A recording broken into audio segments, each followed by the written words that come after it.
All right. Let's see. We're having a problem getting the YouTube, the Facebook, to go live.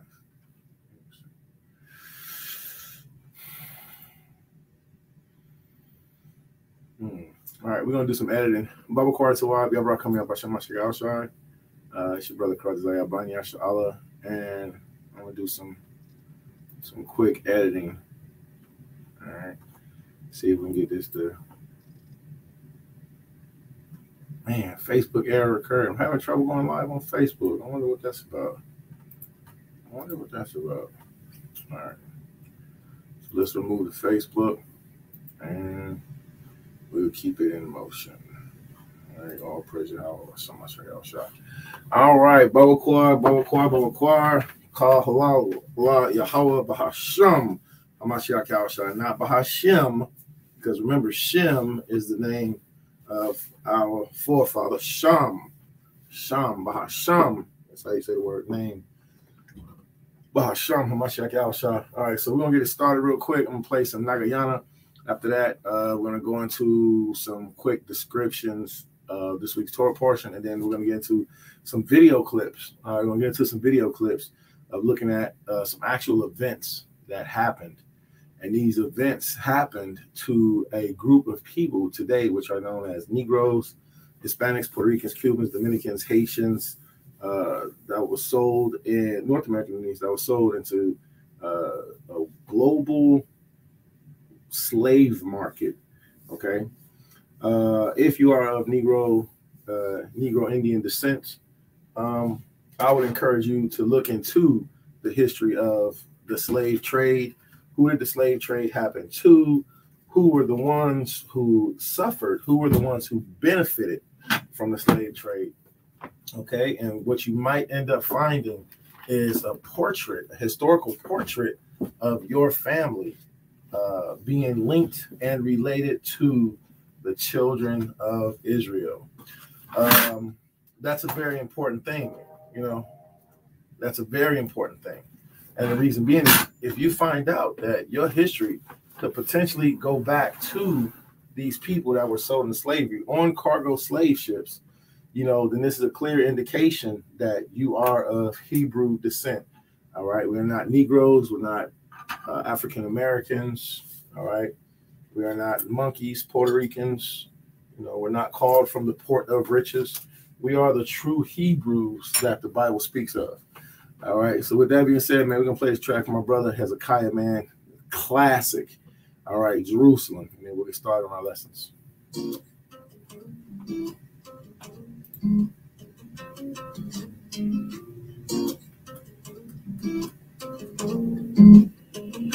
Jerusalem, Jerusalem, Jerusalem, Jerusalem.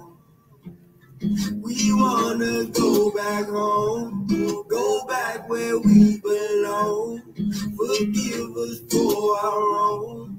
I pray this reach the throne. Jerusalem, Jerusalem, yeah. Jerusalem, Jerusalem, yeah. We wanna go back home, go back where we belong.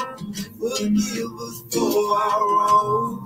I pray this reach the throne. Jerusalem, city of David, Mount Zion. That's the place that the Father put his name on.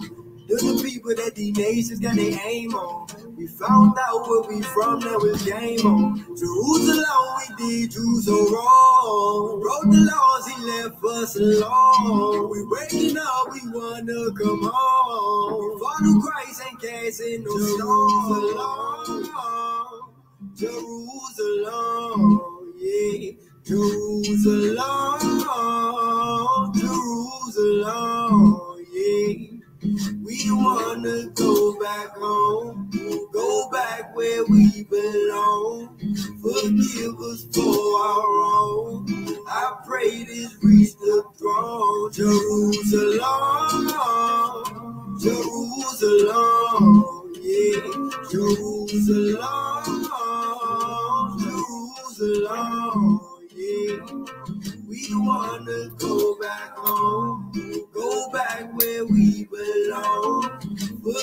forgive us for our wrong. I pray this reach the throne. I put my name on Jerusalem. I put my name on Jerusalem. I put my name on Jerusalem. I put my name on Jerusalem. I gave my Lord to Jerusalem. I gave my Lord to Jerusalem.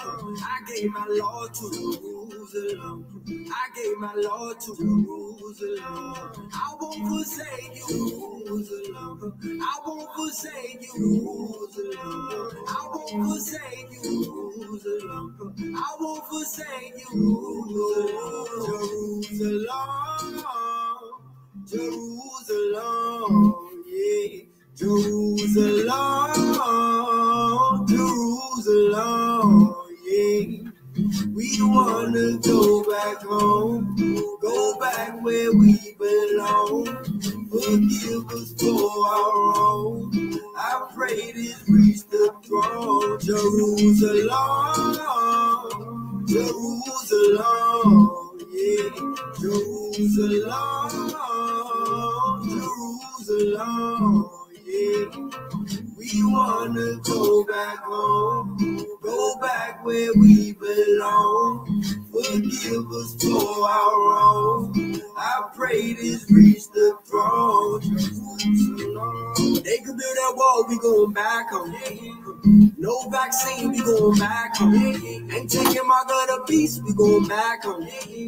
They gon' find out the Father ain't strong. Zion, Zion, come on. Zion, Zion, come on.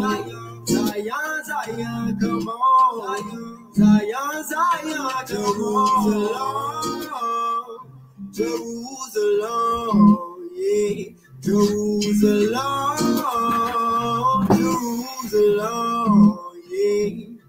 We wanna go back home, go back where we belong. Forgive us for our wrong. I pray this reach the throne. Jerusalem, Jerusalem, yeah. Jerusalem, Jerusalem, yeah. We wanna go back home, go back where we belong. Forgive us for our wrong. I pray this reach the throne. I put my name on Jerusalem. I put my name on Jerusalem. I put my name on Jerusalem. I put my name on Jerusalem. I gave my Lord to Jerusalem.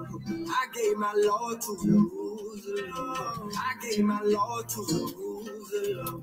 I gave my Lord to Jerusalem. I won't forsake you, Jerusalem.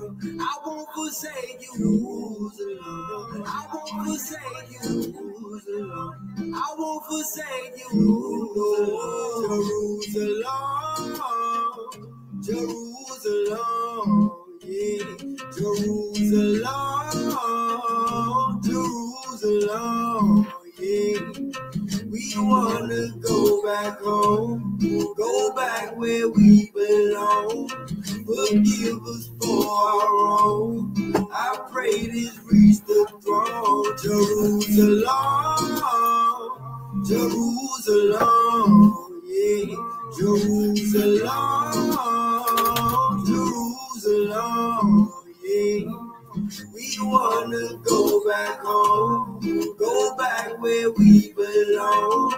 Forgive us for our wrong. I pray this reach the throne. Jerusalem, Jerusalem, yeah. Jerusalem, Jerusalem, yeah. We wanna go back home, go back where we belong. Forgive us for our wrong. I pray this reach the throne. Jerusalem. Oh, praise Yahweh Basham Hamashiach Yahushai Za'acham Charawat Zayabanya Shala. And if you're rocking with us today, if you're watching on Facebook, I encourage you to switch over to the YouTube, and you will be able to see what we are sharing today. All right. So if you're watching on Facebook, switch over to YouTube. I'm going to start the screen share real quick and say Baba Kwar, Baba Kwar, Baba Kwar, Yabraka Kami Hawa Sham, Amashiach Yawasha, Za'akam Khara, Watts, Zayabanya, Shala. And as always, we're back at it like Torah addicts out of rehab. So we have the YouTube camera set up, and I'm actually going to move the YouTube camera. I'm going to put the YouTube camera something like right here. I need one of those camera stands. I remember a while back I used to be like, I ain't using no Facebook, man. Deaf to Facebook, man. Forget Facebook. I'll be on Facebook all the time now. It's crazy. It's crazy. All right, so let's get into it. So if you're watching on Facebook, please switch over to the YouTube screen. Hey, shalom to all the YouTube family members, to all the Facebook family members. Millie Young in the building. Shalom. Salute to you. All right, so we're going to get into it. So this week's Torah portion, just like last week's Torah portion, is dummy powerful. We've made it out of Genesis. We're in our second week of exploring Exodus. So last week, the daughters of Israel from the house of Karat, they were ministering to women and children of Israel because according to the scriptures, the women are supposed to teach women and children. All right. So the scriptures don't tell us that the women cannot teach. They're just not supposed to usurp authority over man. They're not supposed to be overbearing, you know, and then whenever we're in the congregation, not supposed to be standing up and just shouting out stuff, you know. If they're to learn from their husbands at home. But the women are supposed to teach other women and children. All right, so again, Shabbat Shalom, Shabbat Shalom. All right, so again, what we want to do is we want to encourage the women of Israel to continue your path, continue. If you have, like my household, what we do is we have permission. I get permission from my household to teach the scriptures. All right, Katharia, Shalom, Shalom, salute to you, King. Shalom. So if you're watching on Facebook, you want to make sure that you switch over to YouTube. All praise, all praise. So you want to be able to switch over to YouTube. And on the YouTube, I'm going to play a clip, okay? I'm going to play a video clip, and it's going to show some proof of the exodus of the children of Israel. All right. So, again, we do have to remember that we are to do things decently in order at all times. So last week, again, what we did was we had the women teach the women and the children. All right. Wives teach. Wives teach young women to be, you know, mothers. The wives are to teach young women how to love their husbands. All right. Wives teach daughters how to be chaste. All right. So the women are supposed to teach other women how to be chaste, how to be modest. Okay. What we don't see is women being the heads of the congregation. No, that's for us. Okay, so that's for the men to do. So men, please don't forget that our first teachers are our mothers. Okay, our first teachers are our mothers. All right. So I'm gonna pull up a scripture real quick, and if you're watching on YouTube, you'll be able to screen share. You'll be able to see this with us. So I'm gonna pull up Titus. Okay. And we're going to go to KJV, BLB. Now, I might be in a situation to where I can't teach my children.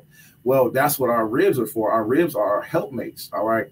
I know some brothers have problems with the sisters edifying, but I don't have a problem with women edifying my children if I'm not available, or I don't have a problem with my women edifying my sisters, my daughters, edifying each other.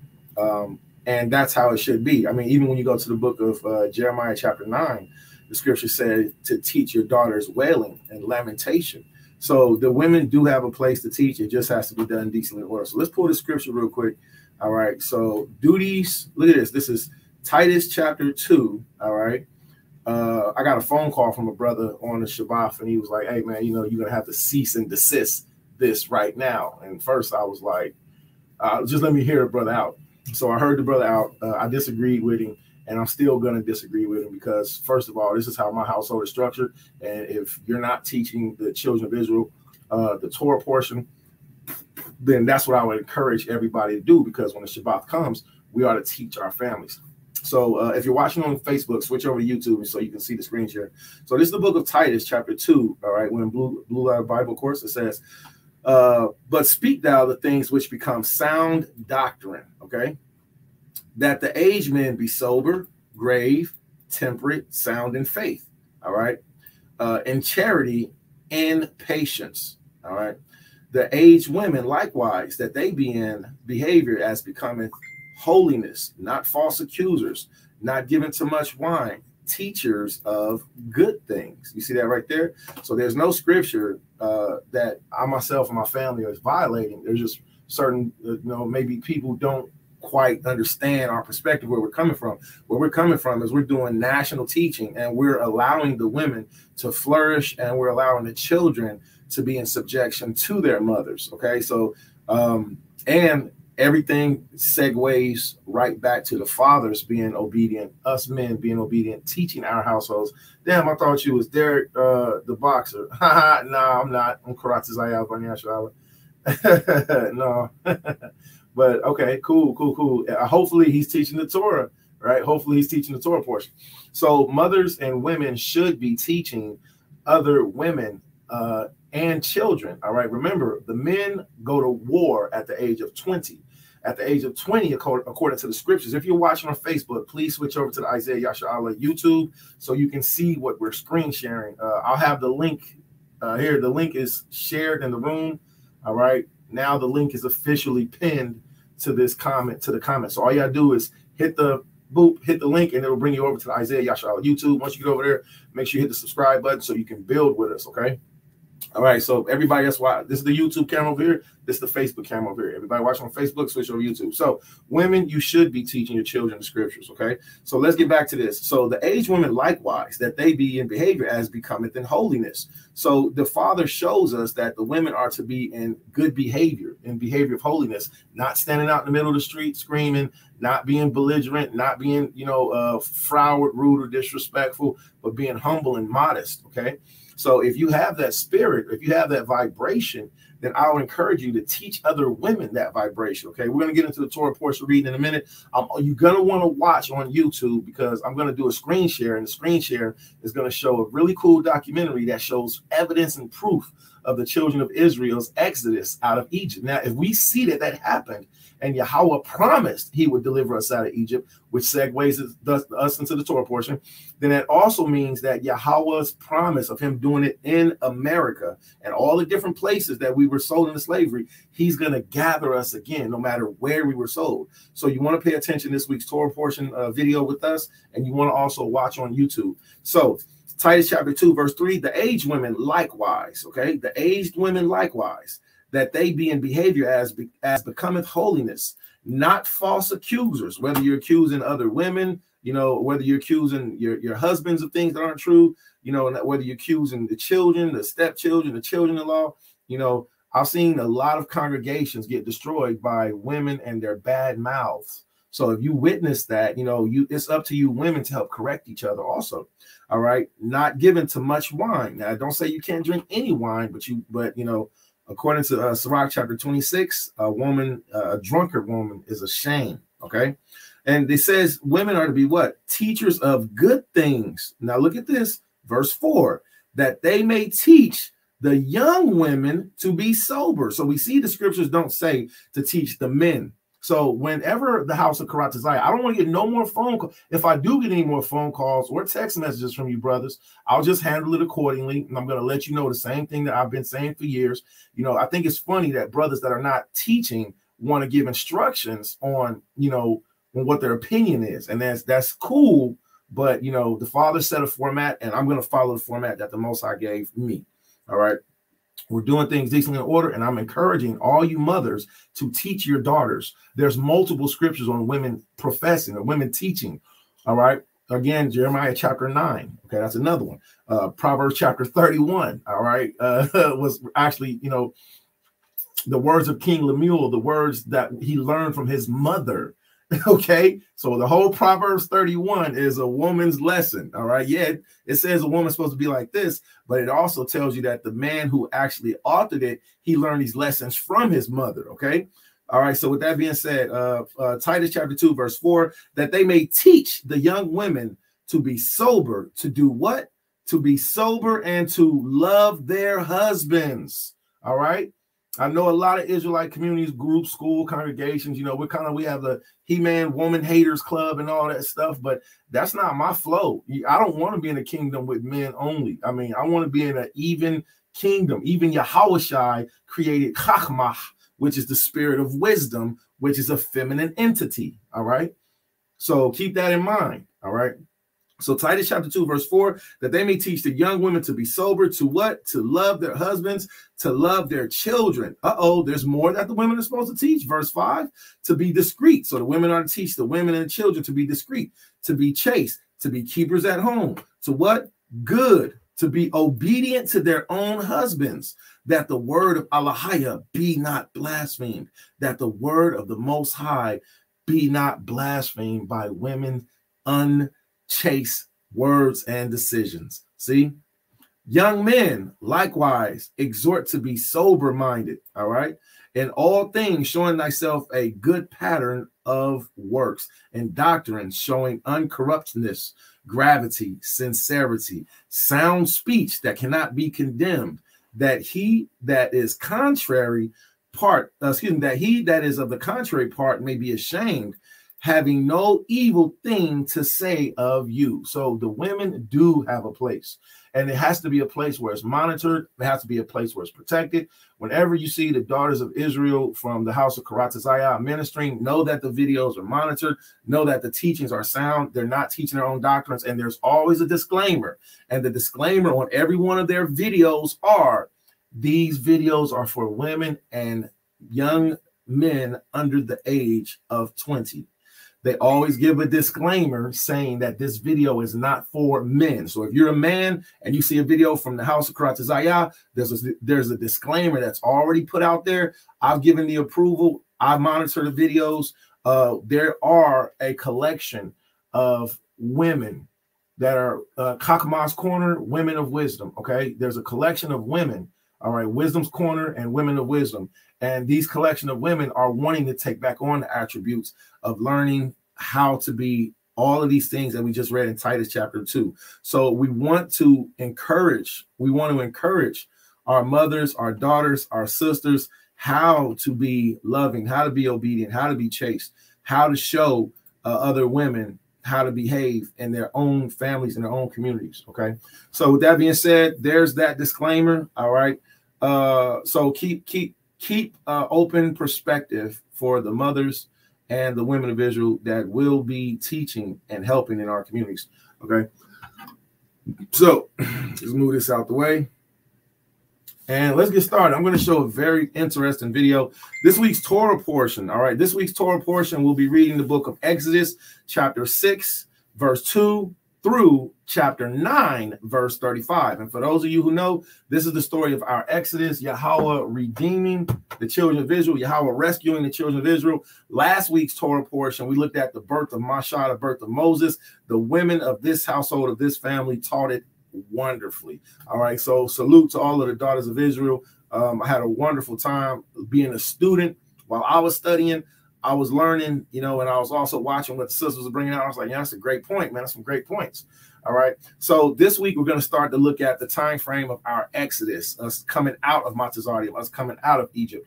So something amazing happened last week, and we learned about not only the birth of Mashah, but we learned about the turmoil that the children of Israel went through while we were in Matazarium, while we were in Egypt. Something terrifying also happened.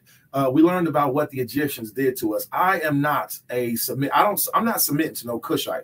I'm not submitting to no Hamite. I'm not submitting to no Edomite. I'm not submitting. What I'm doing is I'm fighting a good fight, and I'm going to tell them blatantly what they did to us. Okay. You Negroes have to stop making lieges and alliances with these other nations who have had their hands in destroying our mental, our emotional, our spiritual, and our physical health. The reason why Negroes have this mind state of I have to do my job is because when we were sold into slavery, we were deceived into building pyramids. We were deceived into building cities. The Egyptians, when the Hamites, when they tricked the children of Israel because they couldn't defeat us. I spent last week studying the wars, last week studying the relationships between the different nations that held us into slavery, and the wars that we helped them to fight. So in the process of doing so, I seen the deception and the trickiness of these cunning, lying, dishonest Cushites. They are dishonest, all right? And they're still dishonest to this day, to the degree to where they don't want to admit their father's sins. They don't want to admit that this poster right here that's on my wall, all right, which all praise, salute to the Zaquan Parazah, Yabraka, Yabashamashagasha. The Zaquan right here, he had made up this poster from a long time ago. I think this poster is over 15 years old, possibly. This poster is older than a lot of people that the people right now that are in the truth, okay? But what this is a poster, a picture, a sign of the children of Israel being sold into captivity, and the auction blocks. And a lot of these nations don't want to admit, confess, or agree that their forefathers had their hands in this. Well, the Cushite nation, the Egyptian nation, all right, they had their hand in this immensely, because when they found out they couldn't defeat us in wars, their only solution was to wear us down, okay? Wear us down through works, through slavery. At first, they was like, yeah, we're going to work with you all to help you all build up our cities. And then that's going to keep us safe if other nations try to invade us, okay? So with the Israelites being so strong, including our women giving birth to some powerful children, all right, such as Masha, our leader Moses, all right, one of our great law giver. Moses he will always be known, Masha will always be known as our legislator. Masha will also always be known as our legislator. He was the one who gave us the laws that the Most High commanded. He didn't make these laws up on his own. He received these laws, and from him receiving these laws, they were given to the children of Yasharallah. Beautiful. We have a beautiful history. So with that being said, mothers, spend your time playing righteous, music, sounds, vibrations, energies within your household, so that other women and so that other children can see. Now, I can't tell you how to operate your household, because you might like to watch Game of Thrones. I ain't got nothing against that. I got some shows that I like to watch too. But overall, you want to make sure that, the vibration of Yahweh is prominent in your household, okay? Not the vibration of the world. So again, let's pull another scripture real quick. So we just pulled Titus chapter 2, and we read verse 1 through verse 8. All right. Can somebody type that up on the screen? Titus chapter 2, verse 1 through verse 8. If you're watching on Facebook, I encourage you to switch over to YouTube so you can see the screen share. Okay. Switch over to YouTube so you can see the screen share. All right. Now let's get another scripture. Let's get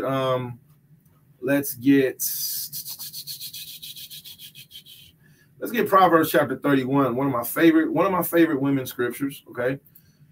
Proverbs chapter 31, KJV, Blue Letter Bible. Also, let's get Jeremiah chapter 9, KJV, Blue Letter Bible. Also, let's get Exodus chapter 15, KJV, Blue Letter Bible. All right. So let's start with Exodus chapter 15. And this is so fitting, because we're looking at the time frame of us coming out of Montezati, the time frame of us coming up out of Egypt, to where we're going to see that it was the women that were in the forefront of this movement. All right. So men, husbands, don't be ashamed to allow your mothers, your sisters, your ribs to do their ministry. Don't be ashamed of that. Okay. Because they have a place. Okay. So this is Exodus chapter 15. We're going to start at verse 1, and it reads, "Then sang Masha." So we see the men going first.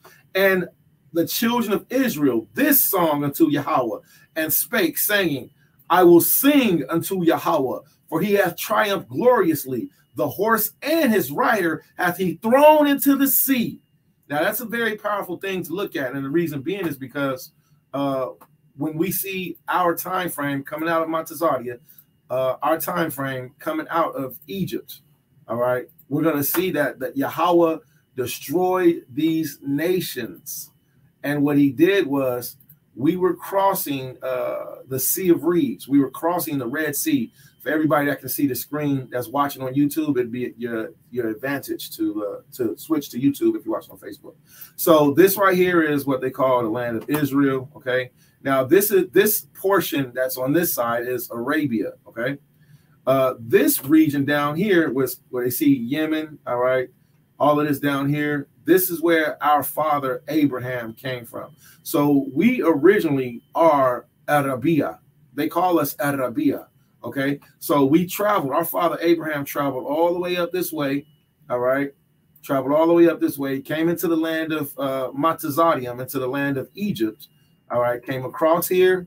He came over into the land of Matazadium, the land of Egypt, way over here where we were sold into slavery. Okay, so during the flight of our Exodus, all right, so we came up, we went across, we came down.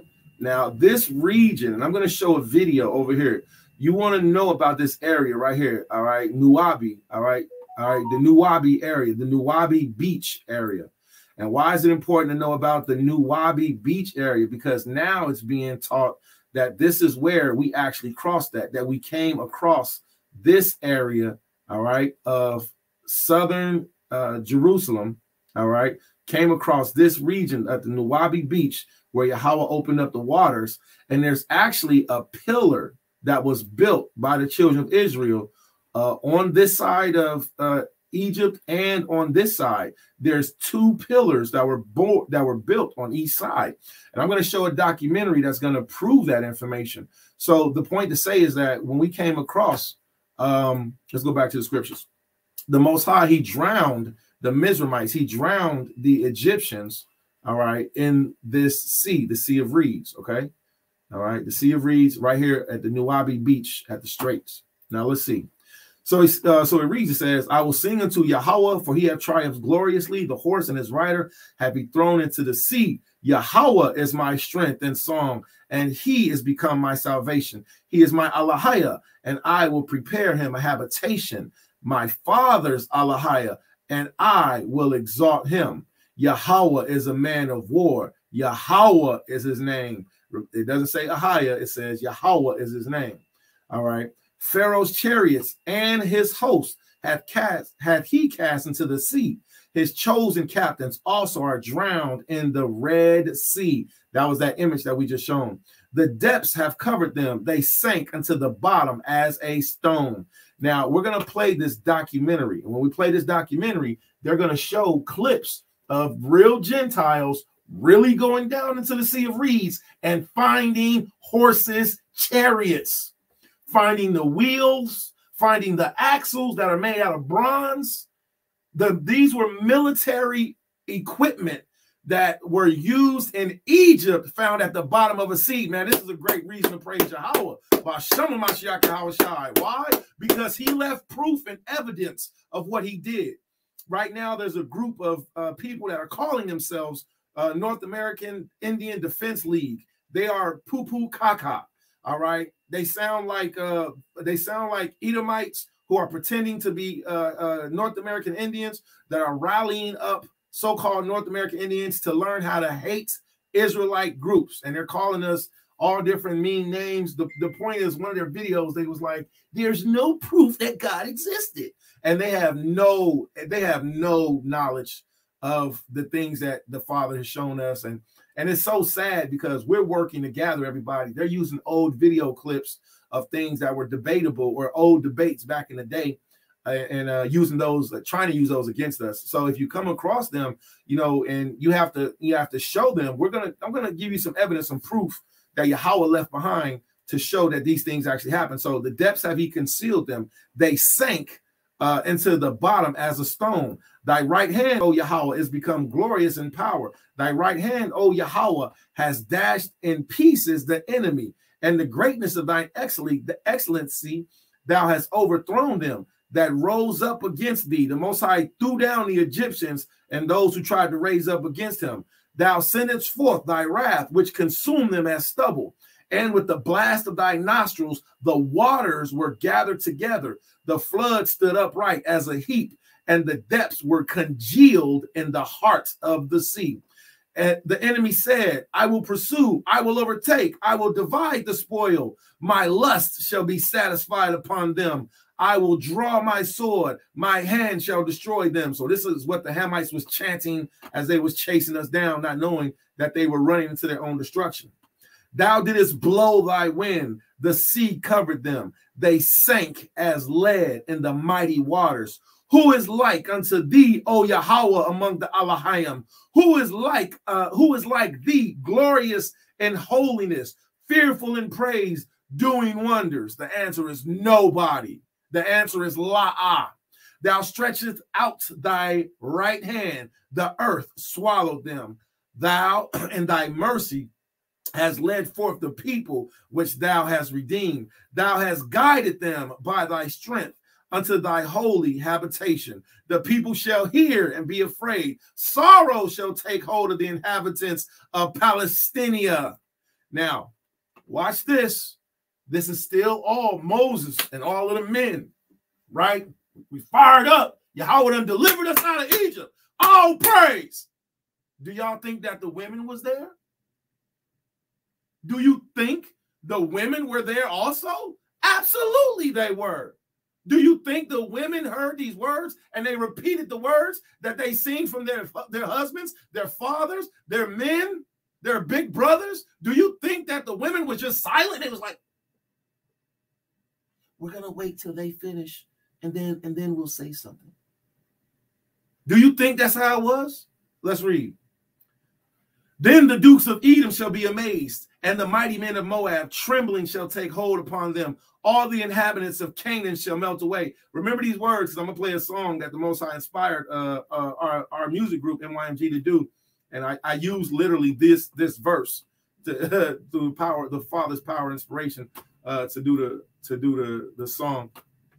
Fear and dread shall fall upon them by the greatness of thine arm. They shall be as still as a stone till thy people pass over. O Yahweh, till the people pass over, which thou hast purchased. Thou shalt bring them in and plant them in the mountain of thine inheritance, in the place, O Yahweh, which thou hast chosen for thee to dwell in the sanctuary. O Yahweh, which thy hands have established. Yahweh shall reign forever and ever. For the horse of Pharaoh went in with his chariots and with his horsemen into the sea, and Yahweh brought again the waters of the sea upon them. But the children of Yasha'Allah went on dry land in the midst of the sea. Pay very close attention to this. But the children of Israel went on dry land. Think about that. So the ground was dry for us. The Most High didn't make it muddy. And when you watch these movies, they can't do it no justice. The ground wasn't muddy for us.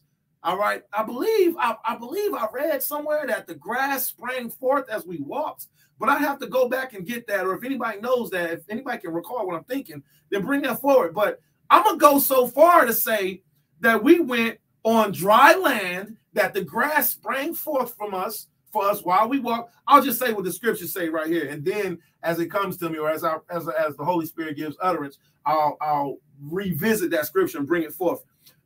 But the children of Israel went on dry land in the midst of the sea. So while we were walking, the ground was dry for us. Now let's read down to verse 15. What does verse 15 say? And Miriam, the prophetess, the sister of Aaron, took a timbrel in her hand, and all the women went out after her with timbrel and dances. And Miriam answered them.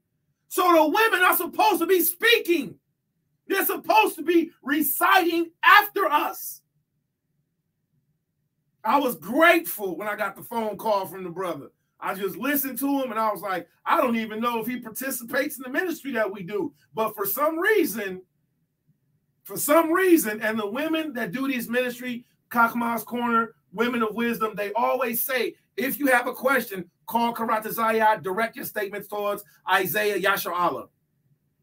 I was grateful when I got the call because it gave me the opportunity to help show this. All right. And the women answered them, saying, sing ye to Yahweh, for he had triumphed gloriously. The horse and his rider hath he thrown into the sea. So the women did call and response. The women spoke. Let me read that again. Verse 20. And Miriam the prophetess, the sister of Aaron, took the timbrel in her hand. And some of the women, no, and all the women went out after her with timbrel and dances. And Miriam answered them, saying, sing ye unto Yahweh, for he hath triumphed gloriously. The horse and his rider hath he thrown into the sea. So that's Exodus chapter 15, verse 1 through verse 21, seeing the great goodness of Elohim Yahweh when he delivered us, when we came across the Nuwabi beach. All right. Now, there's a in this documentary, it shows that there's a monument, there's a pillar that's set up. I haven't been able to find that pillar on Google Earth yet. All right. But but anybody, you can look this information up for yourself. Look up the Nuwabi beach crossing theory. All right. That the Exodus happened going across here. Okay. It used to be taught that we came up and then we went around here and then we was up here, but there's actual proof and there's evidence of pharaohs and the horses of the chariots, you know, and there's also a land bridge that was shown. So after we got across here, we up in this beach area, we over in Arabia. I don't know if we was up here. I don't know if we were down here. I don't know exactly where yet. I don't know if it was right here. That would be cool if I zoomed in and, you know, wait, there is what, I don't know. I was about to say, ooh, what is that? Is that the pillar? Is that the pillar that we set up? I don't know. But I'll let you all see in the documentary. So let's do one more scripture on that subject. So we're seeing that the women do, according to Titus chapter 2, we did verse 1 through verse 7. We've seen that the women have a place to speak. It's just not the usurp authority of a man. If you are watching the Women of Wisdom, if you're watching Kakama's Corner, where these mothers, where these daughters are teaching their grandchildren, you're not teaching their grandchildren. You're not teaching no children. But you want to tell somebody else to be quiet. Nah, I disagree. My answer is la'ah. The answer is no. All right? The answer is no. But thank you for your suggestion and also for your concern. If you're concerned about the daughters of Israel, if you're concerned about somebody sliding into their DMs, then pray for them. All right? Pray for them and have the same stance. All right? That the women and that the children of Israel have to be taught. We just read in the scripture, Titus chapter 2, that the women are to teach, that it be sound in speech. All right? All right, in all things showing a good pattern of who? A good pattern of works. A good pattern of the men that were before them that taught, that teach also. Let's do Proverbs chapter 31.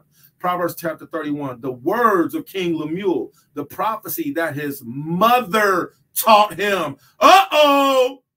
Uh-oh! The prophecy that who taught him? The prophecy that his what taught him? The prophecy that his elder taught him. The prophecy that his father taught him. What does the Bible say? The Bible says the prophecy that his mother taught him. So the answer to your request is a respectful la'ah. Kakma's Corner, Women of Wisdom, will continue to teach women and children. They're going to continue to teach women and children. That's the answer. Proverbs chapter 31. Brothers want to teach Proverbs 31? Yeah, we should. It's a great advantage to us. It teaches us that the woman does everything. She goes and gets the food. She brings home the food. She cooks the food. Her candle don't go out. If I say I want an egg sandwich at 3 a.m., it's an egg sandwich at 3 a.m. If I say make your sister a cup of tea, then you make your sister a cup of tea. Proverbs chapter 31. But what brothers don't teach is that these were the words of King Lemuel, the prophecy that his mother taught him. She says, what my son, and what the son of my womb, and what the son of my vows? She say, what, boy? What, boy? What, boy? Then she goes into teaching, verse 3 all the way down to 31. And I encourage you all to read it for yourselves. I've read it. I've done a lesson on it. I've done a breakdown to it. One of my favorite parts is when you get down here, it says, she will do, she seeketh wool. She is like a merchant ship. She bringeth in her fruit from afar. She raiseth also while it is yet night, and giveth meat to her household and a portion to her maidens. So if I say, make your sister some tea, make your sister some tea. She gives a portion to her maidens. What else? She considereth the field and buyeth it. And the fruit of her hand, she planteth the vineyard. She girdeth her loins with strength and strengtheneth her arms. She perceives that the merchandise is good. Her candle goeth not out by night. That's why I don't deal with women who want to argue with me about what I'm not going to do this. You ain't a Proverbs 31 woman. How you a master sower, but you want to say that, oh, I'm retired. You being willful by choice to say you're not going to do what Yahweh gave you a gift to do. When I read 31, it say, oh, wait, hold on. You got stuff to do. Verse 19, she layeth her hands to the spindle and holds the distaff. She makes the garments for her family. She stretcheth out her hand to the poor. Yea, she reacheth forth her hands to the needy. She is not afraid of the snow for her household. She don't be like, oh, it's too cold. Nah, Proverbs 30 woman. And I got to give a salute to, I seen a sister named Nukia from back in the day. Salute to the sister Nukia. I would watch her. The sister Nukia probably like 4 feet tall. At the time, probably, I don't know, 119 pounds. I don't know. I'm not degrading her. I'm saying that this woman in her small stature, I used to watch her get up 5 o'clock in the morning. She'd be out the door in the snow to walk down the street to get on the bus to go across St. Louis to go to her factory that she worked at and do the same thing coming home every day to support her husband and her household and the men that were in the household at the ministry at that time. Salute to those women that do that. She is not afraid of the snow for her household. For all her household are clothed with scarlet. She maketh herself coverings of tapestry. Her clothing is silk and purple. And then check this out. Verse 23. Her husband is known in the gates when he sitteth among the elders of the land. They don't say he doing, he go, he go, he do, he go. No, he's sitting down with the Zaquanium. You know why? Because according to Acts, we're not going to give up the gospel of the Most High to go and serve tables. We will administer other people to do it. 24, she maketh fine linen and selleth it, and delivereth girdles to her merchants. Strength and honor are in her clothing. She shall rejoice when? In the time to come. All right. So read Proverbs 31. I really want to keep going, but I want to stick to the script. All right, let's do it one last more and giving a salute and encouragement to the daughters of Israel that are helping in this ministry. All right, that are not only teaching the women and the children, but are also encouraging other mothers to stand up. Don't try to be overbearing to men, because y'all don't want that hammer to come down. All right, y'all don't want that Maccabee to come down, that hammer. Okay, you don't want that. You want to be in subjection to your husbands, and that's one of the first lessons that's taught in Titus too, when we're looking at the women. All right, that the women are to be what? Discreet, chaste, keepers at home, obedient to their own husbands. You see that? So when I read the scriptures and I'll be like, hey, you ain't operating this manner, I'll be like, Shalom, Shalom is thou. Because if you read it, you should see what does it look like. You should see the evidence in the woman's walk, in her halakha, and in her debadium, in her words. All right, in her darak, wa halak, wa debadium. All right, in her walk, in her way, and in her words. Okay, so check this out. This is the book of Jeremiah chapter 9, and this is verse 20. Yet, hear the word of Yahweh, O ye women, and let your ear receive the word from his mouth to what? And teach your daughters wailing. Wait a minute. We got another scripture telling the women to teach in the Bible? You Negroes better man up and teach your women how to teach. Teach your women how to teach your children, and teach your daughters wailing, and every one her neighbor lamentation. You see that? So we are to teach. So the women are to teach the women how to wail, how to cry out, how to minister to their husbands, to be what? Let's go back to Titus 2. To be discreet, keepers at their home, good, obedient to their husbands, that the word of Allah be not blasphemed. All right. That they may teach the young men to be sober, to love their husbands, to love their children. When you go to 4th Maccabees, when you go to 2nd Maccabees chapter 6, the mother exhorts her children. She encourages, she teaches her children. All right. Now let's go ahead and get to this video. This video is super, super. I like this video. It's cool. I like it very much. I'm going to get the link to this video. And there's other videos, not only this one. There's other videos. All praise the Most High by Shama Mashiach Yahushua. Hallelujah.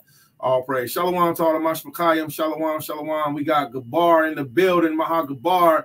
That brother is a cold minister, man. That brother will cut you with the word in such a nice way. Such a good corrector, man. So we already know what it is. No cap in the building. Northern Kingdom for life, boy. All right. We got Masha. Shalom. Masha says, Shabbat Shalom, Zakwan. Yahweh Bahasham. Hamashayach. Yahweh Shai Barakatah. That brother is cold on the paleo, man. Great job. Great job. Great job. All praise. Then we have Kodash Lad. Shalom. Yahweh Shamar Latah. Kanaya Wakanawan and the Banyam. Shalom. Shalom Lakan. Shalom Lakam. Anyab Lakam. We have Ra'ashwan Arab with the Bawa Quartzwa. Make sure y'all share this video out. Help others to see it. So we can help the ministry to go forward. I'm going to start the screen share real quick. Okay, I'll take my screen off.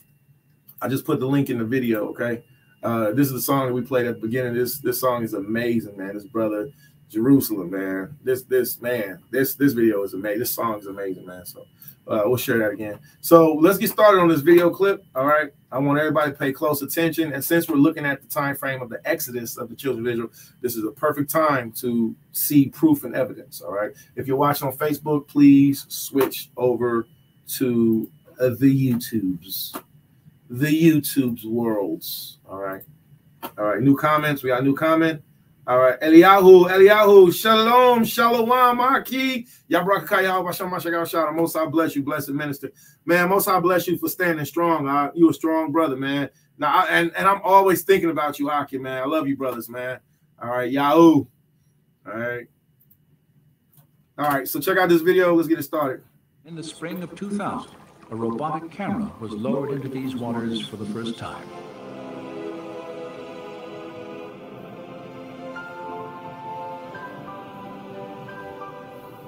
This has never been done. No one had been in the area at all with a remote control camera. The robotic camera's survey revealed many shapes and objects familiar to motor, including coral formations with right angles, arches, discs, and straight shafts fused into larger masses that had the appearance of twisted wreckage. Now, when we have been able to go back and forth with the remote control camera, we can repeatedly see that these strange structures we are looking for are there. Not at one place, but you see them again and again and again. There are situations where you see something that looks like an axle, a hub, something that looks like a wheel, and you say to yourself, this is not a coral reef, this is a coral growth on an artifact. And that is what's different to me when I compare corals at other locations around the world. Now, real quick, I don't know if you all caught that. If you know what you just looked at, what you just looked at is an axle, like an axle to a car, but this is an axle to a wheel. So the different shafts, okay, which will go around. This is amazing. All right. If nobody's ever shown you this, please get this video, look at it for yourselves. Yahweh left proof of his power, of his might. He left proof that there are wheels to vehicles that are under the Red Sea. Under the sea, under the sea, under the sea. I don't know why that popped into my head. That Little Mermaid. The Most High left proof of the army of Egypt. Now remember, these were chariots that were military grade chariots. These were weapons of war. These things were made to last. They chased us in government military vehicles, just like they chase us and run us down today. They thought they was going to chase us down in their government chariots with their government horses. They thought it was like we was going to rape them. They thought they was going to rape us. We just read that in Exodus chapter 15. I don't be making this stuff up. I really be reading. I really be saying what I be reading. If you're watching on Facebook, switch over to YouTube. So this is an image of an Egyptian wheel under the Red Sea. Look at that. It's standing straight up because it's tilted. Okay, watch. And that is what's different to me when I compare corals at other locations around the world. Since the earliest explorations at Nueva, one distinctive type of formation has often been identified on the seafloor. A slender table-like structure, sometimes standing on end, with a coral-encrusted base, a straight shaft, and a circular top. Woo! Wait a minute. Let me hear you say that again. It's a 90-degree angle, right on the seafloor. Let me hear you say it again. Look, if you're watching on Facebook, y'all are really missing out. Switch over to the YouTube so you all can see what the screen share is, okay? All right? Baba Kwashab, please. We want you to see this information. All right? All praise. Listen to what Mr. Gentile Man said. All right? Earliest explorations at Nueva. One distinctive type of formation has often been identified on the seafloor. A slender. All right, so Salak, let me take this call. Shabbat Shalom. We're on live right now, Khan.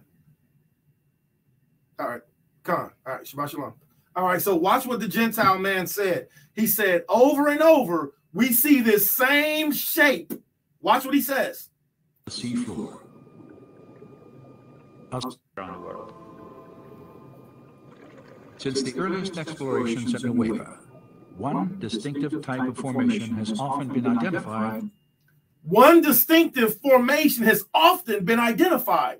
He says, since their exploration at the Nueva beach, where the Israelites went across at, he said, we keep finding this same shape on the seafloor.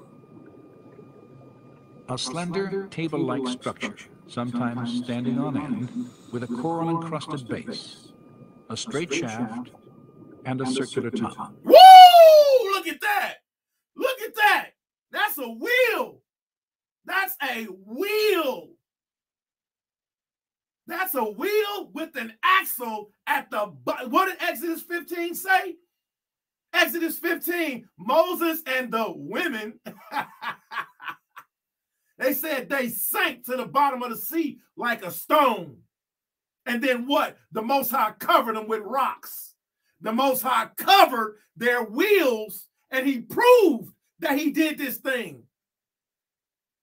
I don't be caring what people be talking about. There's no proof. Nah, you just ain't looking for it, sucker. It's right there, you jive turkey. Let's see what they say. I really like this. Watch this. It's a 90-degree angle, a right angle, between something that looks like an axle and the wheel. And you can see this in different varieties, and it looks very different from normal coral reef. And it is like a man-made structure with a coral roof on it. In the midst of them, Pontian photographed this circular object attached to what appears to have been a broken axle or hub. This discovery was significant for two reasons. Pontian had documented the coral-encrusted form of a wheel with dimensions similar to ancient Egyptian artifacts directly across from the proposed Nueva processing site. Ancient Egyptian artifacts, ancient Egyptian artifacts, ancient Egyptian artifacts, with dimensions similar to ancient Egyptian artifacts, with dimensions similar to ancient Egyptian artifacts, with dimensions similar to ancient Egyptian artifacts, with dimensions similar to ancient Egyptian artifacts. Now what? Now what? So this week, as we read our Torah portion, and as we look at how Yahweh delivered us, you got to read it from Flavius Josephus. You have to read it from the Bible first, but you have to read it from Flavius Josephus. If you're really feeling like taking a walk on the wild side, speaking of taking a walk on the wild side, a walk on the dark side, I miss Brother Jacob, Mr. Hebrew One. I don't care what nobody say. He is a very powerful and co-instrumental part of getting this ministry out. The most dangerous, the most dangerous radio show in the world, whatever. If anybody's in contact with Brother Jacob, Mr. Hebrew One, please send encouragement that he continues in the ministry. He did a wonderful job at cutting Malachi for going the hell off and being a damn witch in Israel, teaching different Christs. All right, teaching not to eat lamb on Passover when the Bible blatantly tells you to. All right, like we're supposed to be cuddling with the animals. Flavius Josephus tells us, yeah, we have animals, but if they don't do what we say, we beat them. Okay. Okay. So, the scriptures talk about a good man and how his behavior is towards his animals. But just like we discipline our children, we would discipline an animal. So they went off on that whole wicked ass doctrine that they was teaching, man. And I pray that Yahweh will bring them back from it, because I done talked to some baby brews and they like, yeah, because, and I'll be like, man, that's that dumb doctrine. That's that dummy doctrine. That spirit of doubt crept in, that spirit of contradictions crept in, and they just became unbelievers. And now to this day are non-messianic because they're teaching a different Christ. They're teaching a Christ that's not scriptural. All right. So with that being said, that elder, Mr. Hebrew, brother Jacob, Mr. Hebrew One, man, he did an amazing job. All right. And I tried to find some of his recent videos, and I don't know. I think he's still banging though. I don't think he's going nowhere. But the Most High's will, man. If you all know Brother Jacob, Mr. Hebrew One, man, give him a sincere salute. He was the first one that really helped the song carry on to pop and get popular. I called him like, hey, Zaquan, can I use your voice in this song? And he was like, go ahead, young man, rumble, young man. I was like, all praise, and then yeah, man. So salute to Mr. Hebrew One, Brother Jacob. Let's get back to this, man. This is amazing. All right. So what they're saying is that they found the wheels of the chariot down at the bottom of the ocean at the Sea of Reeds at Nuwabi Beach. All right, where the Exodus crossing is now proven to have happened in that region. Your elder might say one thing, but your elder has got to show me proof and evidence, such as wheels made of brass, iron, structure formations of chariots at the bottom of an ocean. All right. So as we read this week's Torah portion, we look at the Exodus, Yahweh left proof that these things happen. Let's see. Directly across from the proposed Nuwabi crossing site. Her find also provided independent confirmation of earlier evidence establishing wheel-like formations on both coasts of the Red Sea, in accordance with descriptions in the biblical record. So these chariot wheels were stretched out from one side of the ocean all the way into the other side. And the Lord looked down on the Egyptian army, and he made the wheels of their chariots come off.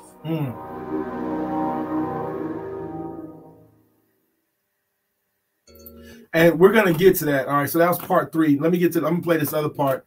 Let's see if we can get part 2. Oh yeah, I know I gotta get this. This is my favorite song right there. That's my jam right there. All right, now check this part out. If y'all thought that was something, check this part out. Okay.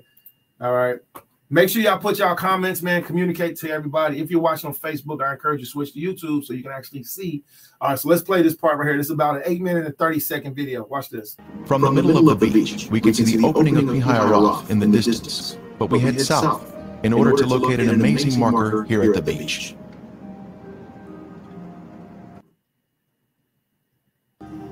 Near the road, we see this large pillar. 78 during his first visit to this beach. It had fallen down and was lying on the edge of the water, but today it is about 500 feet from the sea and has been set in concrete.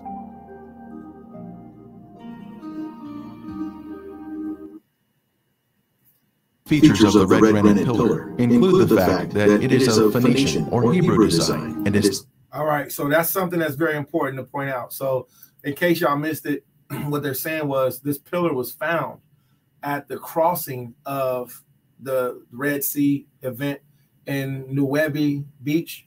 And he's explaining that this pillar is an ancient pillar. He's described this is a Hebrew pillar. And we see that the Most High tells us to make plaster pillars and to put instructions on them. All right, we can find that in the book of Deuteronomy chapter 29. Okay, Deuteronomy chapter 28, 27. Deuteronomy chapter 27. Deuteronomy chapter 27. All right, but what he's saying is he's pointing out the fact that this pillar was found, and it's of what they say Phoenician or ancient Hebrew architecture. Check it out. Features of the red granite pillar include the fact that it is of Phoenician or Hebrew design and is 3,000 years old. It was placed here for a reason, to mark the location of the crossing of the Red Sea on dry ground. Now hold that thought real quick. Let's get this. Let's pull the scripture real quick. All right. Let's get I'm gonna give a link that you all can look at, and this link is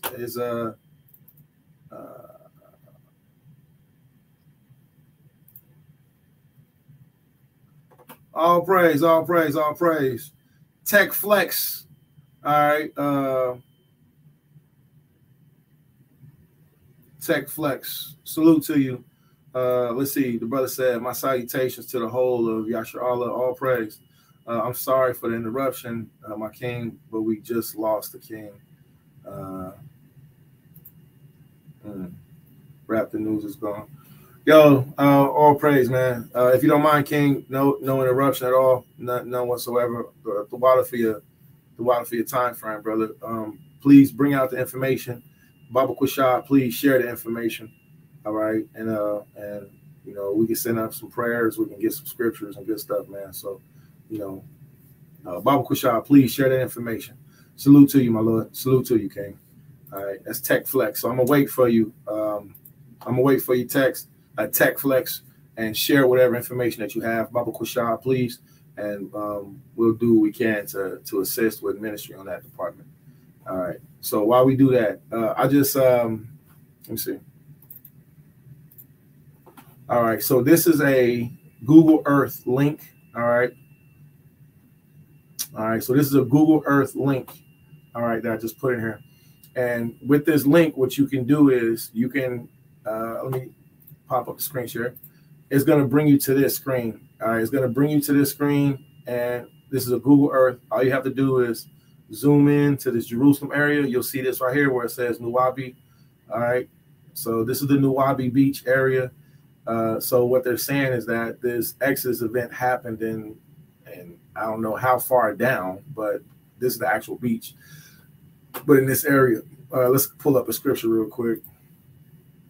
All right, we're going to get Deuteronomy chapter 27, KJV, Blue Letter Bible.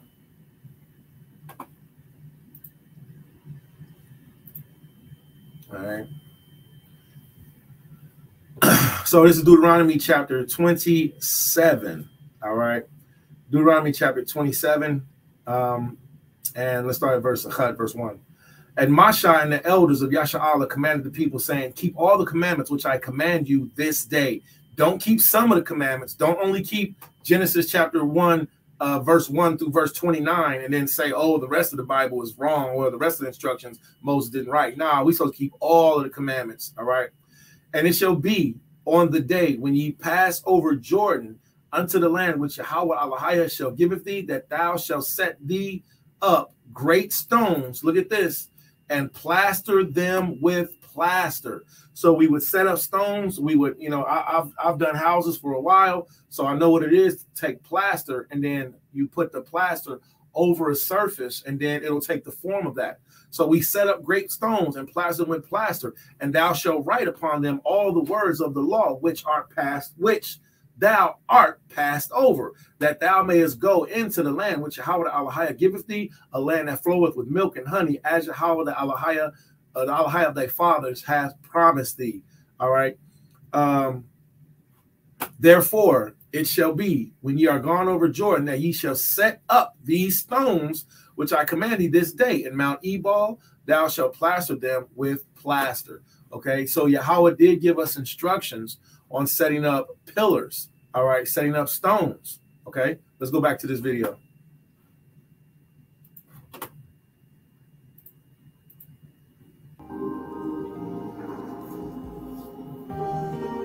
This pillar is even mentioned in the Bible, a pillar to the Lord at Its, Egypt's border. At the south end of the beach is where we can see the pillar. A matching column on the other side of the Gulf in Saudi Arabia was found by Ron Wyatt in 1984 and was shown to Saudi authorities. So what he said was these pillars were set up on both sides, one side in Egypt and one side in Arabia. That's amazing.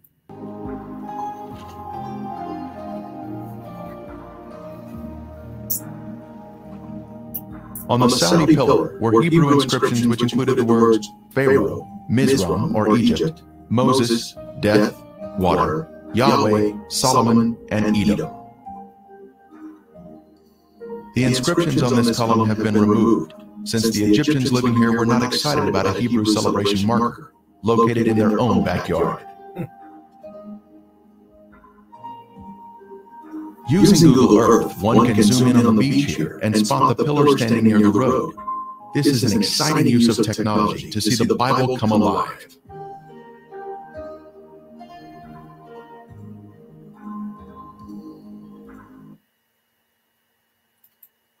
Now, let me pause it real quick. I'm going to share another. Here we go. All right, so I'm going to share this link. Now, this link is dedicated to archaeology and proving that the events of Exodus actually happened. Okay, so I'm going to share this link with everybody. You'll be able to click on it for yourself. Okay, and then you'll be able to see for yourself the information that's presented. And the information that's presented is what? Is that these events actually happened. All right, these events happened. All right, Moses and the Israelites. All right, so Moses and the Red Sea crossing. All right, this should be all Negroes, of course. Hispanics, North American Indians, Cubans, Puerto Ricans, Dominicans. All right, so if you scroll down, it shows that what's considered to be the Exodus route. So luckily, I'm getting a little bit thirsty, man. Babu Kusha, Yahweh send a ministering angel to Nathan La'anya Shatai Babu Kusha. Need a ministering angel to drop off some delicious hydration. All right, so this is Montezar. This is Egypt over here. Okay, this is the land of Jerusalem. All right, so it's saying that this was the path that we took. All right, fleeing from Pharaoh and then coming down to where it's called Nuwabi Beach. All right, which is the same as right here. Okay, so this is the Nuwabi Beach area. All right, let me kind of I want to see if I can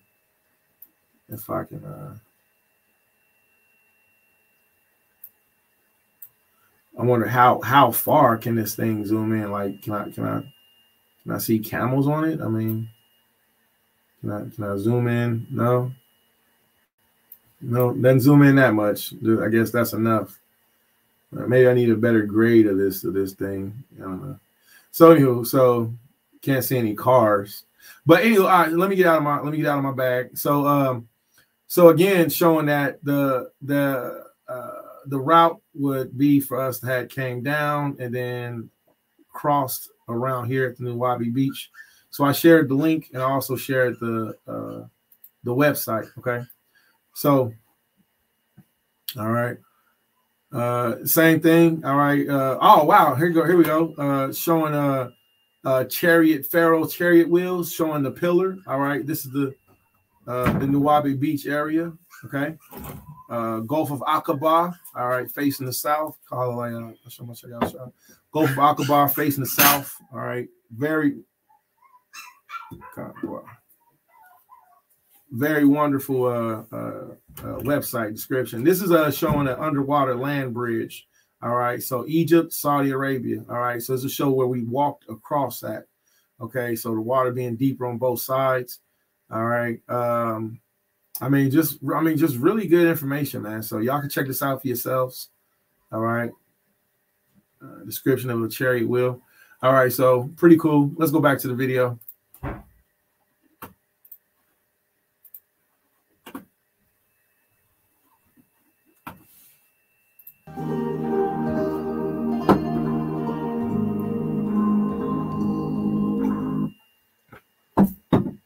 Now, what you want to do is once you get this information, you want to look it up for yourselves.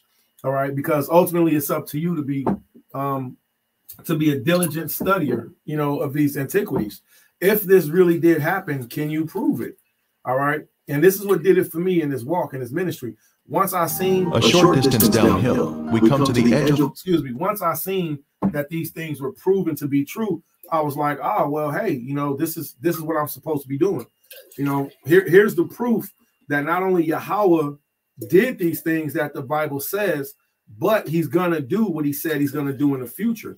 And that's another thing that terrifies me. You know, it terrifies me enough to stay, what they say, scared straight. All right. Scared straight. Because if he did it in the past and he said he's going to do it again, well, here's the proof that he did it. The water where a wonderful miracle took place, where the Lord provided protection to his people, even though they were angry and complaining. Are you not the one who dried up the sea, the waters of the great deep, that made the depths of the sea a road for the redeemed to cross over?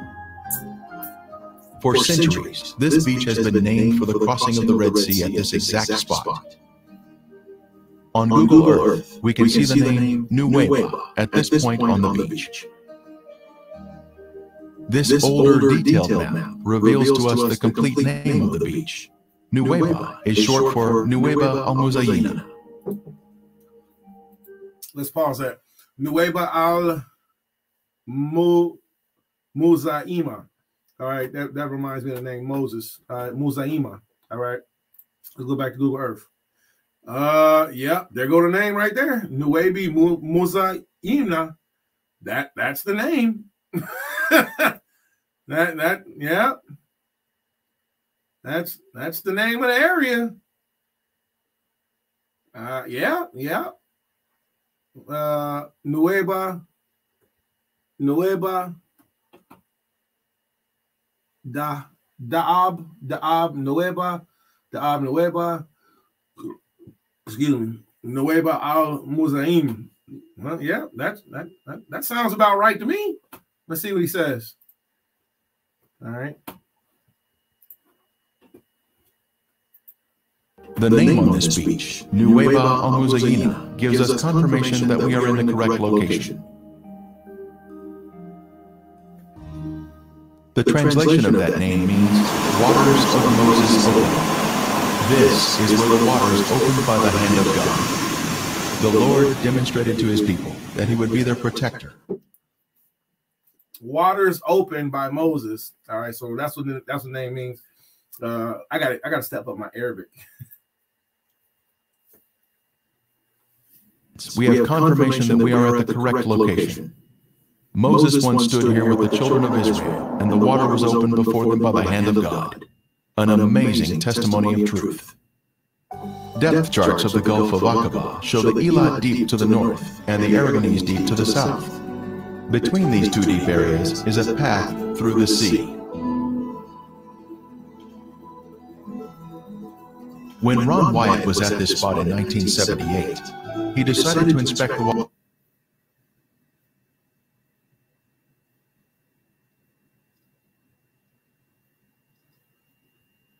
I don't know what just happened. The sound just kind of went out. All right. I don't know if that's a glitch in the matrix. It is very clear with high visibility. Investigations have revealed artifacts which confirm our previous conclusions about the site. The seafloor is smooth and contains gradual contours. Our first artifact to inspect is this chariot wheel that still has 3 of its 4 spokes, plus the hub is extending upward. We see 90-degree angles here, which are a sign of a man-made structure. The Lord looked down upon the army of the Egyptians, and he took off their chariot wheels.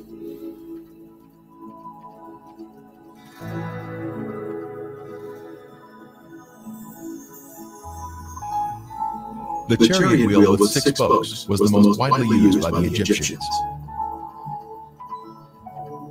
Egyptian chariots were known to use metal hubs in the center of the wheels. Using metal detectors, divers have found metal in the raised hubs that are now covered in coral. Here we see another four-spoked chariot wheel with one spoke missing and a center raised hub. The coral here has preserved the chariot parts by retaining the man-made structure, even after the wood has disappeared. Man, that's your howl all day. All right, so the scripture says they sank into the deep as a stone.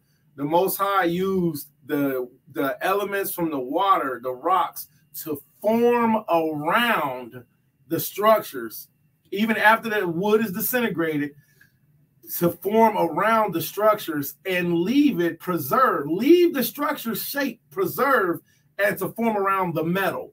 That's your how all day. And see, that's what I be bugging off of, because he actually shows us proof and evidence. So for the non-believers, for the unbelievers, yo, all right, yo, they're gonna have their own portion. But for those of you who are believers, who understand that Yahweh did redeem us, he did deliver our fathers and our mothers out of captivity, out of the hands of Egypt, you have to also keep in mind he said he's gonna do it again.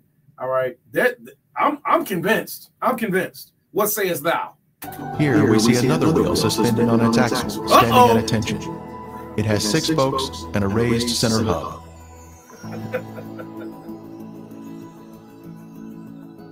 Ron Wyatt made many dives here and located many artifacts. This could have once been a chariot cab. This appears to be another round chariot wheel.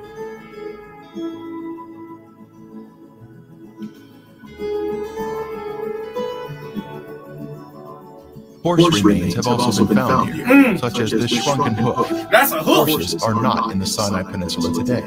That's a horse hoof. Why is there a horse hoof at the bottom of the Red Sea?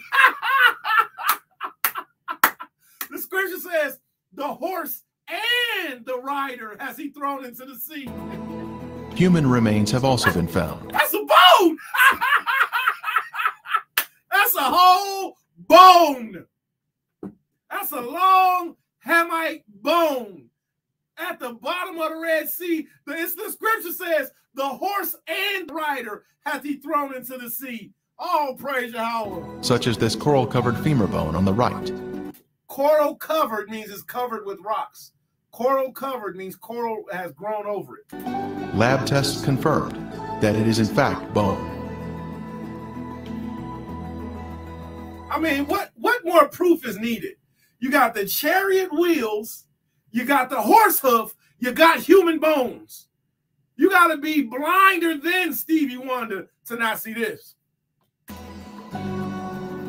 Other bones have also been found. A cross-section reveals the bone inside the coral.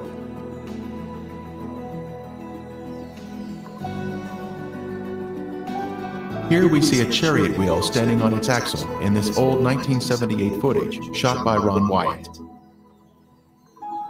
Next, we see an 8-spoke wheel with 1 spoke missing. That's right. 8-spoke wheels were only used during the 18th dynasty, the time of the Exodus. That's right.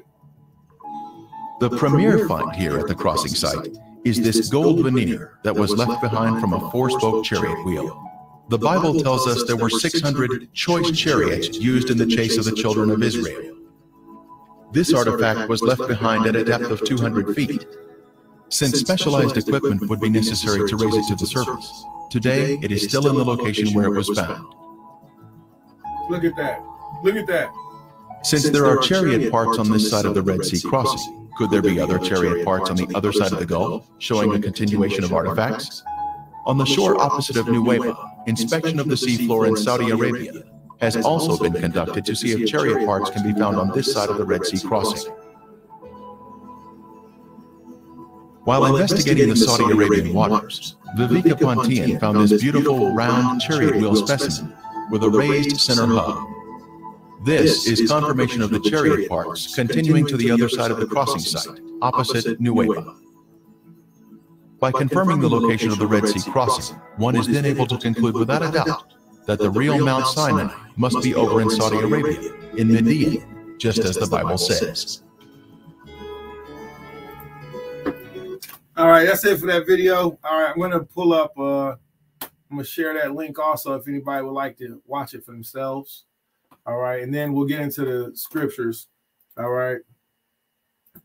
Yeah, you can't make this stuff up. By Shama Mashiach Yahushai. All right.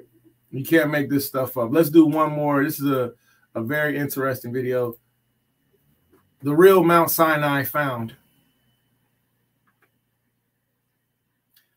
All right. So we're going to start our Torah portion reading today and at 3 p.m. All right, 3 p.m. in the city gates of Dayton, Ohio. This is a 24-minute video. I don't know if any of you ever seen this.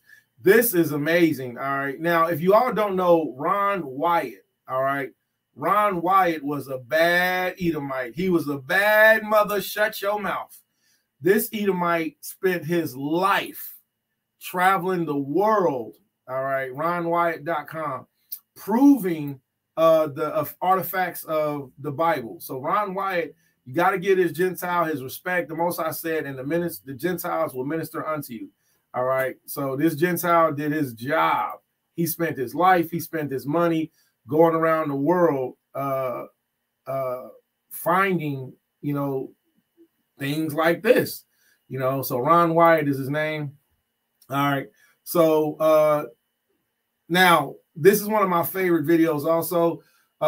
If you look at this picture, all right, if you look at this picture, it looks like there's a shadow that's over the top of this rock, that's over the top of this mountain, but it's actually not a shadow. That is a mountain that has the top of it burned. You heard me correctly. The top of that mountain is burned. It's burnt. That's why it looks dark like that. The bottom part is light. The top part is dark. The expedition people say that when they broke open the rocks were the normal color on the outside, on the inside, but on the outside, they were all charcoal. They were all burned. Okay. So I'm going to play this clip, and this is for your viewing pleasure. Okay. All right. This is a more recent journey. All right. These Gentiles using their money, risking their lives to go and find from outside. To go and find proof of the Exodus event. And that's what we're going to read about. I encourage you all, watch this entire documentary until the end. I'm going to share the link. Okay. Now, yeah, man, this is just fire, man. This is just fire. And the thing about it, of what I really like, is that, you know, it just further proves that this is us. All right. This just further proves that Yahweh is real. He really did these events, and it was us who went through it. So this should help solidify your faith in your and you knowing that we are the true Hebrews. We are the true Israelites. All right. This should further solidify your faith. Okay. Let's get back to this real quick. I'm going to play this whole video. Man, this is my favorite song right here, man. All right, one of my favorite songs. Okay, so that's part 3. That's what we just seen about the chariots. If you have children, man, share this with your children. All right, share this with your community, with your families. And again, this week's Torah portion is all about our Exodus. If you're watching on Facebook, we encourage you to switch over to YouTube. Let's spend some time together. Let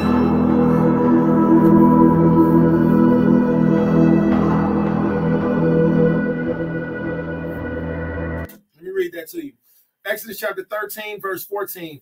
And when in time to come your sons ask you, what does this mean? You shall say to them, be strong. By a strong hand, Yahweh brought us out of Egypt from the house of slavery. All right.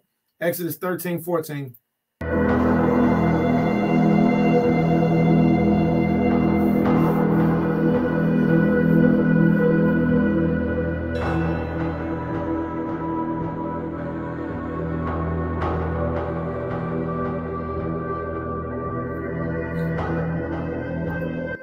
Now, where they're at right now is they're in Arabia. Remember this, you Israelites. Our fathers are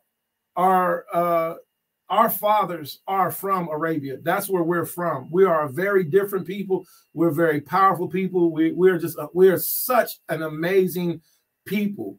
So our fathers are from Arabia. When we lived in Turkey for that short time that we were there, which wasn't long enough, man. Oh, it wasn't long enough. They called us Arabia. They called us Arabics. They called us Arabs. They didn't call us African Americans. They called us Chochuk Musa. I love talking about that. They called us the children of Moses. All right, I love talking about that. All right, salute to Saquon Paraza. All right, Northern Kingdom ambassador. All right, the ministry. All right, so all of these events that we're looking at now we're on the opposite of Egypt. We're on the Red Sea, opposite of the Red Sea in Arabia. So that's where we're going to see this information from.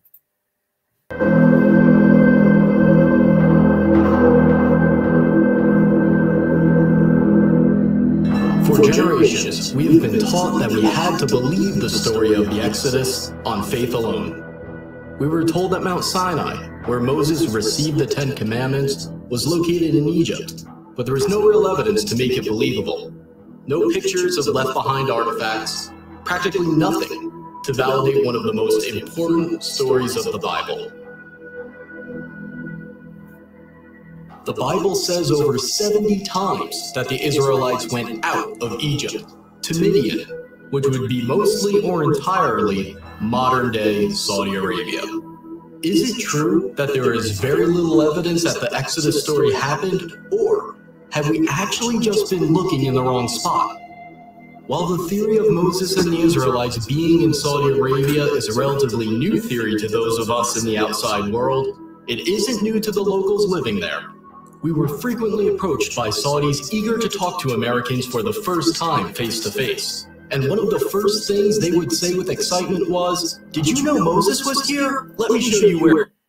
Isn't that amazing? So like this Gentile is saying, to those of us that's in the West, we don't know, but the people that's living there, they're like, yeah, this is where it happened at.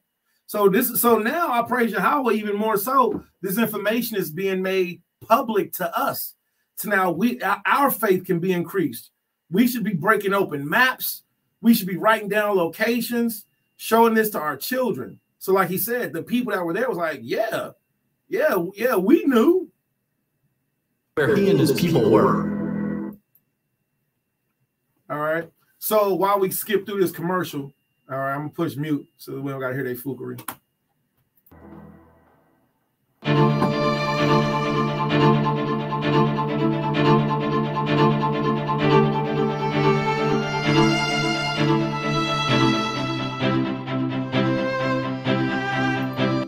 Exodus chapter 34, verse 2. Be ready by the morning and come up in the morning to Mount Sinai and present yourselves therefore to me on the top of a mountain, on the top of the mountain.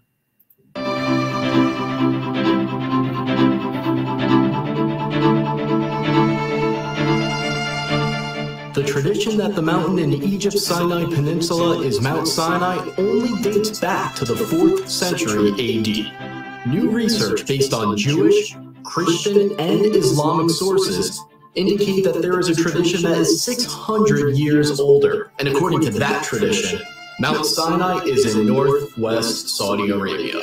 This other tradition points to Jabal Makla, a peak on the mountain range known as Jebel al-Lawz, as the true Mountain of Moses.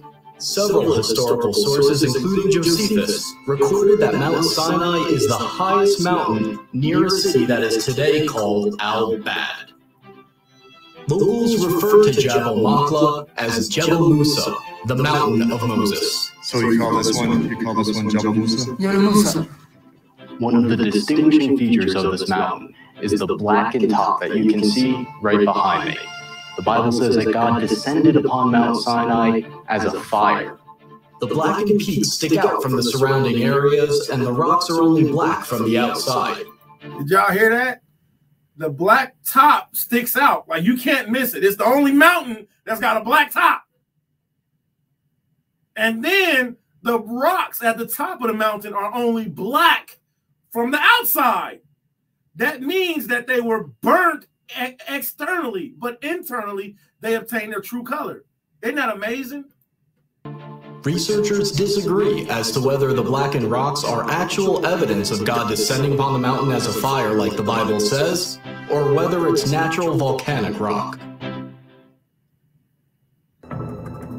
A small handful of Americans tried to sneak into this area in the late 1970s and the 1980s. They were arrested, and their photos and videos were confiscated by the Saudi police. Their evidence was lost. However, images and videos slowly began leaking out to the outside world. According to those who snuck in and were arrested, these sites were being kept secret by the Saudi regime, a theocracy that hid them from the world using fences and police and the threat of force. As I tried to understand why the Saudis were hiding this important site, I began reaching out to sources in the Islamic world. For 15 years, I've been in the fields of intelligence, counterterrorism, and international relations, and one of my best contacts had a story to tell. He used to belong to a jihadist group, and he even had meetings with Pakistani intelligence and close associates of Osama bin Laden. And now, he's speaking out for the first time. When I was in the jihad world, we all knew that the Mount Sinai was in Saudi Arabia.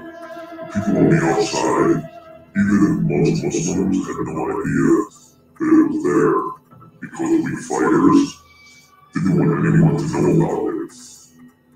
We all knew that the Saudi government hid it and protected it with securities, and we all agreed with it.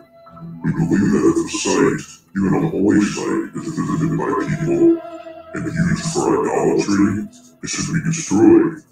But our hiding it, according to the Islamic law, is what saved it, so you can see it today and appreciate it.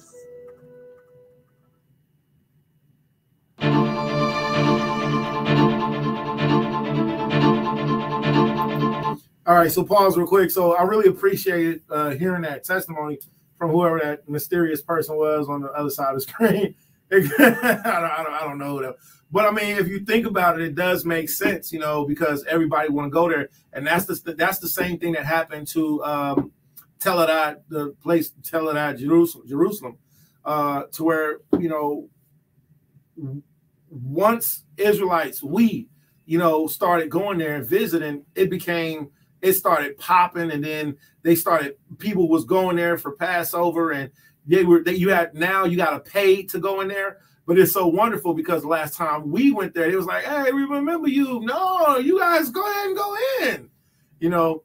So I can see that definitely happen, you know. So with this being that the people that are in that region, all right, they know that this is the Sinai. They know that this is the place where Moses was.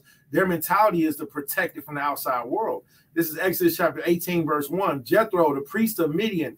And that's a very interesting statement right there. I do like reading the book of Jasher on my downtime. I like precepting Jasher with the Bible. I like precepting Jasher with Flavius Josephus. I know everybody doesn't, but I like to.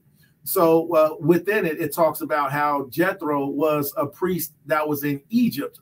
Also, he was on Pharaoh's council, and he was fired from Pharaoh's council once he gave Pharaoh instructions to leave these people alone.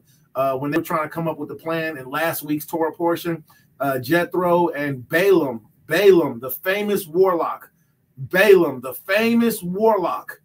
all right? Balaam and Jethro were both there.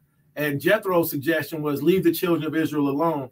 And in his suggesting that they left us alone, Jethro was sent away. And it says that he took Joseph's staff. So I think that was a very interesting information. And inside the same book, it says that Jethro planted Joseph's staff in his garden. And that's how Moses came to possess the staff of God, which apparently was a staff that Joseph received while he was in Egypt. So, that's all, interesting information to look at. I'm not saying it's law or nothing, but what I am saying is that Jethro was in the council of the Egyptians during the time frame of the birth of Moses. Okay, so it says what? Jethro, the priest of Midian, Moses' father-in-law, heard all that Elohim had done for Moses and for Israel, his people, how Yahweh had brought Israel out of Egypt. Exodus 18:1.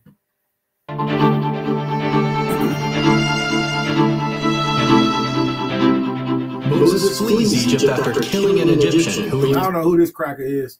I don't know who this cracker is or who this hussy is, who this heifer hussy is. Apparently the dark-skinned people are the ones that look like they're the bad guys. And, you got Charleston Heston, I guess. I don't know. They get on my damn nerves. This be lying. He saw abusing one of the Hebrew slaves. And that's what's so funny. They got all of this information and still can't use a picture of Negroes. Still got to be some white boy. That ain't get on my nerves, man. He then escapes to Midian as a fugitive. In Midian, Moses sits by a well, and he meets the daughters of Jethro who are getting water for his flock. Moses then marries one of his daughters. We are in the ancient land of Midian right now, near the town that locals describe as originally being the land of Jethro. When we visited this area, multiple Saudis approached us to tell us this is where Jethro and Moses resided. They excitedly pointed to an ancient well that is fenced off and marked as an archaeological site. The Saudis have long believed that this is the well where Moses met the daughters of Jethro, and Muslims from around the world come to see it. All right, so something I would encourage you all to do is take this information. I think it's interesting, but look it up. All right, research it.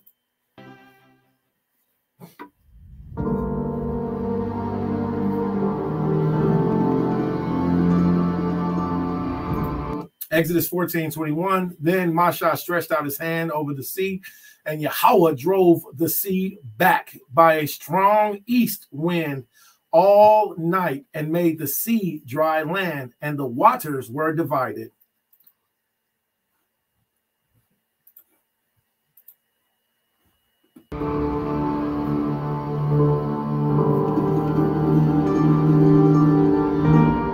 The book of Exodus says that the Red Sea crossing happened at a spot named Yam Suf, but experts have long disagreed about where it was. There are two proposed Red Sea crossing sites from Egypt into Saudi Arabia. The first candidate is at the Straits of Tyran, at the bottom of Egypt's Sinai Peninsula. The second candidate is at Egypt's Nuweiba Beach. Dr. Glenn Fritz, who has a PhD in environmental geography, conducted a massive study of the land and all the historical references about where the crossing happened. He found only one exact match: Egypt's Nuweiba Beach.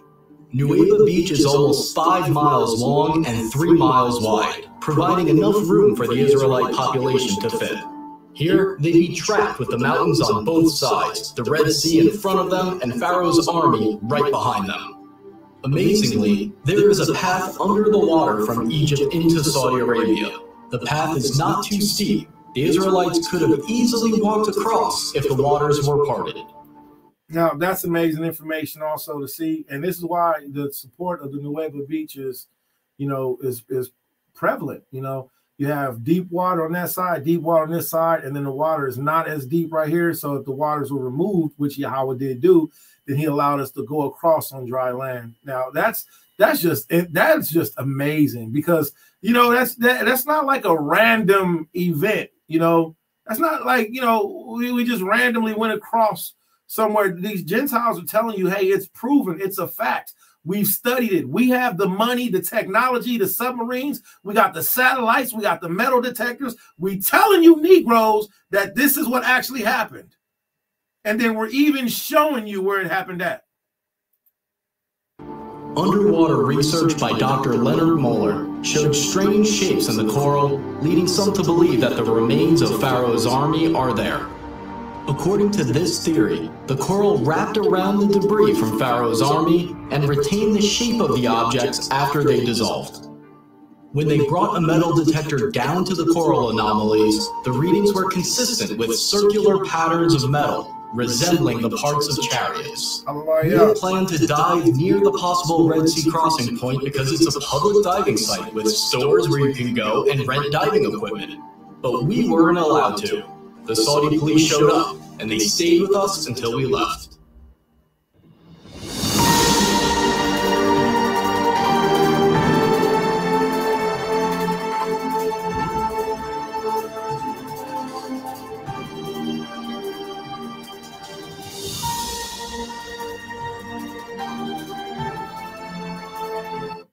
Exodus 15:27. Then they came to Elim, Yasharallah came to Elim, where there were 12 springs of water and 70 palm trees, and they encamped there by the water.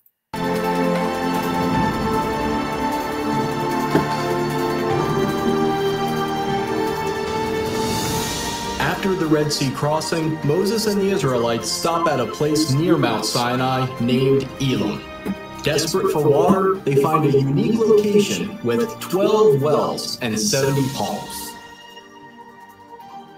Along the path to the possible real Mount Sinai, there is a match for Elim with many palm trees and, to this day, 12 wells.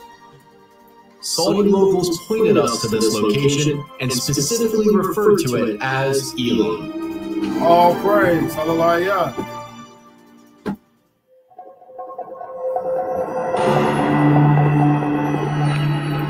Exodus 32, verse 4. And he received the gold from their hand and fashioned it with the graving tool and made a golden calf. And they said, these are our powers, O Yasharallah, who brought you up out, O Yasharallah, who brought you up out of the land of Matazadium.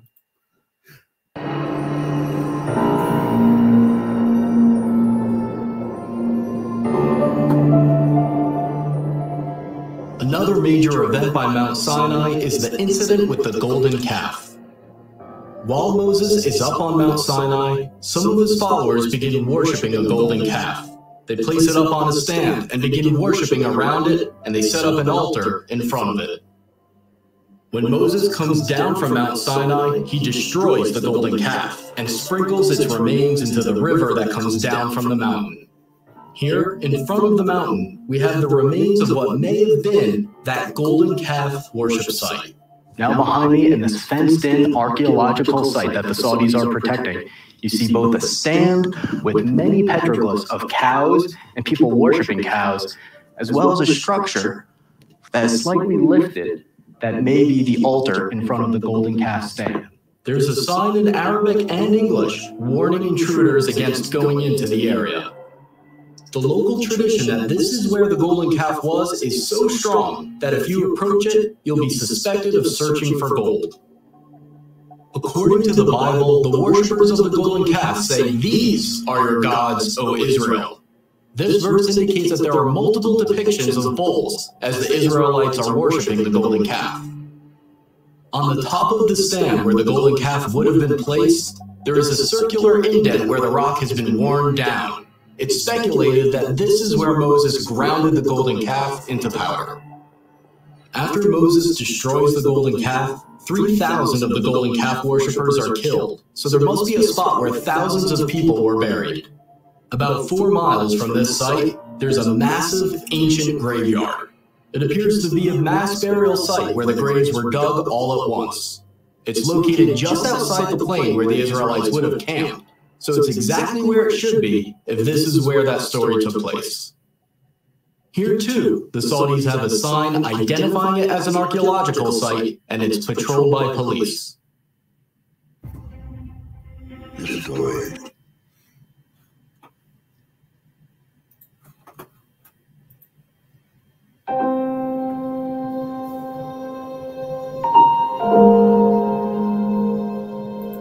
Exodus 24, verse 4, and Moshe wrote down all the words of Yahweh.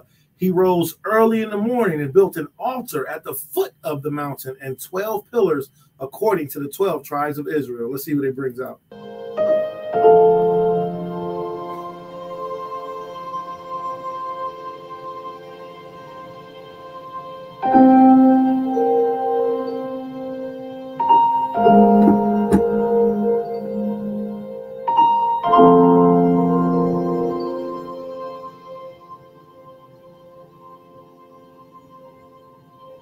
Exodus says that Moses built an altar of uncut stone at the foot of Mount Sinai and also set up 12 pillars to symbolize the 12 tribes of Israel.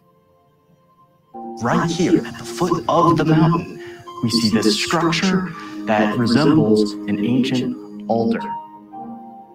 then what we are standing in right now is probably the animal chutes that would lead them to sacrifice at the foot of the mountain. The animal chutes lead to this area of the structure, which may have been the slaughter platform for animal sacrifices. The Saudis, of course, say that this has nothing to do with Moses, but they admit that they found animal waste and bones underneath this area when they dug. People who have been to this site decades ago say that this site used to be much cleaner, and you could more clearly see the remains of about 12 pillars, as well as a stone platform that they would stand on. Near the altar and the 12 pillars, Moses reads to the Israelites the Book of the Covenant, and they agree to it. This means that Moses probably had a spot right above the altar that served as a stage in order to address the people. Right above this area with the altar and the pillars, there is an area that could have been a perfect spot for Moses to be seen and heard when the covenant is made. The Saudi local actually pointed to this part of the mountain and showed us how Moses' voice would have echoed like he was speaking in a natural amphitheater. The Bible says that a brook flowed down from Mount Sinai, providing water for the Israelites. The brook must have come down near the altar at the foot of the mountain for the sacrifices to take place. And the brook must have come near the golden calf because Moses threw its remains into the river. It's very easy to see where there was once a stream coming down from this mountain, where there's evidence of burnt sacrifices. It then ends up near the possible golden calf worship site. There's even evidence of wells around the area where a pool of water would have formed, proving that a large population once lived there. According to the Bible, the prophet Elijah travels to Mount... Oh, you got fringes. You got them fringes and them borders of blue. Look at that.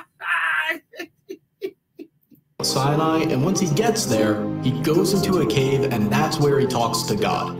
The real Mount Sinai must therefore have a cave that is accessible, safe, and suitable for sleeping. This cave above the altar is about 15 feet high, 20 feet long, and 20 feet deep. If this is the real Mount Sinai, then this is almost certainly the cave of Elijah.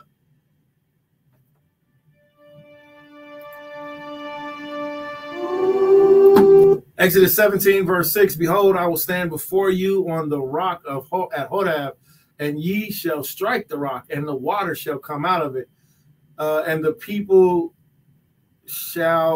will drink. And Moses did so in the sight of the elders of Israel. Let me do something real quick, because something's not right about that. I'm going to get Exodus 17. All right. Hold that thought.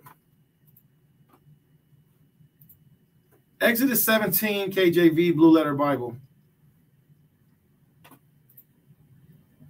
All right. More church people thirsted for water. Kind of want to do with these people. My shot said, go before the people who take with the elders. Smoke is the river thy hand. Behold, stand before the people. Horeb, thou shalt smite the rock. Okay, so this is verse 6. All right, so behold, I will stand before thee there upon the rock of Horeb, and thou shalt smite the rock, and there shall water come out of it, and the people may drink. And Moshe did so in the sight of the elders of Yasha'al. Okay, let's get back to the video. I just want to make sure it lined up.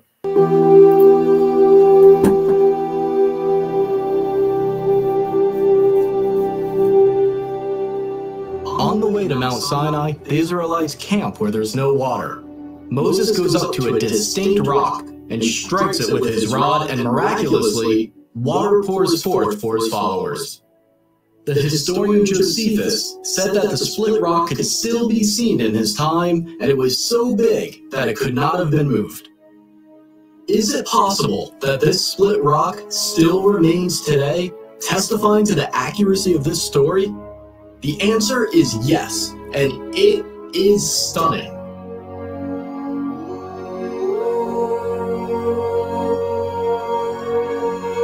That's a big rock. That's a big rock, boy. That's a big rock. Look how little they are in comparison. This split rock was first discovered by Jim and Penny Caldwell, an American couple that was working in Saudi Arabia in the early 1990s. The local Bedouins have long had two names for this area. Stop right there. So Bedouins are the names of the Abrahamic people that still live in Arabia, that still live in Turkey, that still live in Jerusalem. They call themselves Bedouins. And I had the blessing and the privilege to hang out with the Bedouins. I was with Zaquan Matatawa, my Ak Tazadak. We were together, and this old school Bedouin had this coat, and it was made out of camel. That coat was so fire. It was a trench coat, went all the way down to his body. Like you can tell that it was something that was special. Like it was a very powerful garment. But the Bedouin people, when I would go and get my jewelry from Jerusalem, I would get them from the Bedouin people. But yeah, so the Bedouin people are still there today. And remember, Abraham had so many children. I'm sorry, not Abraham, but Abraham had so many children by his concubines with Keturah that his children couldn't be numbered. So then they just started being caught up under one group of people, the Bedouins. All right. I'm gonna take this back just a moment, just a second. That's a huge rock. Look at that. That's beautiful. 1990s. The local Bedouins have long had two names for this area: the Water of Moses and the Split Rock of Moses. This split rock is on top of a 100-foot hill and is somewhere between 40 and 60 feet high. And what's really amazing about this specific location in the valley, along the possible route to Mount Sinai, is that the rocks underneath the split rock are smooth, as if tons and tons of water poured forth, forming a miniature lake at the bottom for the Israelites to drink from. If you have a relationship with a local, they'll tell you that this area is related to Moses. But the Bedouins that live here will try to keep you out. We saw this firsthand as we were chased out of the area. Okay, so we are flooring it. We're gonna see if this guy follows us. We heard 2 gunshots. This guy's like, doesn't really want to party.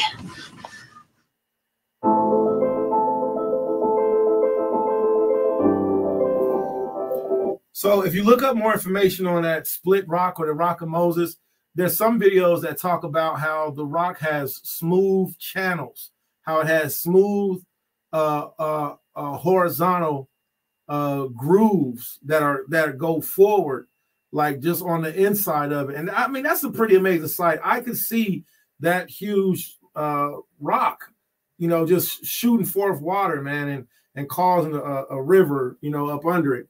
You know, but I would encourage you all, like each one of these things that, you know, these Gentiles are presenting, you know, I would encourage you, you know, Google them, look it up for yourself, you know, find out what other people say about it. All right, interesting information. The Bible says the area near the split rock where the Israelites fought the Amalekites is named Rephidim, which means place of rest. Hebrew inscriptions we found there have been interpreted to say place of rest, the definition of Rephidim. Closer to the mountain, inscriptions have been found that Dr. Miles Jones, a scholar of ancient Hebrew, believes are talking about the battle with the Amalekites. He says one of the inscriptions refers to the death of an Amalekite. Nearby, there are 2 inscriptions that Dr. Jones believes are marking where a Hebrew mother and daughter died. The Bible says that God told the Israelites that they possess the land wherever the soles of their feet touch. Near the split rock and near the mountain, there are many inscriptions with an image of a foot and a sandal. Next to the image, there is Proto-Hebrew writing that means the sole of the foot. We also found inscriptions that were translated and found to refer to Yahweh, the Hebrew name for God. There's another area near the mountain named Wadi Musa, or the Valley of Moses. Here, a depiction of a menorah was found, and it might be the oldest depiction of a menorah known today. Now, a new eyewitness has come forward to reveal that the Saudis have been hiding the evidence of the Exodus since at least World War II. This man was an American pilot who met the king of Saudi Arabia. Bob Cornuke was one of the first people to reach Jebel Makla in the 1980s, and he recently interviewed that pilot and made the footage available for this video. It's an honor to meet you. Our lives have intersected possibly in something very historic. and we're talking about where the real Mount Sinai is located. And I had no idea that someone as far back as World War II would have seen the mountain and had been told that the mountain was the holy mountain of Moses. Did any of the Muslims tell you that that was a holy mountain? Oh yes. I guess everybody in the military knew it was holy. Well, they made to fly around it, and it was off limits. Not to be killed either by God or by maybe some of them, I don't know. And when I took off, I was scared to death. You bet I flew around it. But it was different than the rest of the mountains because it was black on top? That's powerful. He said he wouldn't even fly over it. He said, you better believe I flew around it. You bet I flew around it. Oh, it was a blackish green. It was dark enough to be somewhat frightening. You know what I really believe? I think it's Mount Sinai. I think God let me fly around it. That's what I think. I think He let you and me both live. Why haven't we heard about this other candidate for Mount Sinai? Why has almost the entire focus been on the traditional site despite its lack of compelling evidence? Think about how many things line up with the biblical story right here at this mountain. There's a beach and path where the Red Sea crossing could have happened, matching the biblical account. You can see how the Israelites could have camped near Elim with its 12 wells and 70 palms. Along the way to Jabal Machlah, there's a split rock and area suitable for camping. There's a mountain referred to as the Mountain of Moses, with a large plain in front of it where millions of Israelites could have camped. You can see an altar of uncut stone at the foot of the mountain, where there's evidence of burnt sacrifices, right where it should be. There's evidence of bull worship, and you can see exactly how Moses would have seen the golden calf worship going on as he came down from the mountain. There's a brook that comes down from the mountain just like the Exodus story says. You can see right where the cave of Elijah might have been. All of these little details have to fit, and they fit. After I came back from the trip, people asked how I felt standing there where so few people have been able to. And the predictable feelings were easy to describe. The adrenaline, amazement, awe. But there was an emotion that was more difficult to describe. All right, so let's stop the video right there. All right, I put the clip to this video in the room. I pray that you check it out, watch it for yourself. All you have to do is look this up, Real Mount Sinai Found. And then it's gonna bring up, similar videos, all right, similar things, and then just, relate them for yourself, relate them for yourself, okay? And the reason being on why I want to encourage that is because it helps us to further understand this week's Torah portion.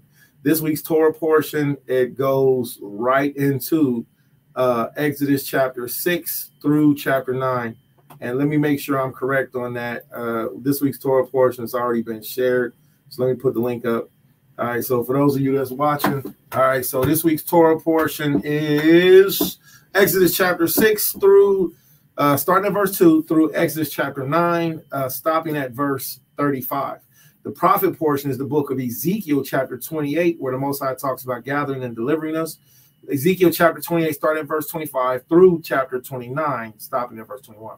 And then we see the gospel portion, this week's Torah portion is the book of Luke chapter 11, verse 14 through verse 22. So that's really short. That's really short. But what we see all of this information that's been presented to help us to understand that the Father not only performed these acts, but he left proof and evidence behind for us. Shalom la'akwat nawa'ah. You already see what it is. You got it's all that. So salute to the Akwaf Nawa'ah, man. She made this beautiful diadem for me. 3 holy colors. I'm still not sure what I want to do with it, but I'm pretty confident it's going to go with a lot of my regular attire. This is going to be my regular. This thing's going to get sweaty. It's going to get ministry. I'll be walking around teaching in it. All this. This mug is wonderful. So the water for your beautiful work, for your artistry. All right. Y'all need to contact the sister Nawa'ah in the city gates of the STL. the daughter does amazing work. I seen a black dress. I think it's a skirt that you made, you know. But salute to the Aqua. No, wow, man. Thawada, Anyablaka, double honor to your father, double honor to your mother. Amayan, Mina, Shalom. You were right. Yeah, that rock was huge. All right, that split. Yeah, all praise. It does, man. I don't even know what to do with it. I just wrap myself up. I was like, oh, praise. So I do know that I'm going to have Rashwan to put Paleo Hebrew characters on it.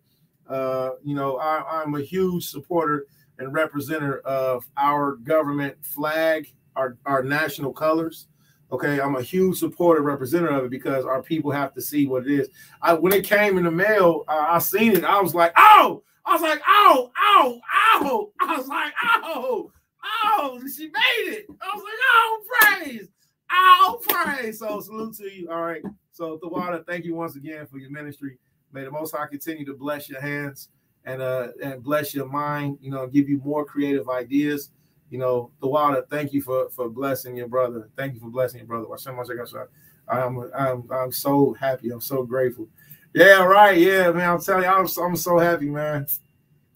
All praise, all praise. So again, Shabbat Shalom, Shabbat Shalom. Yeah, that's right. All praise, all praise. Eugene Bailey, Shalom, Shalom, brother Isaiah, Shalom to you. Most I bless, keep making his face to shine upon you. The pillar of smoke. All right. Azariah Yasharallah said the pillar of smoke. All right. Khan. Shabbat Shalom to Shia with Shalamoth. All right. And to the women of Kakma's Corner, to the women of wisdom. Shalom to you all. I don't know who this is. This is Russian though. I don't know who that is, but Shalom, salute to you. All right, I pray that you hear it for the word. All right. And then Tech Flex, whenever you're ready, you know, bring out that information, brother, and we'll support you on that. Okay. So this is this week's Torah portion reading, and we're gonna start to bring out some of this information. So what I like to do is also encourage you all, when you get a chance, to study last week's Torah portion, you know. And if I know the week goes by so quick and we all be so busy, you know, but don't forget, man, the Torah portion is our benefit, man. It's for our rest. Okay, it's for our rest. All right. And the Most High gave it to us. You know, the Most High gave it to us for our rest. All right. So enjoy the Torah portion. Okay. Enjoy learning the Father's instructions on us coming together. Okay. All right. I just put a ticker up there. The ticker is for my Cash App. If anybody would like to send a donation for the ministry, that's got some things that I'm working on, you know, and I want to make sure that if you would like to support, you can support. You can find my information and my personal phone number, 614-999-2677. For love and donations and ministry, the smallest to the greatest, all are accepted. Okay.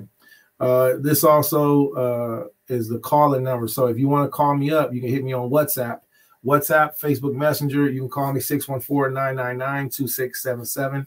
I can add you into the Proverbs 27:17, which is the world's oldest the world's oldest WhatsApp Hebrew Israelite group. All right. I'm going to say it like that.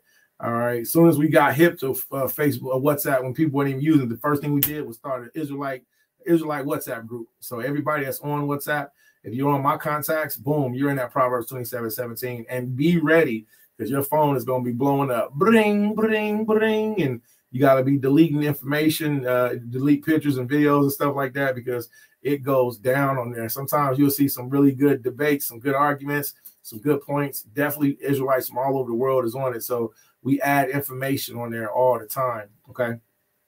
So we're gonna get started at looking at Khan again. And it really does make me happy. Thawada Noah, man. Most I bless you, keep you, make his face to shine upon you. May the Most I bless you as you bless me. All right, very grateful, very grateful. Hallelujah, amen.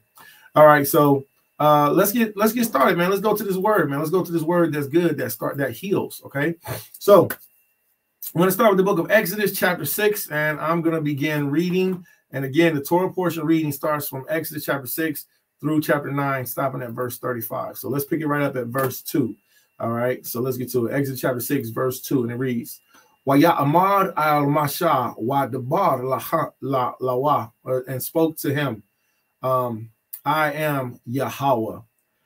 And I appeared unto Abraham, unto Isaac, unto Jacob, by the name of the Almighty Allahia, but by my name Yahweh was not known unto them. We're going to open up this tools section right here. All right, and this tools is going to give us the option of reading interlinear. Now, when we open up the interlinear section, it's going to show us the words that's used in Hebrew. Okay, so it says, and I appeared unto Abraham. All right, so it says, wa a ra a wa a ra a, which is the root word of ra'ah, which means to look or see. So he says, wa a ra a, al or il, abaraham,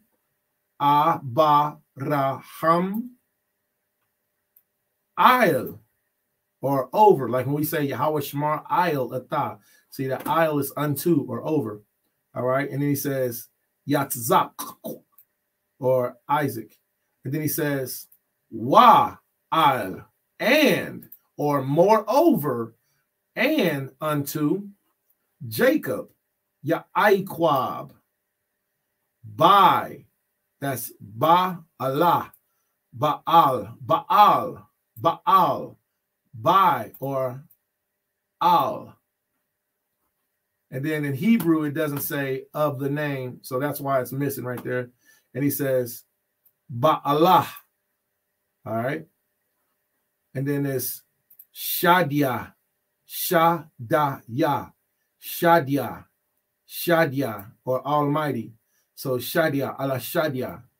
And then he says, but by my name, right here, but by my name, Washamya. He says, Washamya, look at this, Yahweh, Yahweh. So he doesn't say Ahaya. He says Yahweh, Yahweh. So he says, but by my name. See, look, Washam. Let's look at this real quick. We're gonna just play around with our Hebrew for a little bit and learn. All right. So Sham. All right. Sham. Let's see the Strong's. Sham, a primitive word, perhaps rather from H7760, through the idea of definite and conspicuous position. All right. He says what? A mark or a memorial of individuality, implication, honor. He says authority, character. Okay. Base in fame, famous, named, renowned, report. So the word Sham is used 864 times. Now let's go to what comes after Sham. We have, he says, Washamyah, and my name, Yahweh. You see that? Yahweh. Okay, look, Yahweh. Let's open up the Strongs. Yahweh is used 6,519 times. Don't tell me his name is Ahaya. That's saying I am power. So when we refer to him, we say Yahweh. And when it's all caps, 6,510 times. All caps God 4 times. Jehovah 4 times. And then a variant 1 time. So altogether, the name Yahweh is used 6,519 times. Okay? Biblical usage, Yahweh, the existing one. The proper name of the true God. Unpronounced except with the vowels pointings of, and then it gives the Hebrew 136. Okay, so let's go back to the scripture. So we see the word Yahweh, the name Yahweh is used what? 6,519 519 times. All right. I'm going to copy that number right there and put it in the room so everybody can see it. All right. That's very important. That's how many times Yahweh's name is documented. 6,519. It doesn't say that for a higher 6,519 though. Okay. So let's go back to the word. That was just a real quick breakdown. And this is why we also use Blue Letter Bible, so we can show people how to look for the words themselves. All right. Now, this is the whole sentence verse of Exodus 6:13. And this part right here that's highlighted in yellow, this where it says Yahweh. All right. Okay. So let's go back to it. So let's go ahead and go down to verse 4. So verse 4, it reads, "And I have also established my covenant with them to give them the land of Canaan, the land of their pilgrimage, wherein they were strangers. I have also heard the groanings of the children of Yasha'Allah, from whom from the Egyptians kept in bondage, and have remembered my covenant.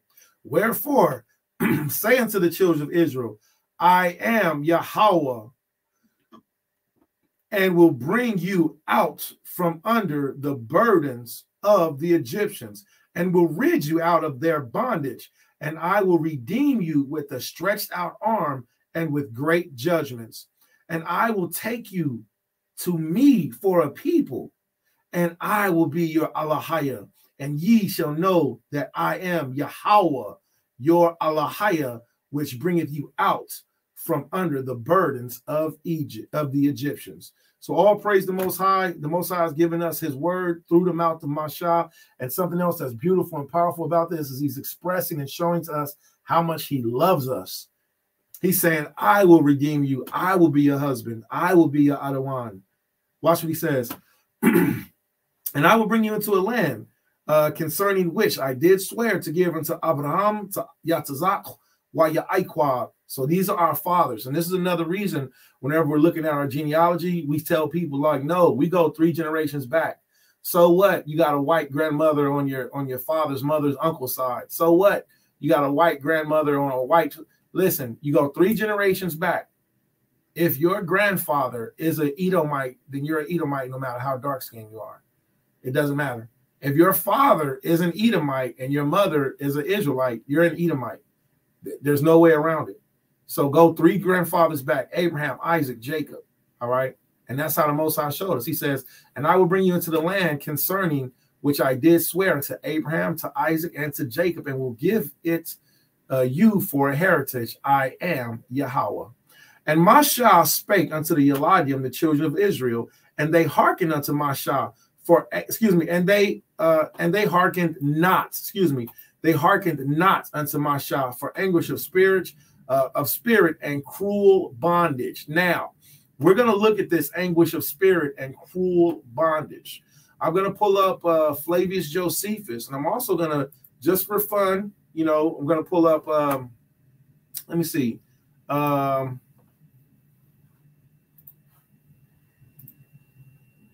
Jasher chapter 76.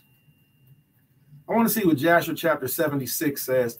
Now, I do know this. We should have no dealings with the Hamites, with the Cushites, with the Ethiopians, with the Egyptians, I'll say specifically.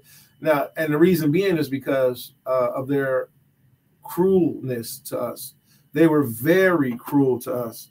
And what they did was they did such things as ground up our children, and they put our children inside of the walls of the pyramids. They put our children inside of the walls of the pyramids. If I didn't make enough bricks for that day, then my child became the mortar. My child became the brick. And we had to block up our own children inside of these walls of the pyramids forever.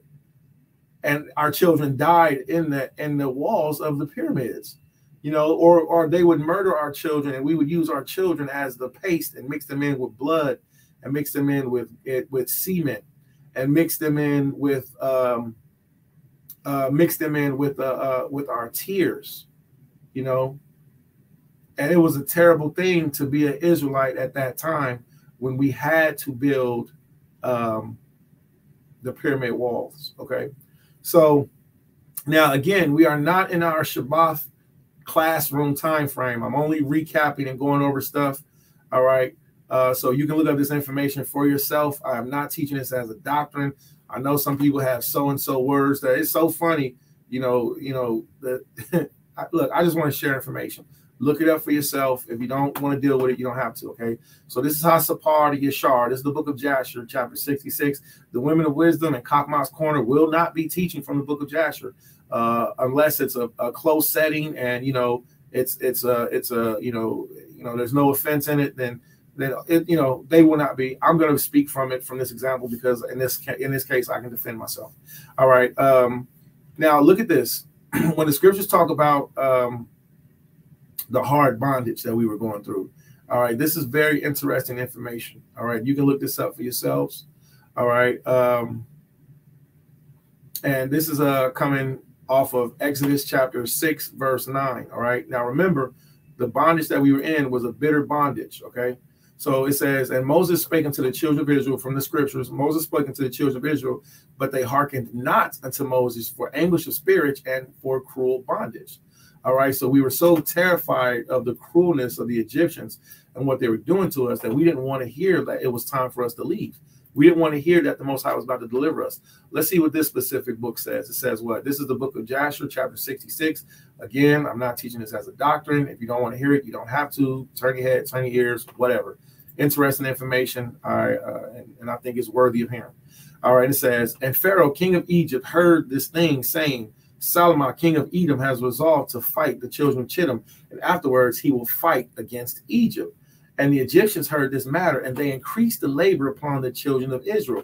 But the Israelites, lest the Israelites should do unto them as they did them in their war with the children of Esau in the days of Hadad. Now, you have to understand the wars to understand that verse, but I'm going to help explain it to you. So we were in slavery in Egypt. When we were living in Egypt, we weren't in harsh bondage yet. Because remember, we had time frames of peace. But what happened was there was a war that had broke out with a man named, and I tell everybody, remember this man's name, Zepho, Z-E-P-H-O, Zepho. His name is very important. So Zepho, the son of Esau, he had, after the death of Joseph, he went to war against Israel, and he went to war against Egypt. So he went to war against Egypt, and the Egyptians asked us to help them to fight. So Zepho was really trying to come to fight the children of Israel, but in order to get to us, they had to fight the whole Egyptian country first because we were living in Egypt. So what happened was the Egyptians went out to fight Zepho and the Ishmaelites that was with them. And what happened was the Egyptians lost the war. And when they lost, they called for 120 Israelite men to come and help. Well, the Egyptians ran away while we were fighting the children of Edom. So when they left us hanging in the fight, when we turned back to go home, after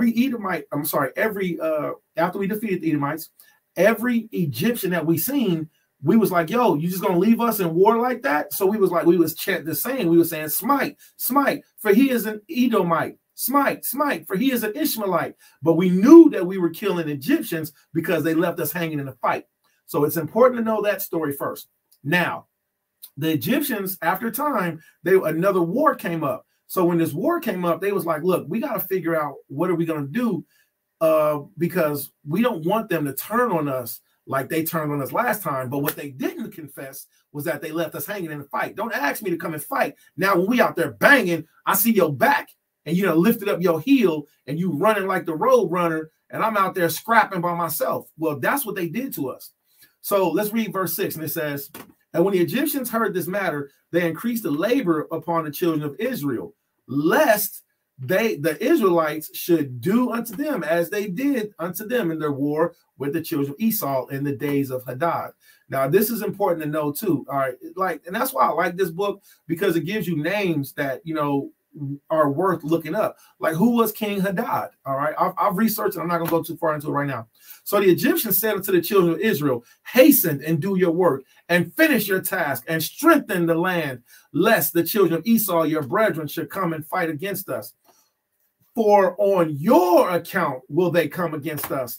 And the children of Israel did the work of the men of Egypt day by day. So we did our jobs, and what happened was the Egyptians, they were supposed to be working with us, but they quit and they started beating us while we was working. So they went from working with us to becoming like the most hated co-workers ever. They stopped working with us and they started oppressing us. And the Egyptians afflicted the children of Israel in order to lessen them in the land. But as the Egyptians increased the labor upon the children of Israel, so did the children of Israel increase and multiply. And all the Egyptian was filled with the children of Israel. All right. So with that being said, so we see that Israel not only being oppressed, we overpopulated because of in our oppression, what we found consolence in our ribs. We found, consolence in our families. So we increased and had more children, the harsher they treated us. Okay. All right. So let's read this again. Verse 10. And in the 125th year of Israel's going down into Egypt, all the Egyptians saw that the counsel did not succeed against Israel, but they increased and grew, and the land of Egypt and the land of Goshen was filled with the children of Israel. So all the elders of Israel and its wise men came before the king and bowed down and sat before him. Now, I want to let you know, one of my favorite storytime warlocks, whose name was Balaam. All right. I very much like his story. I like to hear how he was defeated. I like to know that there was a Gentile magician who had access to Allahiyah, and the Most High destroyed him on our behalf. All right. But to know that he was actual witch, he was actual warlock, he performed magic, and his magic, his antics, these things worked. And sometimes Yahweh would confuse them, So Balaam was there, but let's read this real quick. It says, and all the elders of Egypt and all the wise men thereof said unto the king, may the king live forever. Thou didst counsel us, the counsel against the children of Israel, and we did unto them according to the word of the king. So the only thing they can think of to defeat us was just to put us to work. And then by putting us to work, it would beat us down. But instead, our bodies got stronger. We produced more children. But in the proportion to the increase of the labor, so do they increase and grow in the land. And behold, the whole country is filled with them. Now, therefore, our Lord and King, the eyes of all Egypt are upon thee to give them advice with thy wisdom, by which they may prevail over Israel to destroy them or to diminish them from the land. And the king answered them, saying, give unto you counsel in this matter, that we may know what to do unto them. And an officer, one of the king's counselors, whose name was Job, from Mesopotamia, from the land of Uz, answered the king, saying, if it please the king, let him hear the counsel of his servant. And the king said unto him, speak. And Job spake before the king and the princes and before the elders of Egypt, saying, behold, the counsel of the king, which he advised formerly respecting the labor of the children of Israel, is very good. And you must not remove from them that labor forever. So Israel was conditioned. We're not meant to be homeborn slaves, but the Egyptians did us so wickedly and so cruelly. All right, murdered the men, raped the women, murdered the men, raped the women. All right, they did us so cruelly that their mentality was to keep us in slavery forever. But this is the advice, counsel, by which ye may lessen them, if it seems good to the king to afflict them. Behold, we have feared war for a long time, and we have said, when Israel becomes fruitful in the land, that they will drive us from the land if war should take place. And the reason being is because the Egyptians knew the history of how powerful we are in our wars with Yahweh's support. If it please the king, let a royal decree go forth, and let it be written in the laws of Egypt that which shall not be revoked, that every male child that is born of Israelite blood shall be spilled, his blood shall be spilled upon the ground. And by your doing this, when all of the children of Israel have died, the evil of their wars will increase. Let the king do so, and send for all the Hebrew midwives, and order them in this manner to execute it. So the thing pleased the king, and the princes and the king did according to the word of Job. And the king sent forth the Hebrew midwives, and called of them which name was what? Shephrah, and the other Puah. Now you can find the story of Shephrah and Puah in the book of Exodus chapter 2. And it talks about how these midwives saved the lives of the children of Israel, and Yahweh did well with them. So these stories don't only coincide. I don't think that these are just, I've heard people say that these are filler information. I don't think that these are just filler information. I think that these are stories that line up perfectly, you know. And if you know, if anybody finds faults or flaws and stuff, you know, present them, show them to me. You know, I don't think it's impossible to have sex with a woman that's older and she still gets pregnant. You know, I just don't think it's impossible. And that was one of the reasons one of the brothers didn't want to, you know, he didn't speak against it, but he was like, yo, that's kind of bugged out. And I was like, yeah, it is bugged out, but it's possible. All right. So let's read. It says, and the midwives came before the king and stood in his presence. And here goes something else that I like this. Her name was Puah and her name was Shephrah. You know, I think these are two, not trying to be funny, but these are two like hood names. Like today we got Shaniqua and Puah.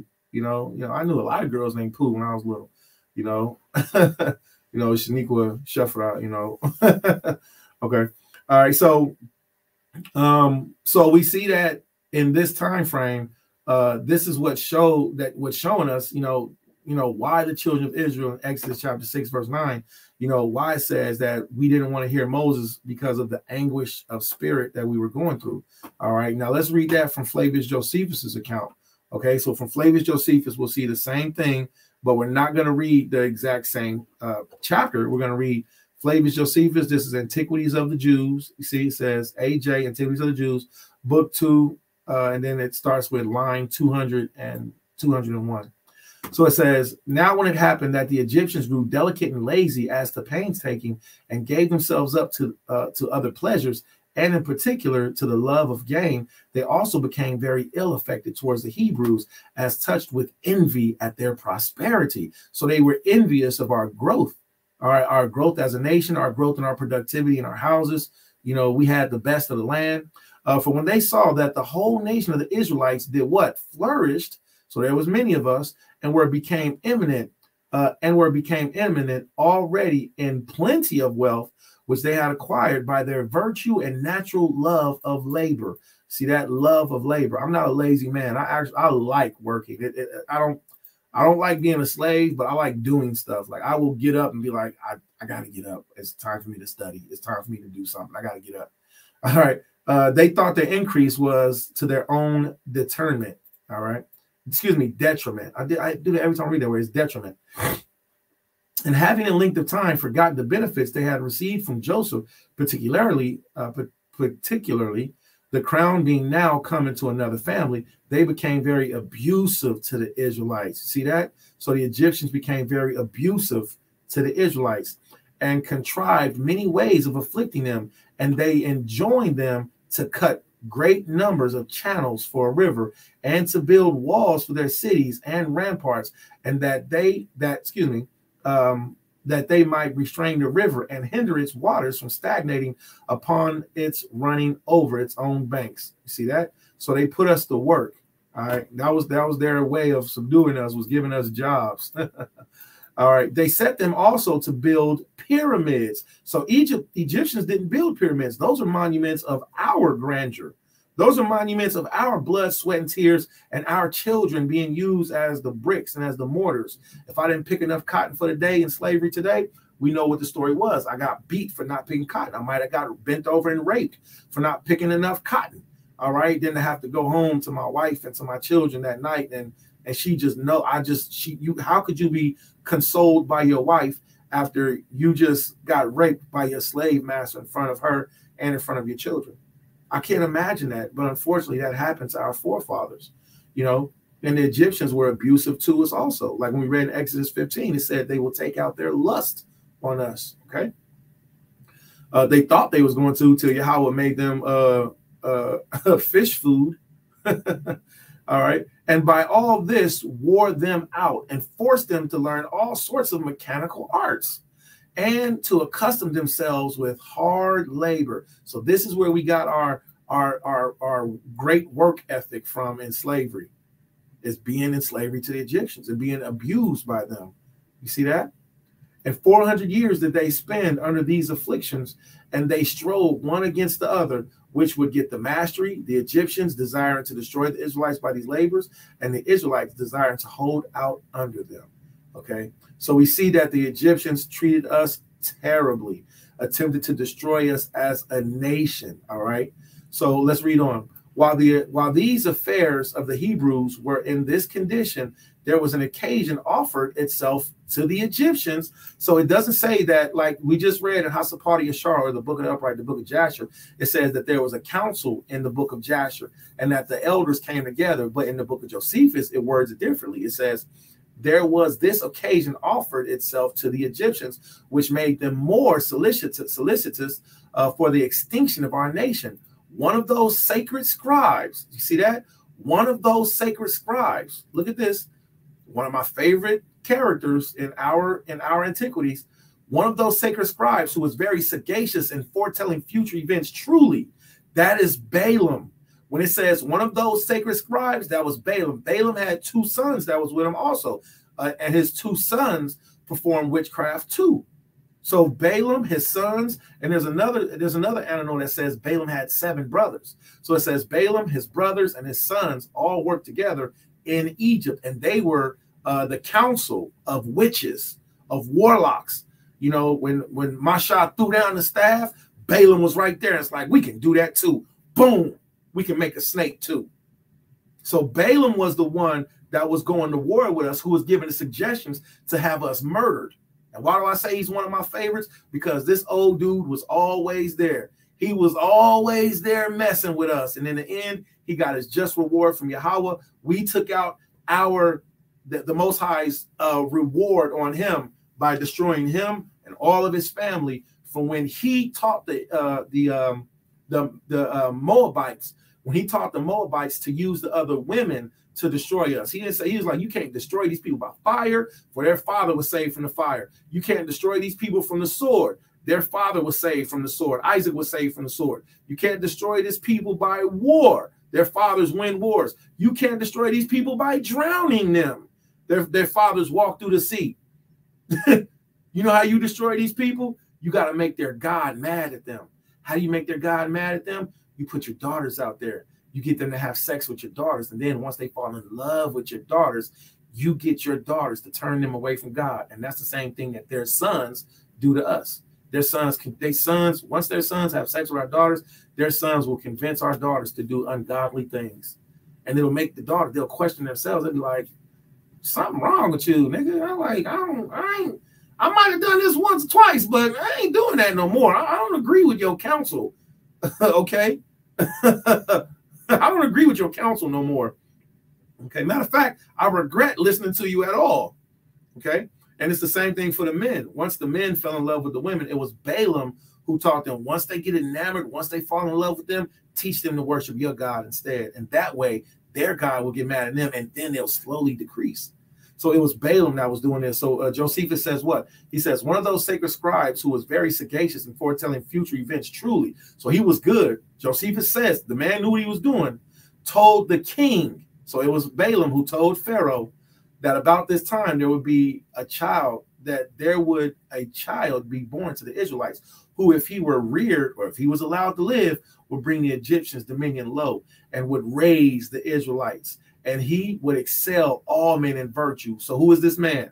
I'm going to ask y'all a question. Who is this man that Balaam is prophesying about? Because Balaam's father also got the same prophecy. So Balaam received this information from the Most High. Balaam's father said the same, he got the same prophecy. So you got two different men. You got you got Balaam. I'm sorry, I didn't mean to say Balaam's father. I apologize. I didn't mean to say Balaam's father. Balaam got this prophecy, and the man who's being prophesied about, his father received this prophecy. That's right. That's right. It was Moshe. All right. Hey, Shabbat Shalom, Mishpachat. All right. Shabbat Shalom Lakagam. All right. David bin Yochanan. Shabbat Shalom Lakagam. All right. Wakal Mishpachat. And all your family too. Wakal Mashpachat Hagam. All right. So you're right, my Lord. So it was Moshe. All right. So it was Masha. It was Moshe who this prophecy was speaking about. Okay. So let's go back and see what our illustrious teacher Josephus tells us. He says, about this time, there will be a child born to the Israelites. That child is Moshe, as our brother David just told all y'all. All right. who, if he were reared, would bring the Egyptians dominion low and would raise the Israelites, that he would excel all men in virtue and would obtain the glory that would be remembered through all ages. That's a heck of a thing to tell somebody. If you let this boy, if you let this child be born, if you let this Israelite child grow, your nation is going to be destroyed and his name is going to last forever. Dang!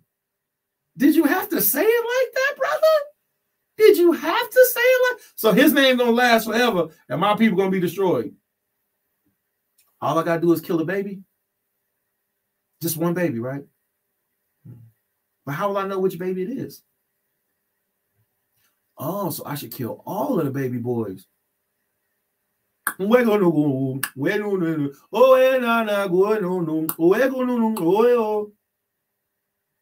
That Hamite was down with the cause. He was down with the slaughter of the children of Israel, which thing was so feared by the king that according to this man's opinion, which man? Balaam. This man's opinion, he commanded that they should cast every male child which was born to the Israelites into the river and destroy it. And, excuse me, that besides this, the Egyptian midwives. So this is another point to bring out. The Egyptian midwives should watch the labors of the Hebrew women and to observe what is born. For those were the women who were enjoined to do the office of midwives to them, and by reason of their relation to the king would not transgress his commands. So after Shiphrah and Puah was letting the Israelite babies live, he was like, we're going to have the Egyptian women to watch over their birth. So now you got these mean, nasty, your Hebrew baby, giving them hard slaps.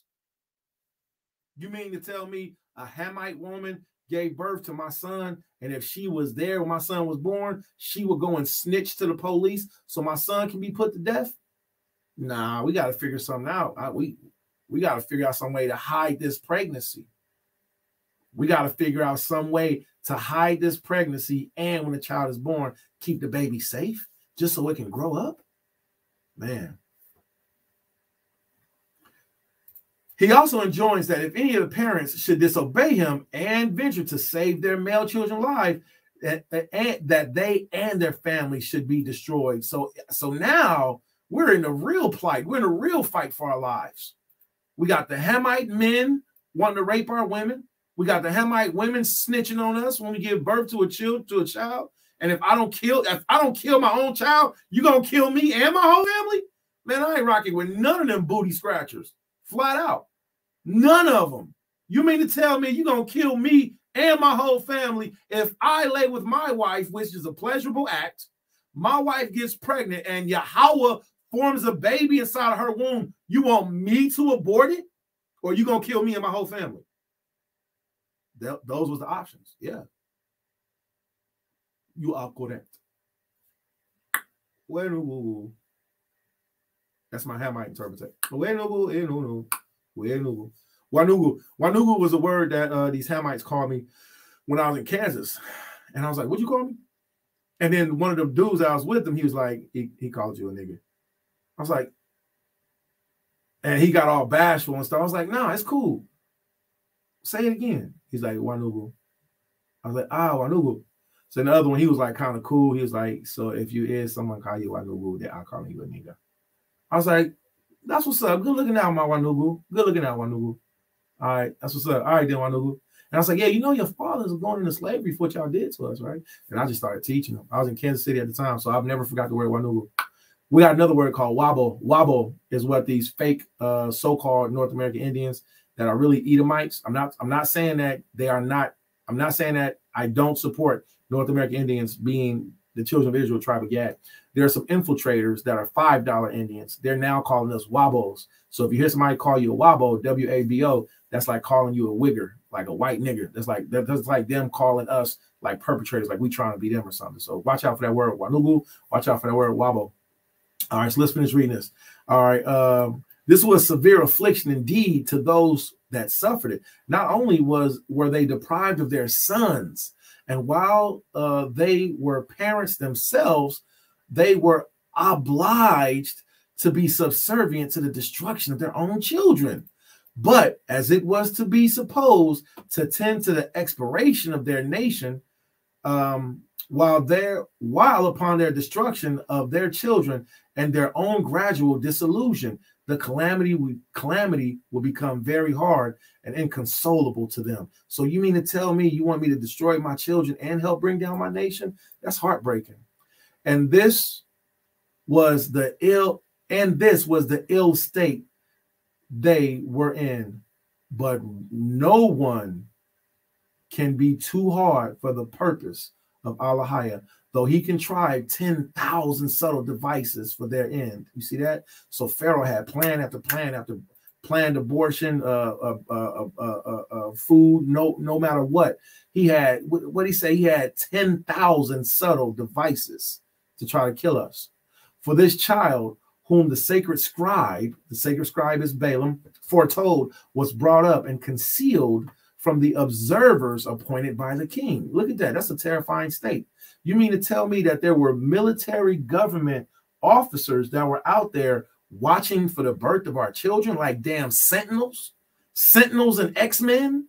So we the X-Men and they was the Hamite sentinels looking for our children. There's an article that I read, and it said that what the Hamites did was they would have their babies with them and they would make their babies cry. And whenever their babies cried, the Hebrew babies would cry too. So we would be hiding a Hebrew baby, you know, in the secret room, you know, back in the studio with a curtain over the studio wall. And it would be, you know, where and she would come in and she would make her baby cry. It would start hollering out. And once her baby hollered out, our baby from the other room would start crying too. They use their babies like watchdogs to make their babies cry so our babies could cry. How terrible is that? There were observers appointed by the king, and that he foretold him, and he that foretold him did not mistake in their consequences of his preservation, which were brought to pass after the manner following. So the he in this subject, and the reason why I wanted to start here, and you can look this up for yourself. This is Flavius Josephus, Antiquities of the Jews. I'm going to get this link. I'm going to share it with you. The reason being is one is because it brings in the birth of Moses, and it shows how this sacred witch Balaam, how he was there to be used as a counselor of how to help destroy the children of Israel. Okay. So that's starting at the birth of Moses. All right. So Moses' father's name was Amram. He received the same prophecy that Balaam received, that there's going to be a child born. So you had the same prophecy on the good side and on the bad team. The good team knew this story, and the bad team knew this story. All right. All right. Well, entertain hatred of him, great anger. Now, okay, so what we just did was we just fast forward. We're in the book of Flavius Josephus, Antiquities of the Jews. We're in book number 2. We're in paragraph or line 254. Okay, it says, now the Egyptians, after they had been preserved by Moses, entertained a hatred to him and were very eager in compassing their design against him, and suspecting that he should take occasion from his good success to raise a sedition, to bring inventions into Egypt. He told the king he ought to be slain. See, so Balaam once again coming up with plans, trying to get Egypt killed. Trying to get Moshe, trying to get him killed. Okay, so let's go back to the Torah. We're going to start at Exodus chapter 6, verse 9. So we see that this embitterment, it was right there. All right. And eventually what I'll do is I'll pull out a Hasapati Ashar, or what's called the Book of the Upright, and get the examples of how our children were slain and used as the bricks and the mortar for the Egyptians. I'll get that in a moment. All right. So Exodus chapter 6, verse 9. And Mashah spake unto all the children of Israel, but they hearkened not unto Mashah for anguish of spirit and for cruel bondage. And Yahweh spake unto Mashah, saying, go in, speak unto Pharaoh, king of Egypt, that he let the children of Israel go out of his hand.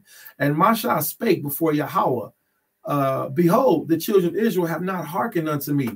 How then shall Pharaoh hear me, who am of uncircumcised lips? And Yahweh spake unto Mashah and to Aaron, and gave charge them a charge unto the children of Israel, and unto Pharaoh, king of Egypt, to bring the children of Israel out of the land of Egypt. Verse 14. These be the heads of their fathers' houses, the sons of Reuben, the firstborn of Israel, Hanach and Palul, Hezron, Hezron, Camri. These be the families of Rehoboam. And the sons of Simeon, Jemuel, Jamin, Ohad, and Jachin, Zohar, Shaul, the son of a Canaanitish woman. These are the families of Shemaiwan, Simeon. Verse 16. These are the names of the sons of Lawiah, Levi, or Levi, some may say, according to their generations, Gershon, Kohath, and Merari. And the years of the life of Lawiah were 137 years. And the sons of Gershon, Lebani, Shimi, according to their families. Verse 18. And the sons of Kohath, Amram. You see that? So now it gets into Moses' father, Amram. Remember that name. And Izhar, and Hebron, Uziel. And the years of the life of Kohath were 133 years. And the sons of Merari, Mahali, Mushi. These are the families of Lawiah according to their generations. And Amram. So now it's going into Amram. So we just focused on we're focusing on Masha, Moses' father now. And Amram took him Jochebed, his father's sister, to wife. And she bare him Aaron and Masha. And the years of the life of Amram were 137 years. And the sons of Izhar, Korah, and now we have Korah. Remember that name, Korah? All right, Korah, he has a very, very special story in the scriptures, and we'll get to that when we go through the Torah portion. All right, Nepheg and Zikri, and the sons of Uziel, Mishael, and Elzaphan, and Zithri, and the sons, and Aaron took him Elisheba, daughter of Aminadab, sister of Naashan, to wife, and she bare him Nadab, Abihu, Eleazar, and Ithamar. And these are the sons of Korah, Ashir, Elikan, Elkanah, and Abisaph. These are the families of the Korites. And Eleazar's son took him one of the daughters of Petil to wife, and she bare him Phinehas. These are the heads of the fathers of the Levites according to their families. These are that Aaron and Masha, to whom Yahweh said, bring out the children of Israel from the land of Egypt according to their armies. These are they which spake to Pharaoh, king of Egypt, to bring out the children of Israel from Egypt. These are that Moses and Aaron. Verse 28. And it came to pass on that day when Yahweh spake unto Masha in the land of Egypt, that Yahweh spake unto Masha, saying, I am Yahweh. Speak thou unto Pharaoh, king of Egypt, all that I say unto thee. And Masha said before Yahweh, behold, I am of uncircumcised lips. How shall Pharaoh hearken unto me? Repeat after me. Kala Sharah, Debar Yahweh, Na'isha, Wa Na Shemai. All that Yahweh has said, will we do and hear. Chapter 7. And Yahweh said unto Masha, see, I have made thee a god to Pharaoh, and Aaron thy brother shall be thy prophet. And thou shalt speak all that I command thee, and Aaron thy brother shall speak unto Pharaoh, and he send the children of Israel out of his land. And I will harden Pharaoh's heart, and multiply my signs and wonders in the land of Egypt. But Pharaoh shall not hearken unto you, that I may lay my hand upon Egypt and bring forth mine armies and my people, the children of Israel, out of the land of Egypt by great judgments. Now, something I want to say with this specific part is we're looking at now we're about to start going into looking at the plagues. Once you see like these plagues, the reality of them, how they actually happened, and also the fact that the Most High has monsters.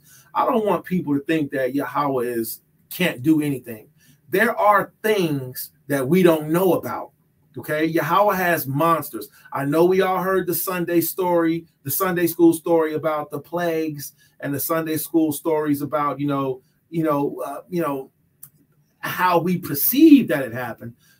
I'm going to say, upon further investigation, I do believe that the Most High has monstrous apparitions. Why do I believe that? Because in the book of Wisdom of Solomon, which is in the Bible, in the Apocrypha, it talks about monstrous apparitions that Yahweh brought against the Egyptians. All right. I like the book of Yashar. I like the book of Jasher. It's very entertaining to me. I very much like reading Flavius Josephus. When I read this account from the book of Flavius Josephus, what I see is that the Father did terrifying things. The Father did horrible things to the Egyptians, such as when we read about the plague of the flies. The plague of the flies was everywhere. It just wasn't people were swatting away flies and they were bored and it was like, oh my God, there's a fly. Oh, these flies are so annoying. No, these flies were also in the form of gnats. These gnats went into the people's noses. They went into their mouths. They went into their ears. They went into their open orifices. And oh, forbid you were a woman. Flies and gnats going up your legs, up into your buzzy. That couldn't have been wonderful. Maggots and flies laying eggs. You know, there's flies that bite. You are aware of this, correct? You are aware that there are different types of flies. So the point of saying that is to say, Yahweh has monsters. And when he says to bring forth his armies are not just, his armies are not just, people, but if Yahweh sends locusts, that's an army. Locusts. And the locusts are commanded to not eat any grass, but to destroy people. That's an army. So I like the wonders that Yahweh does. The fact that when we read again from Wisdom of Solomon, that when we read Wisdom of Solomon, I see your comment. Yo, that's funny, son. That's funny. Okay, so I don't have a problem if somebody doesn't like reading the book of Joshua. I don't care. I don't care. I like to read it for myself. You can't fault me. You can't fault me for, wanting to further my studies. I don't go into certain things. I don't teach everything that I study. But if I find something that's interesting, I'm going to speak on it. Okay. So now if you don't want to, you don't have to. Nobody's trying to make you. Okay. All right. But anyway, let's get back to this. So when we look at the plague of the blood, the water turning to blood, okay? When we look at the plague of the water turning to blood, it wasn't that just water turned to blood. It was that everything that was water turned into blood. If you had a cup of water sitting on the countertop, it turned into blood. But guess what? The human body is made up of what they say, 97% water. This means blood was coming out of the people's ears, coming out of their eyes. No, so they're talking and blood coming out your mouth. I don't have a small mind when it comes to Yahweh. I just don't. And I sincerely believe that sincerely believe that the plagues were so worse.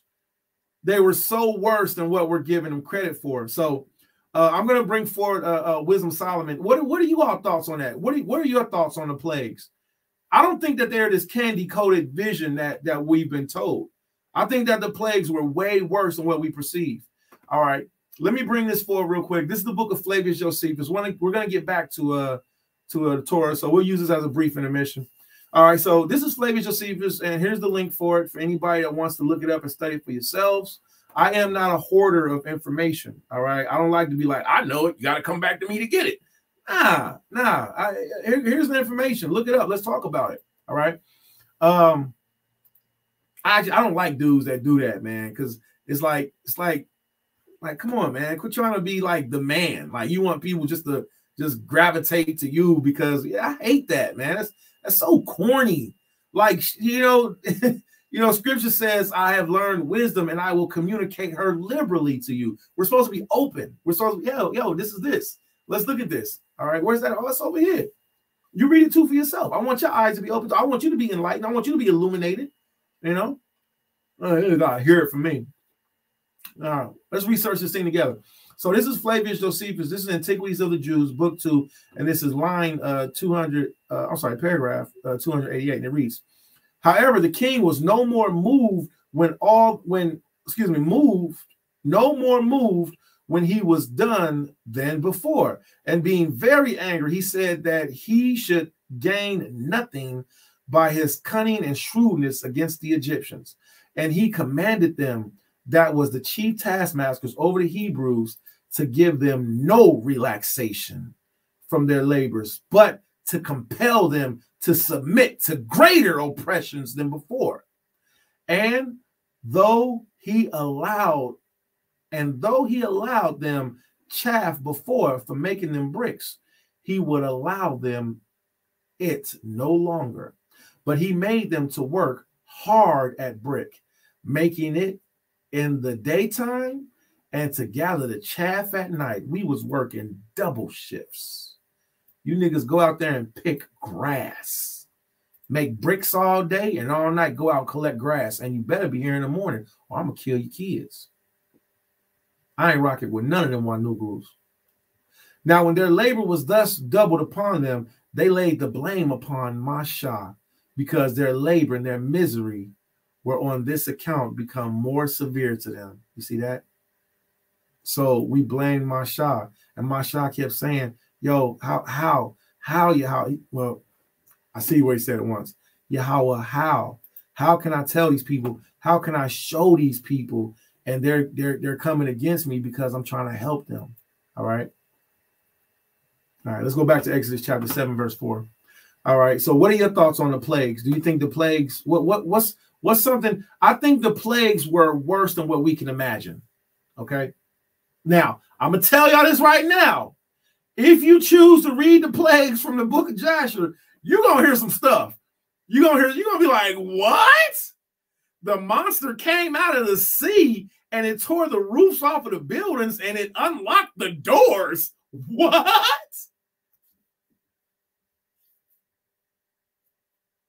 I believe that there's a very terrible race of not necessarily people, but I believe that there's different species that live on Earth, that world powers, that governments, that other people in other parts of the world, in India and Arabia, that they know about, different races, which are called potenates, that people know about, but we here in the Western world, we don't think that they're real. But I think that monsters exist. I believe in monsters. I believe in dragons. I believe in dinosaurs. I believe in unicorns. You know, I believe in people that have dog heads that bark, and that's how they communicate. And I believe that these other life forms that Yahweh has made on earth will be coming out of the woodworks in the last days. That's not a Salvinic issue. That's just my personal thoughts from my studies. And I believe that these other beings have been spoken about in antiquities. And I don't think I should have to feel weird about believing that, because I don't feel weird about it. I feel like, yo, I'm going to be nice to dogs because there's a race of people that's on this planet, all right, that are called the Syrosinelaphi. And if you haven't heard of the Syrosinelaphi, I can show you some information. If you want to see, if you want to see what I'm talking about, put a 7 in the room. If you want to see anything on the Syrosinelaphi, so I can try to back up this claim of the dog-headed people that other people in history have spoken about. My point is, the Most High has monsters, and I believe that these monsters are going to come out the woodworks. I believe they came out the woodworks in Egypt. You know, I believe that that's why the Egyptians actually worship the dog-headed people, so-called Anubis, because they knew that these creatures existed. But my point of saying that is to say, when the Most High brings his plagues and his armies out in these last days, we're going to see some terrible stuff. All right, but let's go back to this real quick, and then I'm going to check everybody's comments. Make sure you communicate with each other, all right? Exodus chapter 7, verse 4. But Pharaoh shall not hearken unto you, that I may lay my hand upon Egypt. Look at this, and bring forth mine armies. See, we didn't fight in this war. So what was fighting for Yahweh? His armies. If he wants to, he can make every cockroach in New York attack people. He can make every mouse, every rat, every bug. He can make anything he wants to happen. Any locust, any scorpion. He can make real Bigfoots just bust up out of the woods looking like a family of Chewbacca's. Okay? So he says, and bring forth my armies and my people, the children of Israel, out of the land of Egypt by great judgments. And the Egyptians shall know that I am Yahweh when I stretch forth my hand upon Egypt and bring out the children of Israel from among them. And Masha and Aharon did as Yahweh commanded them, so did they. And Masha was 80 years old. So he was 2, 4, 6, 80 years old. And Aharon 83 years old. So Aharon is 3 years older than Moses. Moses was 80. Aharon, Aaron, Aharon, all right. He was 83. All right. When they spake unto Pharaoh. And Yahweh spake unto Masha and to Aharon, saying, when Pharaoh shall speak unto you, saying, show me a miracle for you, then thou shalt say unto Aharon, take thy rod and cast it before Pharaoh, and it shall become a serpent. And Masha and Aharon went unto Pharaoh, and they did so as Yahweh had commanded. And Aharon cast down his rod before Pharaoh. Wait a minute, I thought Moses did it. I thought Moses. I thought in the Disney movie, Moses threw down his rod on the staff. Wait a minute. Let me go. Let me get the Disney movie real quick. Let me get this real quick.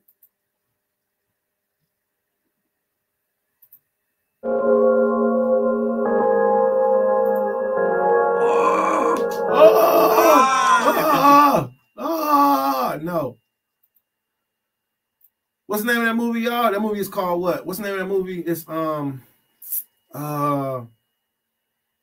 Prince of Egypt. What's that Disney movie? Disney Prince of Egypt, Moses, staff, serpents.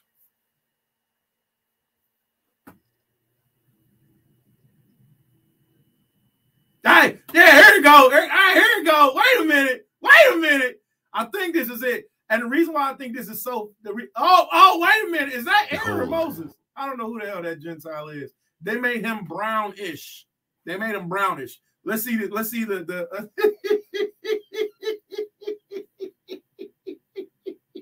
I thought Aaron did it. Wait a minute. Exodus chapter 7, verse 10. And Moses and Aaron went unto Pharaoh, and they did so as Yahweh had commanded. And Aaron cast down his rod before Pharaoh and before his servants, and it became a serpent. Then Pharaoh also called his wise men, which just so happens to be Balaam and his brothers and his sons, and the sorcerers. Now the Egyptians of Egypt, they also did like in manner with their enchantment. So, wait. For they cast down every man his rod, and they became serpents. But Aaron's rod swallowed up their rods. Wait a minute, Moses' rod? But Aaron's rod swallowed up their rods. And he hardened Pharaoh's heart, that he hearkened not unto them, as Yahweh has said. Let's see how it happens. Let's see. Behold, the power of God.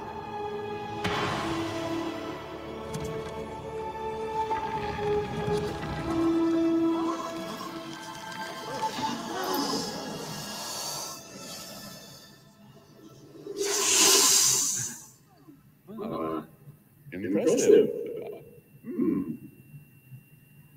Very well, Moses. I'll play. Wait a minute. Very well, Aaron? Very well, Aaron, or very well, Moses? Which one is it, Disney? Get it right. All right. It's still entertaining, though. Hotep, hoy. Give this snake charmer our answer.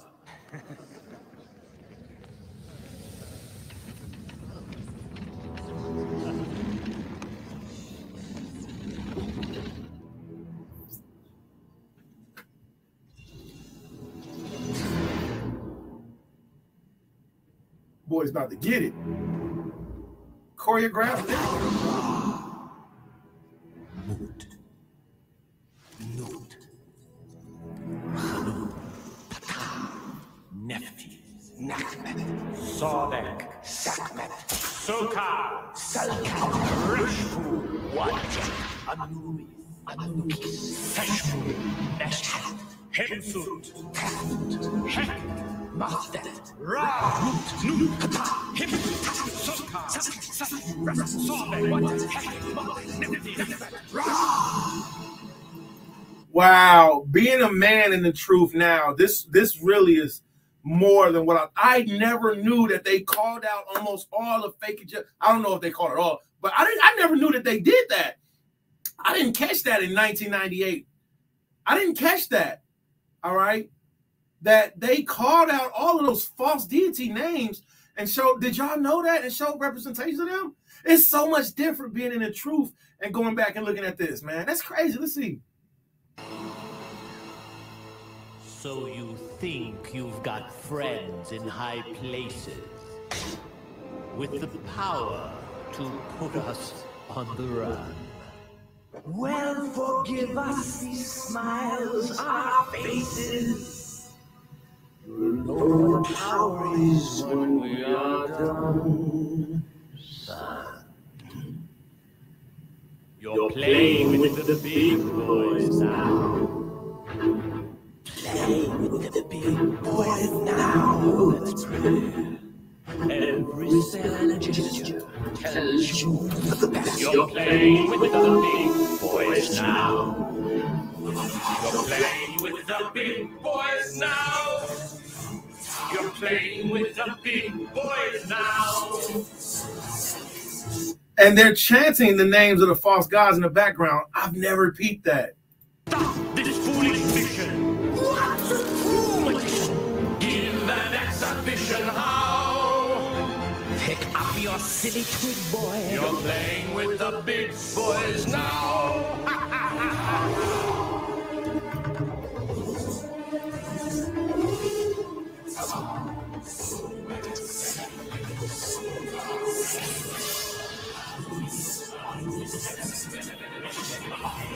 I gotta tell y'all, man, that's truly troubling my spirit. Like we were Yaladium, and we were hearing them chant these false gods in our ears. Isn't that terrible? I didn't know that. We're gonna pull the scripture next. By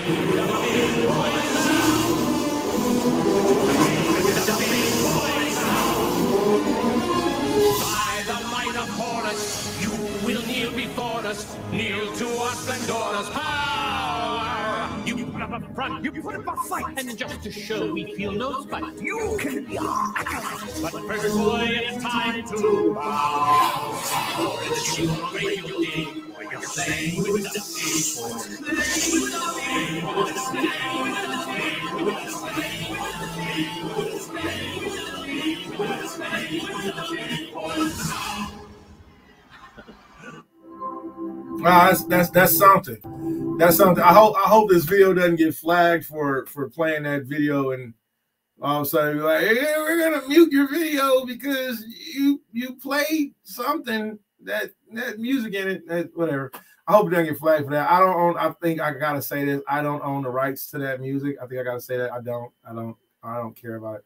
But who knows? You know, we know everybody knows Disney is satanic. Everybody knows Disney is satanic, right?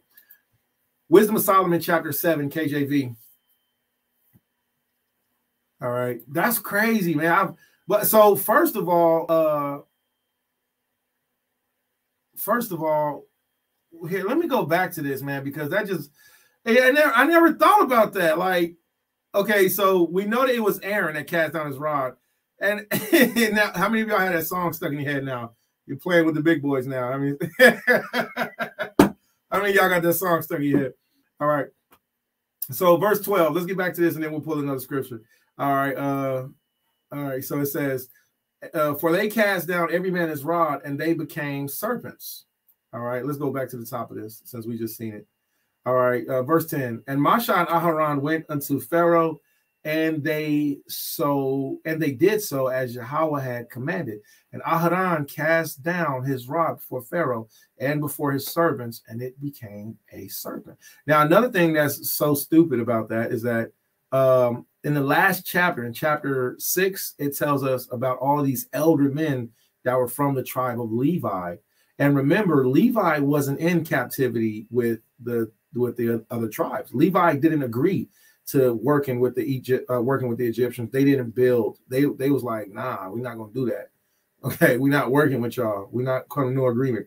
So, you know, the scripture says wisdom is found in a man's leisure. So the Most High, he took the tribe of Levi, and from chapter 6, these wise men from the tribe of Laoya, they went along with Masha. So it wasn't Masha was just in there by itself, like Disney so illustriously lied to us when we were children.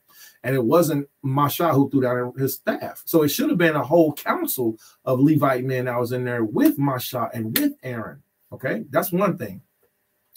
And Aaron and Masha and Aaron went unto Pharaoh, and they did so as Yahweh had commanded. And Aharon cast down his rod before Pharaoh, and before, wait a minute, and Aharon cast down his rod before Pharaoh and before his servants, and it became a serpent. And Pharaoh, how do they blatantly just take information and just flip it around? So, well, we're going to take Aaron out of it, and we're just going to make it just Moses. We're just going to make it Moses. All right. And then it says Moses was 80 years old. And then it says that cartoon character obviously was not 80 years old. What, man? What? Dang, man. That's a tell lies to your vision, brother. Tell lie vision. Telling lies to your vision. Knick-knack, paddywhack, give a dog a bone. Man. And Pharaoh was also called, then Pharaoh also called the wise men and the sorcerers. All right. And remember, Balaam was a part of this. All right. Now the Egyptians of Egypt, they also did in the like manner with their enchantments. For they cast down every man his rod. So this was more than 2 men. And they became serpents, but Aaron's rod swallowed up their rods. And he hardened Pharaoh's heart, that he hearkened not unto them, as Yahweh had said. Now, we're going into the plagues, all right? So if you're studying at home, which you all should be, I would encourage you to start to document this. I got to watch my time because our class here in Dayton, Ohio begins at 3 p.m. We will be hosting at Grand. So for those of you who are in the city gates of Dayton, Ohio, we will be hosting at the house called Grand. Okay, women, children, you know, the communities, you're welcome to come. All right, so Grand should be getting prepared. Yeah, the houses of Yahushai and the house of myself, you know, and the house of other brothers, they should be communicating and preparing, not, you know, making sure that the food is already prepared as we do. And make sure that the sisters are in communication. I believe we have one sister that's ill right now. If you are of the house of Kratzai, if you're not on your monthly flower, your cycle, if you're not unclean, this is an ordinance for you to meet with the rest of the families and communities. Don't be a Hebrew individualite. You don't have my permission to go to Shabbat class. How can she be chaste who doesn't come to the assembly to hear chaste making words? All right. I'm not going with, oh, I don't feel like it today. Don't nobody care, because the reason being is you did everything you wanted to do all week. And the Most High commanded us to gather on the 7th day of the week. So I am very stern when it comes to this ministry, because we can't allow people to just do what they want to do. We have to do how it tells them to do. So communicate with each other. Make sure everybody's ready to meet up. All right, sisters, you know, make sure the meals and everything's, you know, are brought forth and all that good stuff. Brothers, start to organize your households. So let's get to it. So Exodus chapter 7, verse 14. And Yahweh said unto Masha, Pharaoh's heart is hardened, but he refused to let the people go. Get thee unto Pharaoh in the morning. Lo, he goeth out unto the water, and thou shalt stand by the river's brink against he come. And the rod which was turned into a serpent shalt thou take in thy hand. Now, powerful thing, Yahweh is prophesying. He knows exactly, ain't that crazy? Yahweh knows where we're going to be at tomorrow.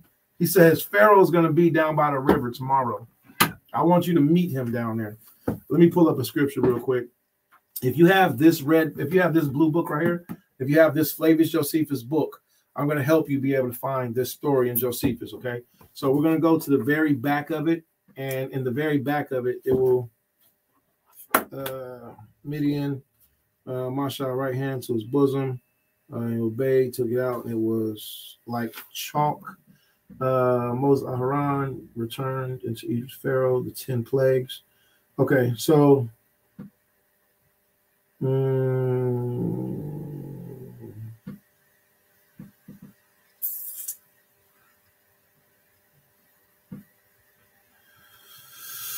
okay, so we're going to go to the book of Flavius Josephus. If you have this book, it's on page 73. If you have this book, Flavius Josephus, Antiquities of the Jews, we're going to start with the section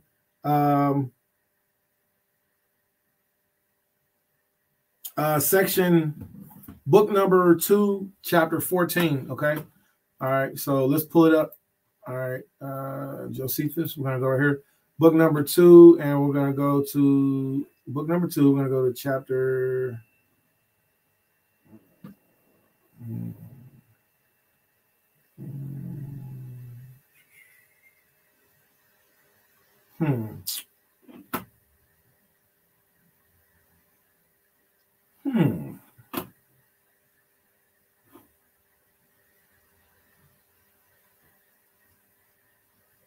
I don't think I know how to find it on this website.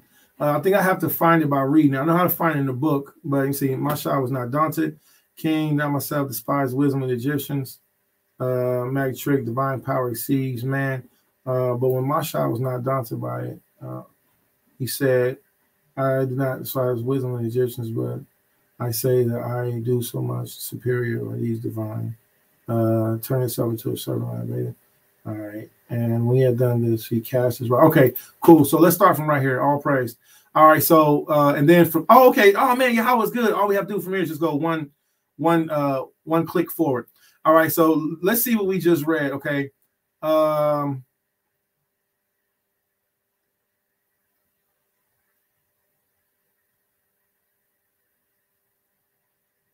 Okay, so let's start from top.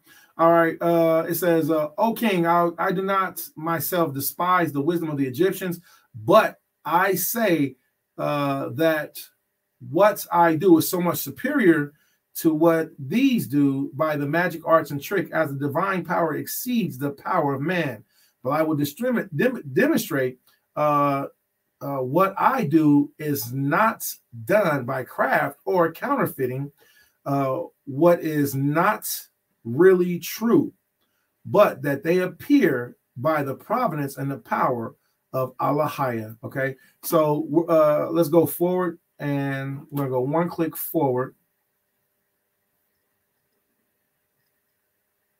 And brick making, gathering chaff. Now the labor doubled upon them, lay Mount Sinai, way divine wrath against them. The Egyptians should know. Experienced Hebrews should go out of their country with consent. Maybe 2 clicks forward. All right, let's see. Who got that song stuck in their head? They're playing with the big boys now. All right. Not be drunk. Okay, so this is where we are, where the rivers turn into blood. Okay, so this is the link. Here's the website. So where everything turns into blood, actually. So here's the website on it. Okay. And then you all can look and see for yourself. All right. Paste. All right. And then just to go down real quick, we got a few respectful, loving comments. Okay. Oh, okay. We got them L's. We got them 7s up in there. All right, let's read some of these comments. So we got Ashwan Arab. She said, agreed. I think they were more horrible than explained with words. I agree. I agree with that. Book of Jasher is definitely from the ancestors. Okay, yeah. All right. And then we got that 7. Shalom Amazakwan, L.A. Morrow. We got that 7. All right. And then Kanaya said, I never seen this, right? Can you remove the pin comment so we can see the full screen, please, sir? You mean like that? What do you mean remove the pin comment? Really good movie, Kanai. I'm sorry. I think I might have messed up on that one. I apologize. I don't know what I messed up. She said, really good movie, Kanai. Makes me want to watch it because I never really watched it. Avoid the word red. Okay. All right. So we have Roshman. She says you should, and then she says Khan. All right. There's a link that's sent out, and that would be me. Okay. All right. So so with that being said, I asked the question if anybody would like to see proof and evidence of something that was brought out or something that I was talking about. And I was talking about Syro-Sineliphi dog-headed people. Now it's actually public information. You can look this stuff up for yourself. I'm gonna share it with you real quick. We're gonna go to a few things. We're gonna look in history. So this is really interesting, and the reason why I said that, Thawada, thank you for your patience. Did I help with what you was asking? You said, can you remove the pin so we can see the full screen, please, sir? I apologize. Were you referring to the Disney movie at the time?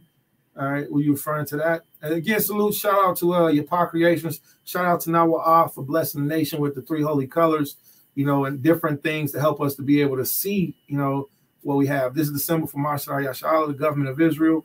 We have the menorah, Mashar Yasha'Allah, headband, just salute, man. I just feel so brew-like. I feel so brew. All right. So she meant during the movie. Yeah, con. Okay, all praise. Okay. All right. So I'm gonna go to screen share. Y'all check out this information. And the reason why I say this is because, again, I do personally believe, and all you have to do is Google this information. It's called dog-headed people. Now, this is really interesting because if you see these images, these aren't new images. Like when you see something, it's like, oh, well, that's like a art renderation, like this. You feel me? Like this. Like you be like, that's new. You look at this, you be like, that's new. But when you look at something like this, when you look at something like this, when you look at something like this or like this or like this or like this,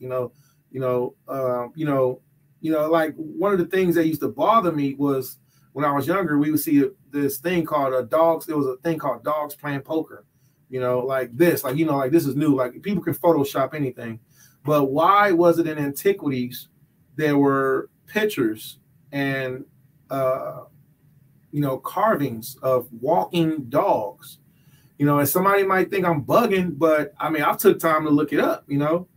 I've taken time to actually research it, and for what I've seen, this is the Egyptian so-called Anubis.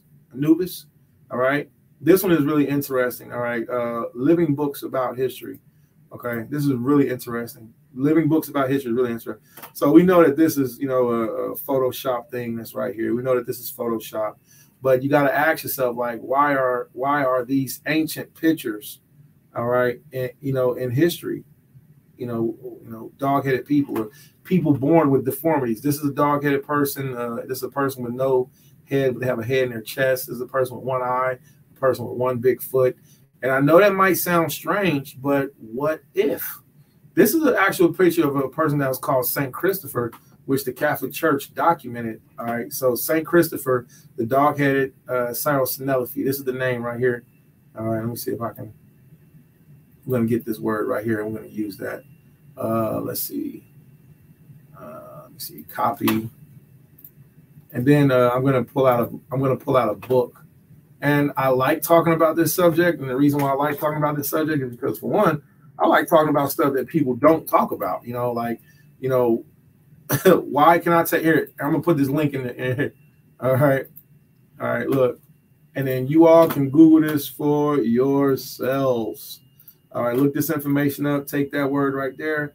Copy, paste that word. All right. Sino-Salafi. Sino-Salafi. All right. All right, look that up for yourselves. All right. Here, let's go back to check this out. I'm not done. I'm not done at all. Okay.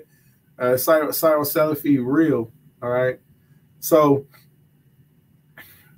just the images alone are pretty creative, but you get to information like this. I want everybody to listen well. The characteristic of sinus. All right. Yeah, hold on. Let me get a different one.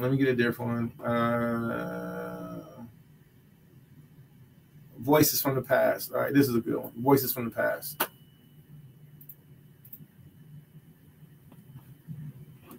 Hey, want to play some video games?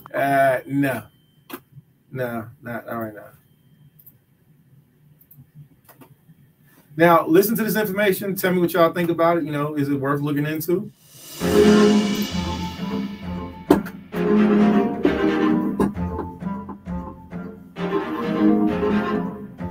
To one esteemed with the gifts of divine grace, and writing in Christ to Rimbert, the honoured elder, Ratramnus greets him in the Lord Jesus Christ, everlasting. Now, the reason why I like stuff like that is because you can take the names that they use and look up the people's names and be like, oh, well, this person really existed. Oh, this letter really existed. Okay. So what it is two popes that are writing, or two, I'll say missionaries, writing to each other. One is asking questions. Does the Sino-Salafi, do the dog-headed people, are they people or are they animals? So the elder is now writing to the student. Now, this isn't out of like a book, like a fairy tale book. This is a real letter.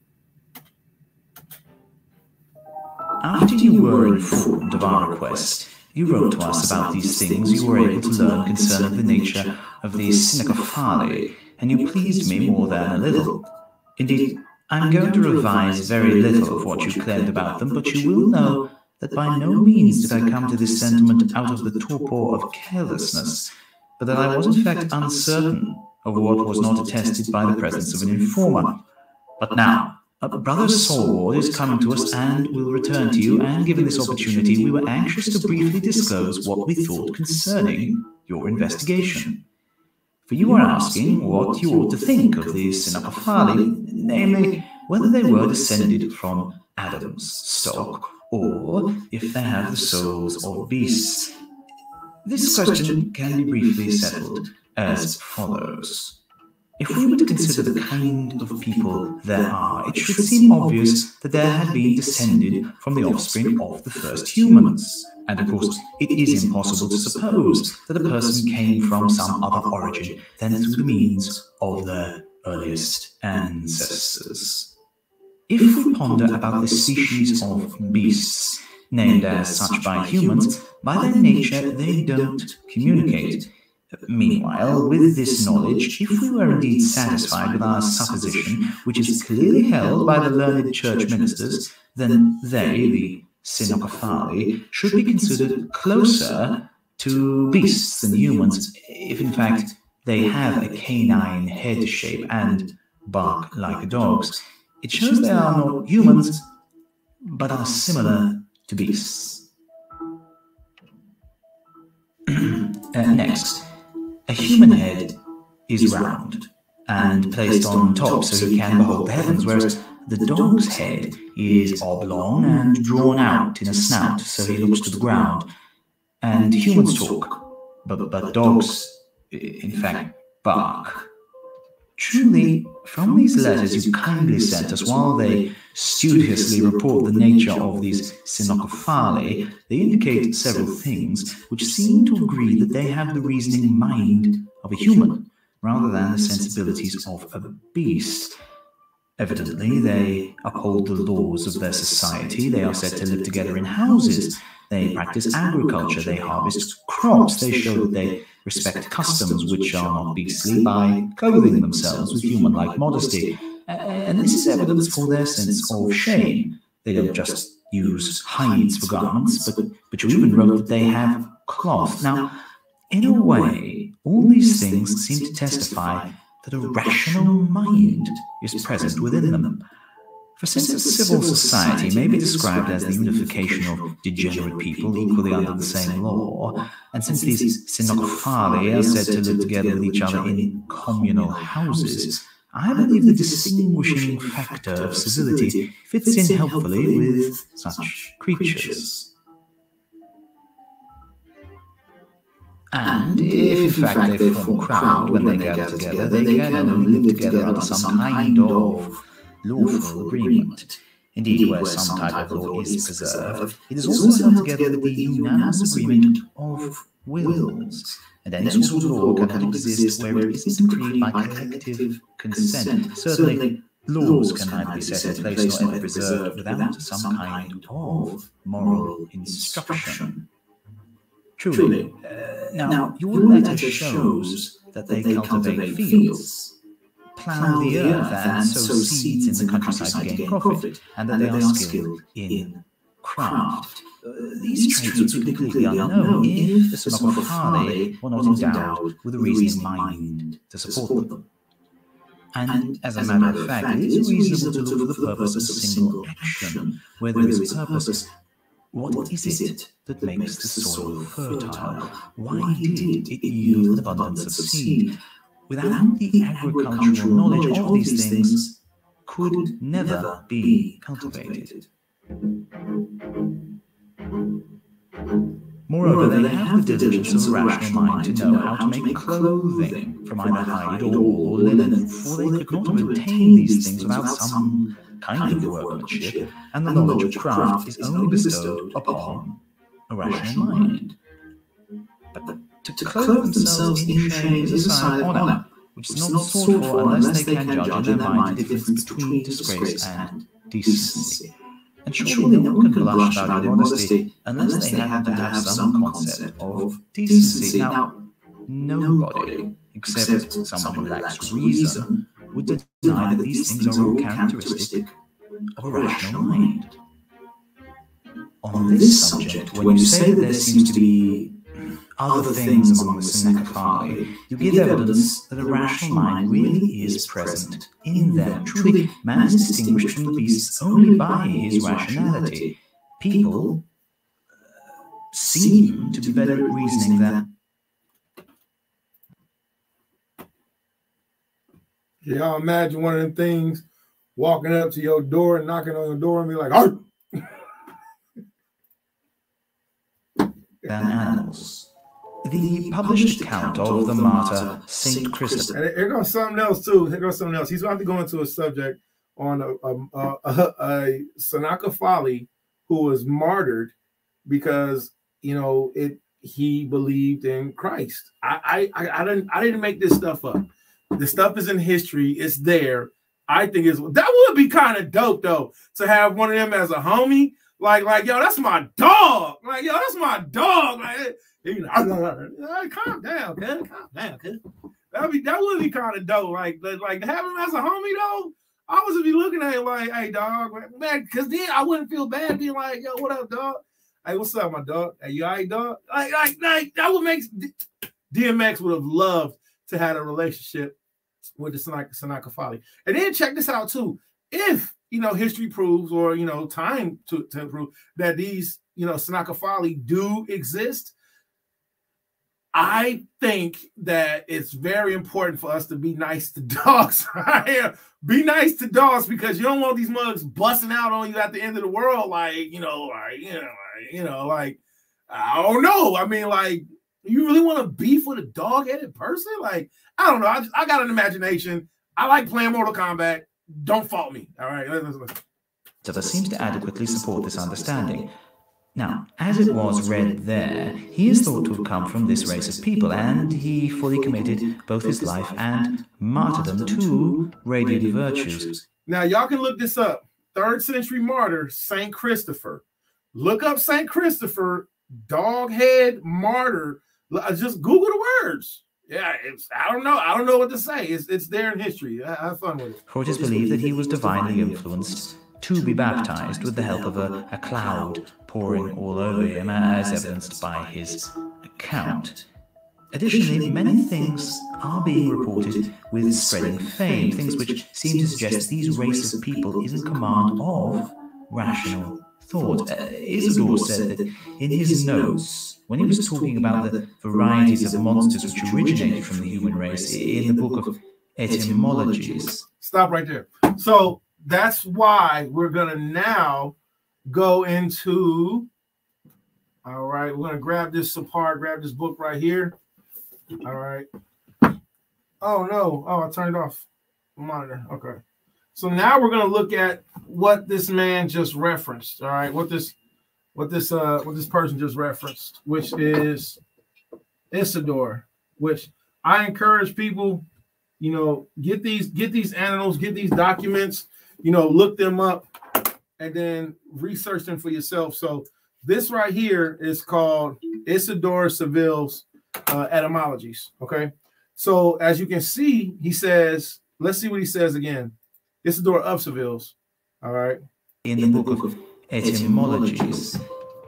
And just as there are monstrous individuals within the clans of people, so there are monstrous clans within the greater human race. The giants, the Sennacheribes, these monsters which originate.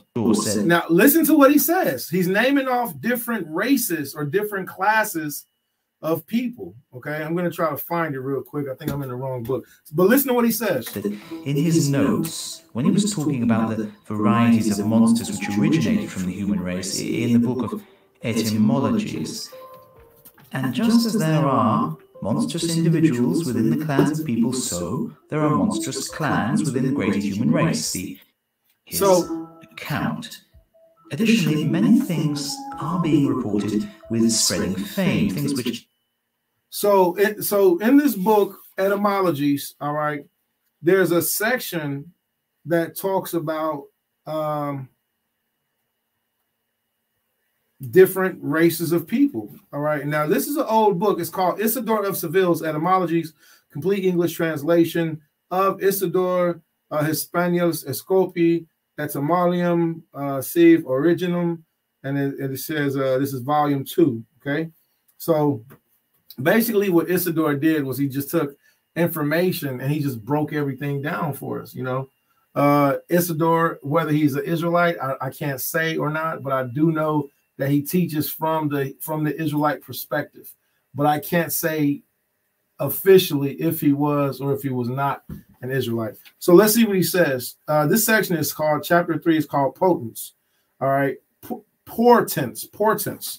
And it says, those of mixed genders called hermaphrodites are so because both sexes appear in them, among the Greeks, male, and amongst the female, by coming together, having a man's breast on the right and a woman's on the left, they engender and give birth. Just as each race, there are certain monsters among the people, so are the entire human race. Excuse me, so in the entire human race, there are certain monstrous races as the Gigantes, the he spells it differently. He spells it cynocephaly. All right, but it's the same as the Sennacheribes, is how he says, I guess. He says the Cyclops and the Entrecia. And then he gives a list of these different, you know, races or groups of people or beasts. And this does go back to me. This does go back to me for the Torah portion and the armies that Yahweh said, you know, that he would bring upon Egypt. You know, we don't know why, you know, the Most High does what he does, so we don't know the half. You want to see some interesting information? Look up IMC. IMC is called the Impossible Channel on YouTube.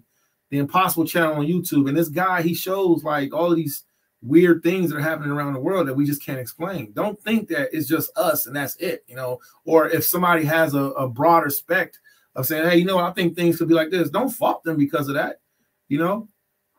Research it for yourself. But this is what he says. He says, The Sino-Salafi are named because they have a dog's head. Their barking reveals that they are more beast than human.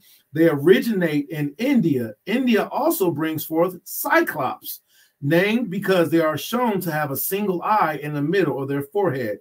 They are also called a Greek name because they eat only meat of wild beasts. Poor people believe that in Libya, Blemai are born as trunks without heads, and they have their mouths and their eyes in their chest. Others born without necks, and they have eyes on their shoulders. I don't know, but it's written in a very old book. This book also, you know, this book also has great information on astrology and all different other types of subjects that you can look into. Hey, Shalom, if you're watching on Facebook, I encourage you to switch over to YouTube so you can receive more information and screen share with us. Let's finish watching this. There's only a couple minutes left of it, then we'll go back to our Torah portion. Interesting information, though. Seem to suggest these race of people is in command of rational thought. Isidore said that in his notes, when he was talking about the varieties of monsters which originated from the human race in the book of etymologies, and just as there are monstrous individuals within the clans of people, so there are monstrous clans within the greater human race, the giants, the Sennacheribim, the Cyclops, etc., etc. In saying this, he clearly showed that he believed the Sennacheribim had originated from the offspring of the first man. For, just as in the separate clans, certain tribes seem to be born against the laws of nature. For example, the two-headed, the Tremani, the dwarves, the Hamath. Now, that's not strange. Why? See, we think that Siamese twins are normal now because we're used to seeing it. But there's people that are born with two heads. Two bodies, one body, two heads, conjoined twins. See, we call them by these different medical terms, but the question is, what were they called back in the day? See, you got to think about that. There's people that are born with their eyeballs with scales over them. People that are born with scales on their faces to where it look like they're born with bricks. So, you know, like the Thing off of Fantastic Four. So there are people that are born and they're coming to being as what seems to be unnatural. So don't think that this is far-fetched. Aphrodites or androgynes, and many more besides. However, these monsters don't arise against the laws of nature, but they come about in a certain way with their own peculiar disposition, since the natural law is an arrangement of God. In the same way also, these marvelous monsters seem to introduce a monstrous branch to the natural lineage of the entire human race. Monsters who were mentioned above and many more besides, and which take a long time to list. The pygmies and the back to front, the former which is said to stand only a cubit in height, and it is said that the latter's feet are turned around behind their legs, and that they have 8 toes in each foot. The horse hoof, who are a mix of human body with the feet of a horse. The Macrobi, standing nearly twice as tall as a regular human, and the tribe of women in India who can see at the age of 5 and don't live longer than 8 years, and many other extraordinary creatures are told about. But although these monsters reportedly originated from the human race, they are hardly ever said to be people who are equipped with a rationality that is to their strength. Indeed, in regards to the giants who are counted among these monsters, almost no one doubts that these people were born from humans, and since these creatures are supported with the authority of divine scripture, we should not omit them. While the Sennacheribim are numbered together with these monsters, they are even thought to be sentient. Certainly for things which are read concerning St. Christopher are established, seeing that this well-known rumour about them spread. But although we may think as much, it does not follow that whatever is produced from a human being is also human, and has been granted with the genius of human reason. For instance, it is read that a calf was born from a lady, or that a serpent emerged from a woman. Consequently, I would agree that neither the calf nor the serpent had a human or rational mind.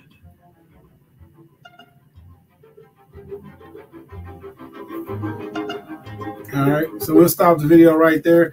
Again, pretty interesting information. I like to look up stuff like this because I like to know things. All right, so this is from a documentary called Voices of the Past. Okay. Yeah, Sanakafali sightings. You know, this is a good one, I guess. You know, I don't know. We could check it out maybe another time. But let's get back to the Torah portion. Again, like I said, we haven't started our official class. Our class starts at 3 p.m. You know, we're just spending time together. This is a very good website. I like it very much. This dude, he shows things that are all that are happening around the world, like weird events and sightings. You know, he doesn't show a lot of CGI stuff. So this is a really good website. You know, sometimes his videos can get kind of repetitious. Like he runs out of stuff, so he kind of, you know, recycles information from his other videos. But, you know, 1.5 million views, you know, I'd definitely be adding to his view number. I'd be like, what you got up for me today? What you got for me today, James? Hi, my name is James Lefebvre, and today, all right, so that's enough of that. So let me go ahead and shut that window down. I might use it later. So let's go back to it. So Torah portion reading Exodus chapter 7, verse 16. Y'all ready? Let's get back into the word. That was entertaining. All right. So, but let me see some of y'all thoughts. Let me see some of y'all thoughts. All right. She said, that's right. Billy might eat you up. All right.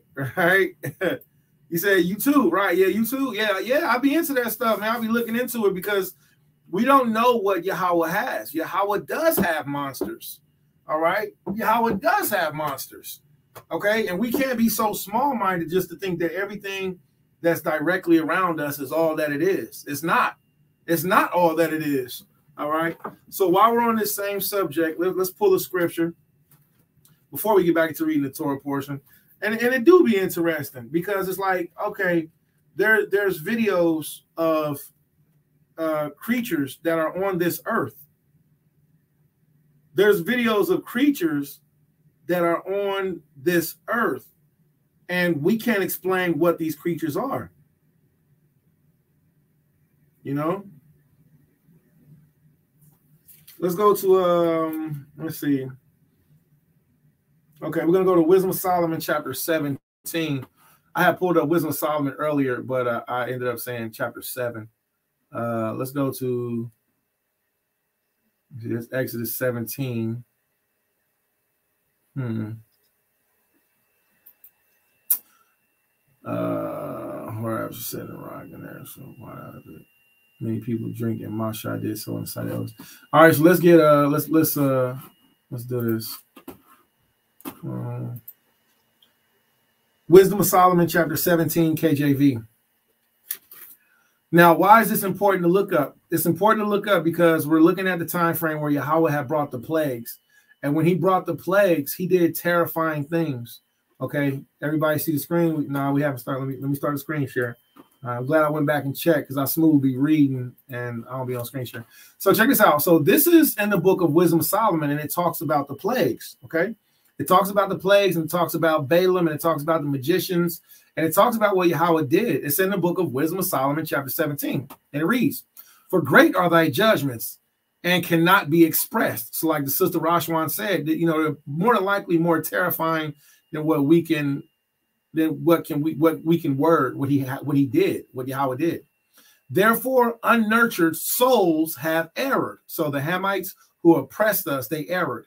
"For when unrighteous men sought to oppress the holy nation, they being shut up in their houses, the prisoners of darkness, and fettered with bonds of that long night, laid there exiled from the eternal providence." This is talking about when Yahweh had put the curse of darkness on Egypt. "For when they supposed to lie hid in their secret sins, they were scattered under a dark veil of forgetfulness, being horribly astonished." Look at this.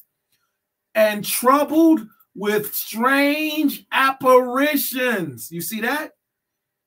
Strange apparitions. You see that? Now, let's look this up real quick. All right.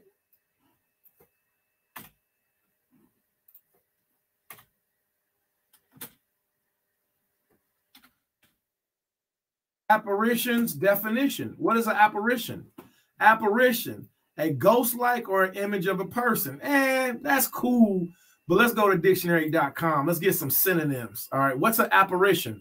A supernatural appearance of a, no, thank you, not right now. Supernatural appearance of a person, appearance of a person or thing. All right, it says especially a ghost or a specter, a phantom, a wraith.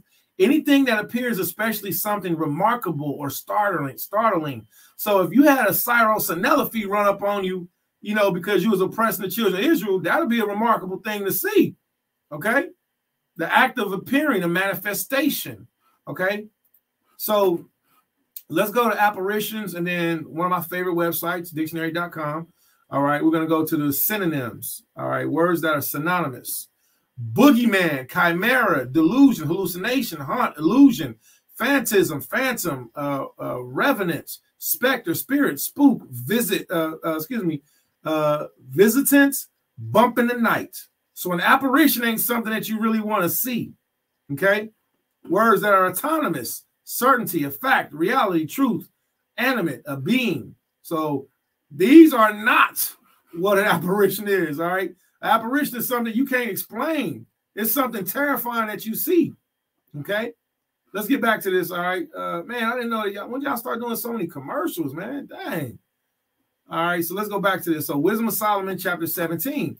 For they supposed to be hid in their secret sins were scattered under the dark veil of forgetfulness, being horribly astonished, terrified, and troubled with strange apparitions, for neither might the corner that held them keep them from their fear, but the noise as of waters falling down sounded about them, and sad visions appeared unto them with heavy consonances. So Yahweh was terrifying the people in Egypt. You see that?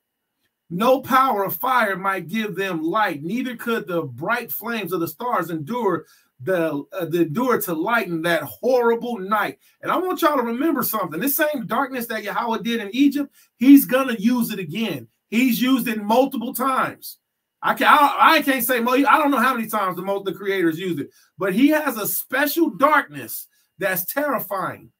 He used it in Egypt, and he used it against a Greek man who came against us. All right. And we can read that story in 2 Maccabees. Most High hit him with that darkness. That boy fell down and wanted to die. He was so terrified. After that, the priest prayed for him. He was released from that darkness. He got up and said, Yahweh Bashem Mashiach, Yahweh Shah Brakatam. Where do I give my offering at? I will never bother you Negroes again. Look at this. There only appeared unto them a fire kindled of itself, very dreadful. For being much terrified, they thought the things which they saw to be worse than the sight they saw not. As for the illusions of art and magic, so as for the so-called Egyptian, you're playing with the big boys now. As for them, as for the illusions of art and magic, they were put down, and their vaunting in wisdom was removed with disgrace. For they that promised to drive away terrors and troubles from a sick soul were sick themselves of fear, worthy to be laughed at. For though no terrible thing did fear them, yet being scared with beasts that passed by and hissings of servants, they died for fear.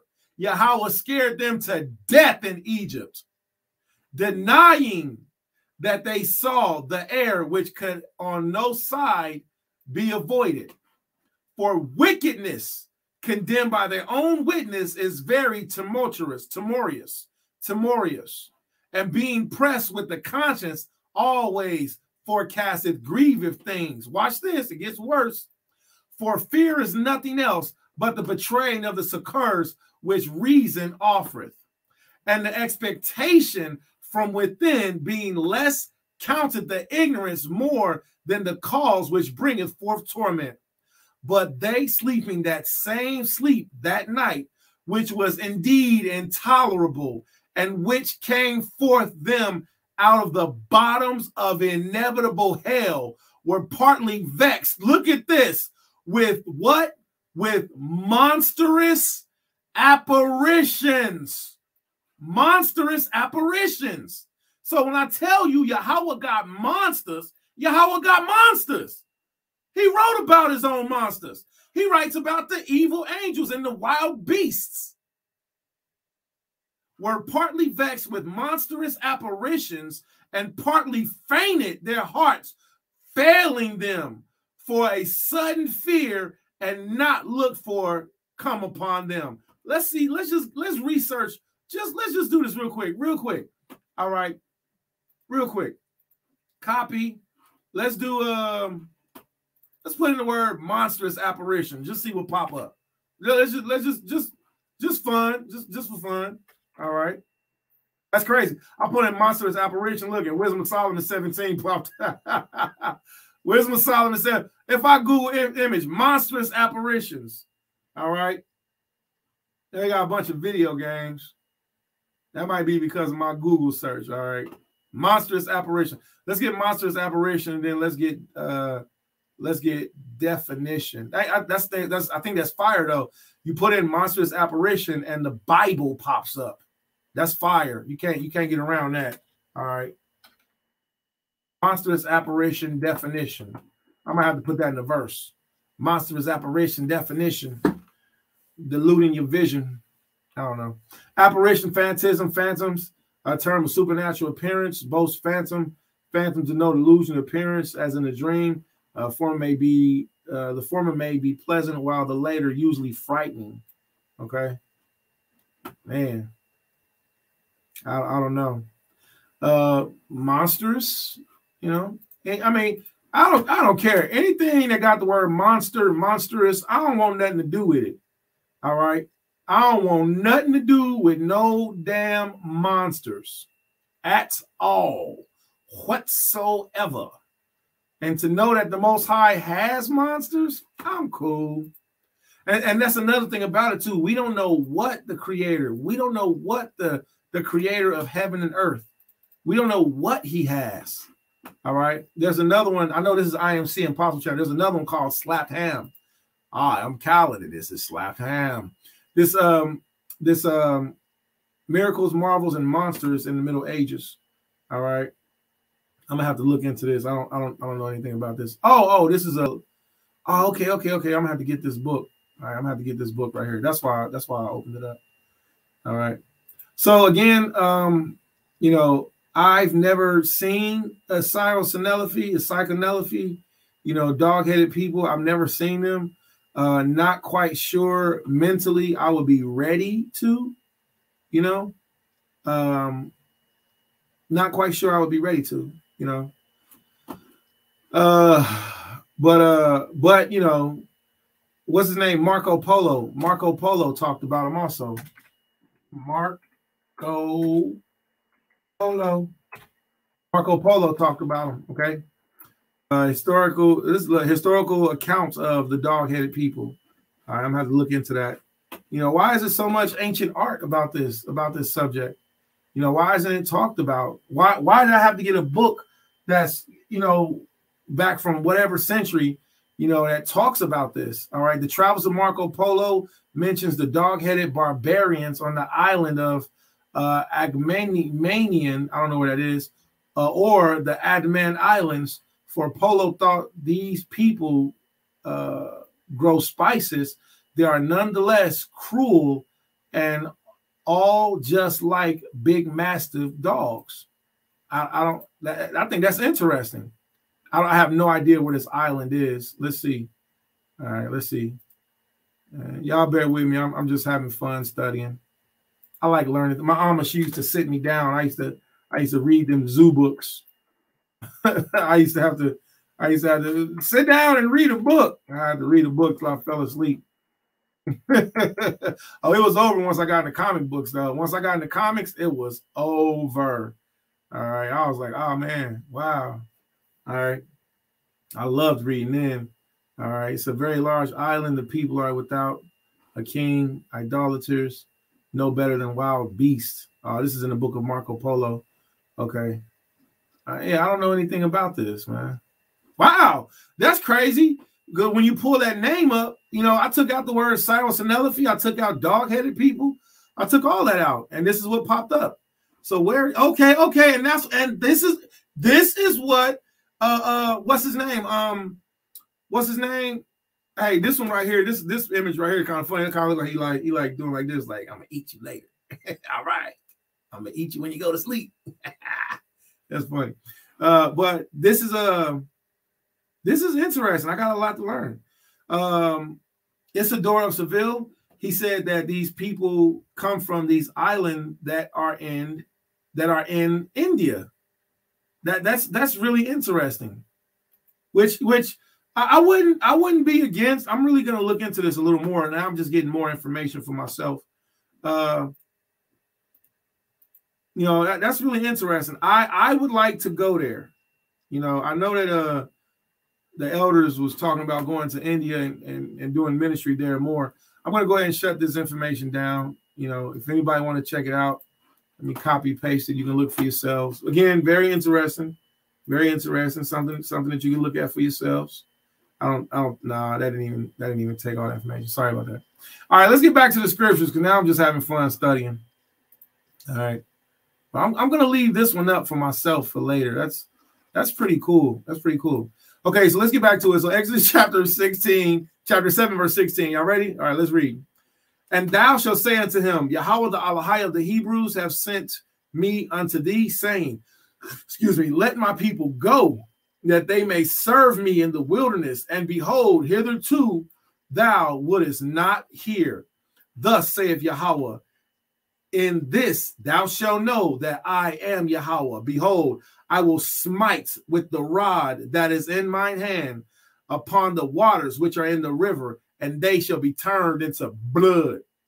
And the fish that is in the river shall die, and the river stank, and the Egyptians shall loathe to drink the water of the river. And Yahweh spake unto Mashah, saying to Aharon, wait a minute, saying to who? Saying to Aharon, take thy rod and stretch out thine hand upon the waters of Egypt and upon their streams, upon their rivers and upon their ponds and upon all their pools of water, that they may become blood, that there may be blood throughout the land of Egypt, both in what? Both in vessels of wood and in vessels of stone. So what does this mean, people? This means that the waters, no matter where you were, the waters turn to blood. I like saying blood like that because that's how blood say it. Blood, like, hey, blood, hey, blood. Hey, what's up, blood? Hey, blood. Bloods got their own twist on how to say. They make that word sound so magnanimous. Like when you say, like you might hear a person talking, he'll be a doctor, and yes, so we looked at your charts and we're seeing that things are going good. Your hemoglobin is looking quite fine. I see last year you had an issue with your feet. We just want to do a test on your blood, and then we're gonna go ahead and make sure that all your blood work comes back fine. So you can tell a person that's a blood by the way that they say blood. Like, hey, blood. I love it though. And then salute to all my Akim, salute to all my family members that are understanding the principle that brotherly love does overcome our destruction. All right, which is just one of the many meanings or acronyms, you know, that goes with that understanding. So Dayton, Ohio has a beautiful blood community, which, you know, we have a lot of brothers that are in the truth, that are bloods, that are in Dayton. And it's beautiful because you'll see them and then they'll salute you and they understand, you know, the ministry, understand the gospel, they understand that we Hebrews, you know, and they're a part of the revolution of us coming back to our community revolution in progress. All right. Brotherly love overcomes our destruction. You can't beat these two acronyms. Like, that's just beautiful. You know, community revolution in progress. brotherly love overcomes all destruction, you know, and other meanings, you know, community restoration. I've heard community restoration also in progress. So, but anywho, with that being said, salute to all the bloods that's in the city gates of Dayton. You know, I love you, I respect you. You know, you brothers got to start wearing y'all fringes with y'all borders of purple, okay? Your borders are blue, your borders are purple. If you don't want to put blue on your border, the scriptures actually use the word purple too. So you can use, you know, that would be so fire to see all the bloods with, you know, all their beautiful red garments on, and they got borders of purple and fringes on, you know, have red fringes, you know, red fringes with purple borders, all right? So anywho, so with that being said, you know, that would be absolutely fire. So salute to all the homies, and then salute to the big homie. You know who you are. All right, no need to be said, no name need to be said. All right. So with that being said, so we see that they may become blood, that there may be blood throughout all the land of Egypt, both in vessels of wood and vessels of stone. So if we were in Egypt and I had this cup sitting right here, when this plague happened and the rivers were turned into blood, then this cup, everything was blood. So another interesting and fun fact is we see in the book of Josephus and in the book of Jasher gives information, like a different form of information on this. So we'll look at that also after we finish reading the Holy Scriptures. All right, so verse 20. And Moshe and Aaron did so as Yahweh commanded, and he lifted up the rod. Now, who lifted up the rod? Aaron or Moshe? The scripture says Aaron did it. And smote the waters with the water, smote the waters that were in the river in the sight of Pharaoh and in the sight of his servants. And all the waters that were in the river were turned into blood. And the fish that were in the river died, and the river stank, and the Egyptians could not drink the water of the river. And there was blood throughout the land of Egypt. And the magicians of Egypt did so with their enchantments. And Pharaoh's heart was hardened, neither did he hearken unto them as Yahweh had said. And Pharaoh turned and went into his house, neither did he set his heart to this also. Verse 24, and all the Egyptians digged around that river for water to drink, for they could not drink of the water of that river. And 7 days were fulfilled after that Yahweh had smitten the river. Repeat after me. Kol Asherah, Debar Yahweh, Na'aisha, Wa Na Shemai. All that Yahweh has said will we do and hear. All praise the Most High. So that's what we say. We say a little bit deeper than amen. We say all that Yahweh said we do and hear. Kol Asherah Debar Yahweh Na'aisha Wa Na Shemai. All that Yahweh said will we do and hear. All right, we're going to check out the same event from the book of Flavius Josephus.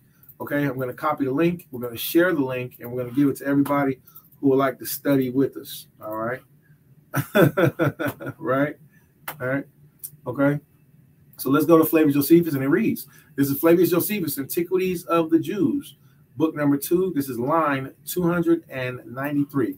But when the king despised the words of Moshe and had no regard to all at all to them, grievous plague seized the Egyptians, every one of which I will describe, both because no such plague ever did happen to any other nation as the Egyptians now felt, and because I would demonstrate that Moshe did not fail in any one thing that he foretold them. Because remember, the scripture said that the Most High would make Moses a god unto Pharaoh, and Aaron would be his prophet.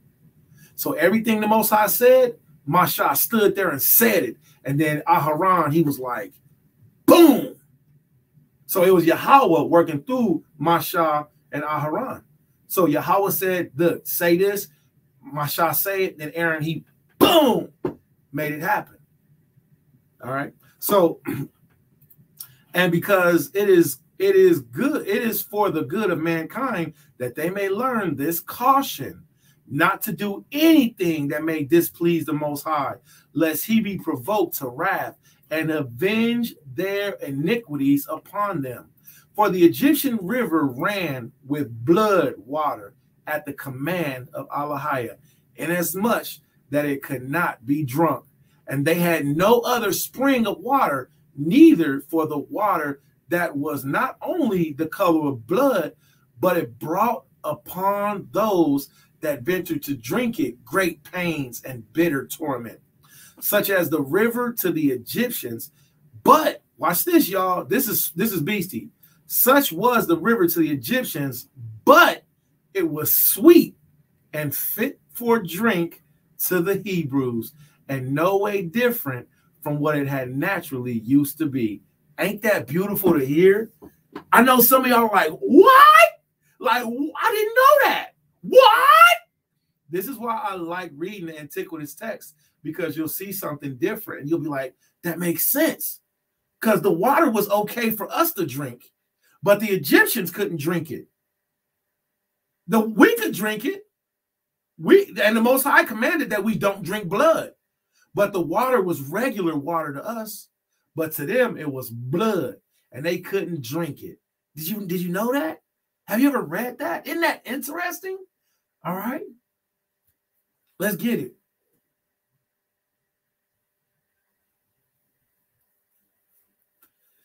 All right, if you're watching on Facebook, Bible Kushab, please switch over to YouTube so that you can be a part of the channel, so you can see, so you can hear, so you can be a part of the comments, okay? If you're watching on Facebook, Bible Kushab, please switch over to YouTube. The Isaiah Yashala YouTube channel is the page has the thumbtack, all right, right on the link. So you can just click that and come right over and build with the rest of us. So watch this. Such was the river to the Egyptians, but it was sweet and fit to drink to the Hebrews, and no way different from what it naturally used to be. As the king therefore knew not what to do in these surprising circumstances and was in fear for the Egyptians, he gave the Hebrews leave to go away. But when the plague ceased, he changed his mind again and would not suffer them to go. All right. Very interesting information. Let me take a pause for the calls. I want to see. Yeah, amazing, right? I know. Isn't that amazing? I want to see does anybody have anything that they want to say? Does anybody have any thoughts that they want to bring forward on this specific subject? Isn't that interesting? Isn't that interesting to see, interesting to hear? Like the Most High made the plagues to work in our benefit, but was grievous to the ones who was oppressing us. That's beautiful. That's beautiful. You can't. What do we do with that? We say the Wadi Yahweh wa Hallelujah for oppressing those who oppressed us. You can't make this stuff up. All right. So these Cushites got what their just deserts were. These Cushites got their just reward in bringing forth the plagues, and the Most High bringing forth the plagues. Okay. Let's see. I want to see if we can. We're gonna go to the next chapter, which will be chapter 8. We're gonna do the Torah portion, reading chapter 8 and chapter 9. Let's see, the plagues of Egypt and the book of Josephus. No.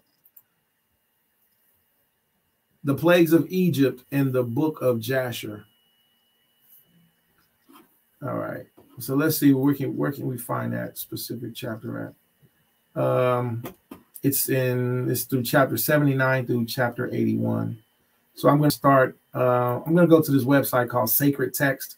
Sacred Text has really good books in it, and I would encourage that if you do read these books, be mindful. Be mindful, and read with a circumspect heart. Be very careful. I haven't found a fault in this to where it's like, oh, that's heretical, so I don't mind reading it. But if I find something and it seems like it's just the worst thing ever, I will not only avoid it, I will tell everybody else too. But for this being just a class, we're not in our Torah portion teaching setting, so I will read this for this occasion. So this is Hasapar Yashar, all right, or the Book of the Upright. And I want everybody to be able to see this so you can read it for yourselves.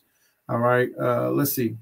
So, and it reads, we're in Hasapati Yashar, and we're in chapter 80, all right? And it says, and at the end of 2 years, Yahweh again sent Mashah to bring forth the children of Israel to send them out of the land of Egypt. So that's one thing I didn't take into consideration. Was this plague thing that Yahweh truly did? Was it an event that happened over a long span of time? Because when we look at it, we just like, okay, and then Moses did this, and then he did this, and then he did, and then he did this.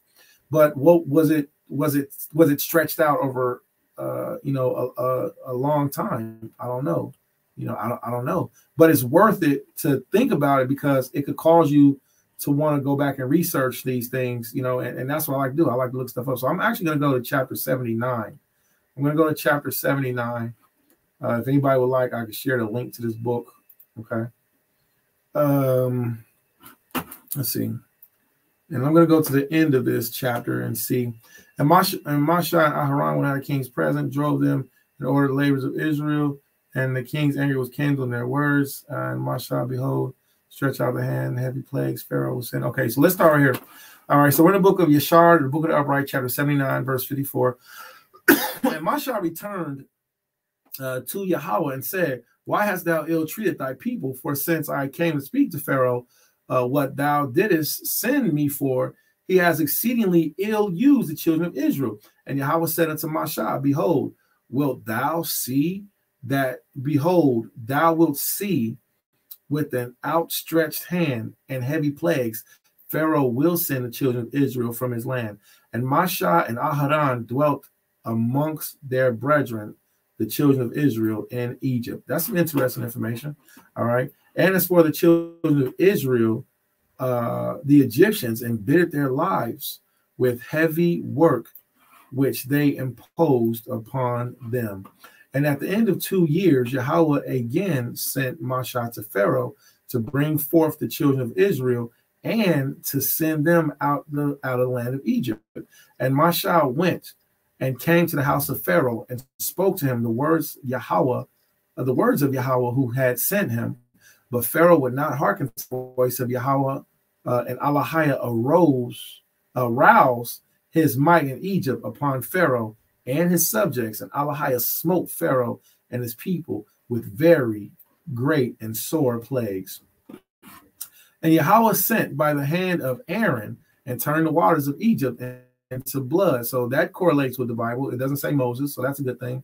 And Yahweh sent by the hand of Aaron and turned all the waters of Egypt into blood and all of their streams and rivers.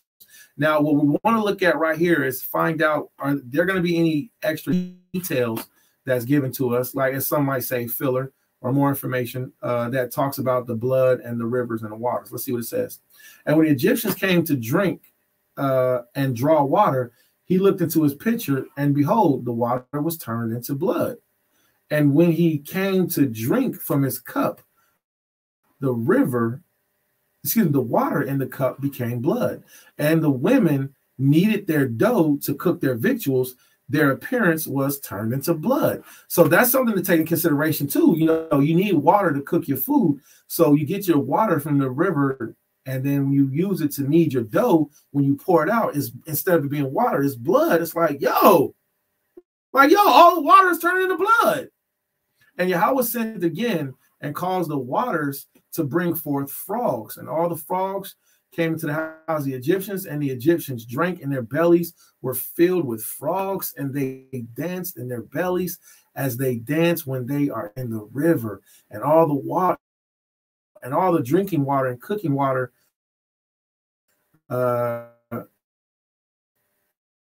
turned into frogs.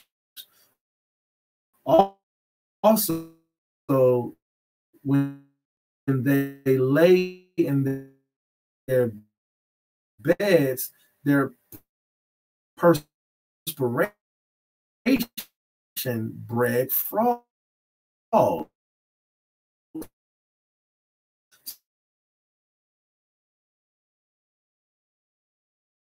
So they were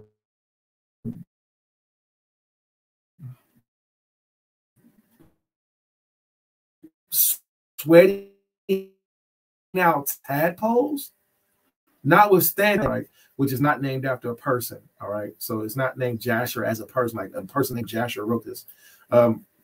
Actually, when we look into it, it says, a unanimous author. So I don't know who wrote it. That's something to, look into also. But the way that it reads that all the blood turned into water, and all of the water, when they drank it, it made them sick on the inside. That's disgusting. And that the water, bred tadpoles, and the tadpoles grew up and turned into frogs. That's pretty troubling. That's trouble. I'm gonna yield the floor on that one right there. What are your thoughts on that? What are y'all thoughts on that? That's pretty interesting. All right, let's go ahead and go to the next chapter. We said our call out should out the body, how I shawana shemai. We all said that. Now we're in chapter 8, and the next plague is frogs. Let's read. And Yahweh spake unto Mashah, go into Pharaoh and say unto him, thus saith Yahweh, let my people go, that they may come and serve me. And if thou shall refuse to let them go, behold, I will smite all thy borders with frogs. Now, from the way it reads here, of course, Bahat Torah, is that Yahweh sent the frogs next. The way it read in Hasapati Ashar is that the frogs were bred from the first plague. Okay, so, and the river shall bring forth frogs. Excuse me, I apologize. Oh, my bad. I got this button on my mouse, and it makes the window go back a page. All right, let's see if we can get caught back. Okay, Exodus chapter 8, verse 3. And a river shall bring forth frogs abundantly, which shall go up and come into the house, and into thy bedchamber, and upon thy bed. Okay, and into thy house of thy servants, and upon thy people, and into thine ovens, and into thy kneading troughs. Now, I've read this in the scriptures, but I never compared the frogs and the kneading troughs, where they make their dough. I've never seen like a correlation, but I see it now. I see it very differently now. All right. Let's see. Let's stay right here, but let's also spoil the blood. I'm so grateful. Cease and calamity, grow wiser. He sent another plague of Egyptians and no one wants to. Okay, so this is what Josephus says on the matter. He says, but when Allahiah saw that he was ungrateful, and the people ceased seizing of this calamity, would not grow wiser, he sent another plague upon the Egyptians. An innumerable multitude of frogs consumed the fruit of the ground. The river was also full of them, inasmuch that those who drew water had it spoiled by the blood of these animals, as they died in and were destroyed by. The water, and the country was full of filthy slime. Ew. And they were as they were born, and as they died. Ew. They also spoiled their vessels and their houses which they used, and were found among what they ate and what they drank. So we see that same correlation in the book of the Upright. And it came in a great number upon their beds. There were also an ungrateful smell, and a stank rose from them. And a stink rose from them as they were born and as they died thereon. Now, when the Egyptians were under the oppression of these miseries, the king ordered Mashah to take the Hebrews with them and to be gone, upon which the whole multitude of the frogs vanished away, and both the land and the river returned to their former natures. But as soon as Pharaoh saw the land freed from the plagues, he forgot the cause of it and retained the Hebrews. And as though he had a mind to try the nature of more such judgments, he would not yet suffer Mashah and his people to depart, having granted that liberty rather out of fear than out of any good consideration of this judicial hardening of his hearts, binding the eyes of the wicked, or infatuating them as just punishment for their other willful sins to their own destruction. And then it says, see note on antiquities. All right. So we see that the frogs came next. The frogs was in everything. They was in the food. They was in the bellies. They were in their eyeballs. They were, I didn't say eyeballs, okay? I didn't see where it said eyeball. But it did say that the food was everywhere. The frogs is everywhere. All right. And after that, let me see. So let's go back to this. Then Josephus, he even gives more details. And he says that there was a slime. There was a stink and there was a slime that was upon the land from the frogs when they were born and when they died. That was everywhere. That's terrible. That's disgusting. All right. And the Egyptians came to drink. So now let's go back to the book of the Upright and let's see if we can pick it up. And when the Egyptians drank, their bellies were filled with frogs, and they danced in their bellies as they danced when in the river. I don't think of the word dancing like, hello, my baby. Hello, my darling. Hello, my ragtime. No. Don't think of the WB frog dancing, you know, but think about how they, like tadpoles, how they swim around, you know, think about it like that. Okay. So let me see. And notwithstanding all their drinking water and cooking water turned into frogs. So when they lay them in their beds, their perspiration bred. Oh, their perspiration bred frogs. Oh, wow, that's gross. Notwithstanding all this anger of Yahweh did not turn them, and his hand was stretched out against all Egyptians to smite with every heavy plague, and to send, and he sent and smote their dust to lice, and lice became in Egypt to the height of 2 cubits upon the earth, man and beast, and all the habitations of Egypt, also upon the king and the queen. Yahweh sent the lice, and it grieved Egypt exceedingly on the account of the lice. Notwithstanding this, the anger of Yahweh did not turn away, and his hand was still stretched out over Egypt. All right. So now let's go back to the Torah. All right, our foundation. All right, and let's see what it reads. So Exodus chapter 8, verse 3. And the river shall bring forth frogs abundantly, which shall go up and come into thine house, and into thy bedchamber, and upon thy bed, and into thy house of thy servants, and upon thy people, and into thine ovens, and into thy kneading troughs. And the frogs shall come up both on thee and upon thy people, and upon thy servants. And Yahweh, verse 5, we're in Exodus chapter 8, verse 5. And Yahweh spake unto Mashah, say unto Aharon, stretch forth. So he said Aaron. So he keeps having Aaron to do the actual smiting. Stretch forth thy hand with thy rod over the streams, over the rivers, and over the ponds, and cause frogs to come upon the land of Egypt. And Aaron stretched forth his hand over the waters of Egypt, and frogs came up and covered the land of Egypt. And the magicians did so with their enchantments, and brought up frogs upon the land of Egypt. And Pharaoh called for Mashah and Aharon and said, entreat Yahweh that he may take away the frogs from me and from my people, and I will let the people go, and they may do sacrifice unto Yahweh. And Mashah said unto Pharaoh, glory over me, then shall I entreat for thee, and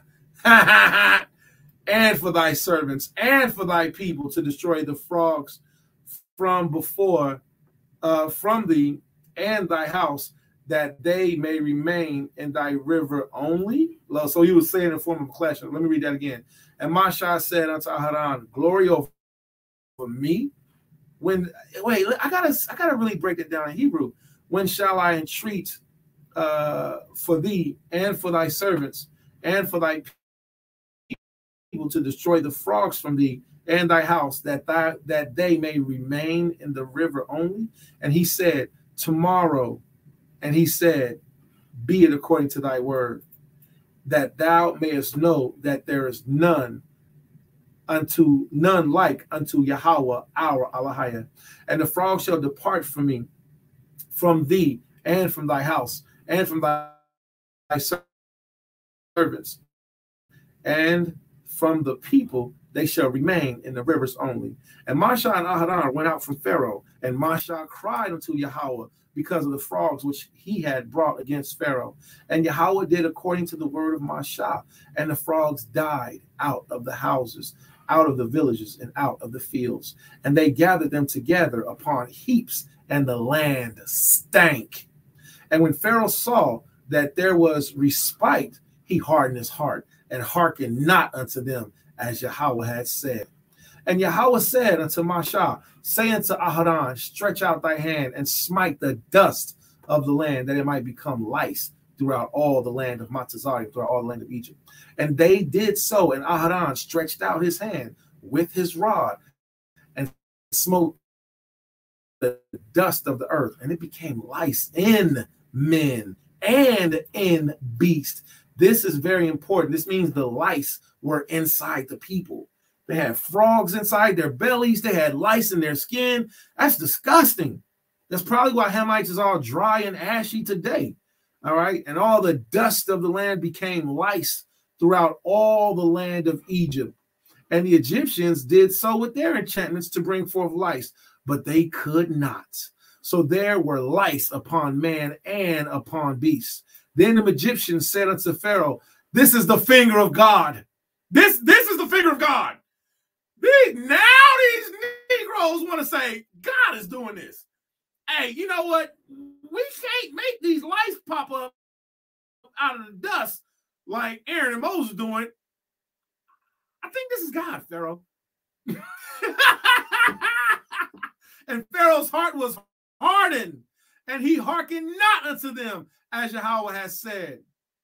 And Yahweh said unto Pharaoh, unto Mashah, rise up early in the morning and stand before Pharaoh. Lo, he cometh forth to the water, and say unto them, I'm going to read that again, Exodus chapter 8, verse 20. And Yahweh said unto Mashah, rise up early in the morning and stand before Pharaoh. Lo, he cometh forth to the water, and say to him, thus saith Yahweh, let my people go that they may serve me. That had to be a trip for Pharaoh. You mean to tell me every time I try to go outside and take a bath, here go this Moses standing in front of me talking about let my people go?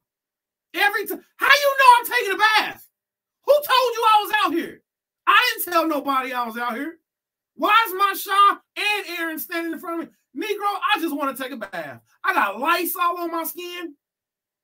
That had to be so irritating. Like he got Pharaoh out there like, man. Because you know that he is the reason that these lice is here in the first place. That had to be so antagonizing. That had to be so antagonizing. Pharaoh out there.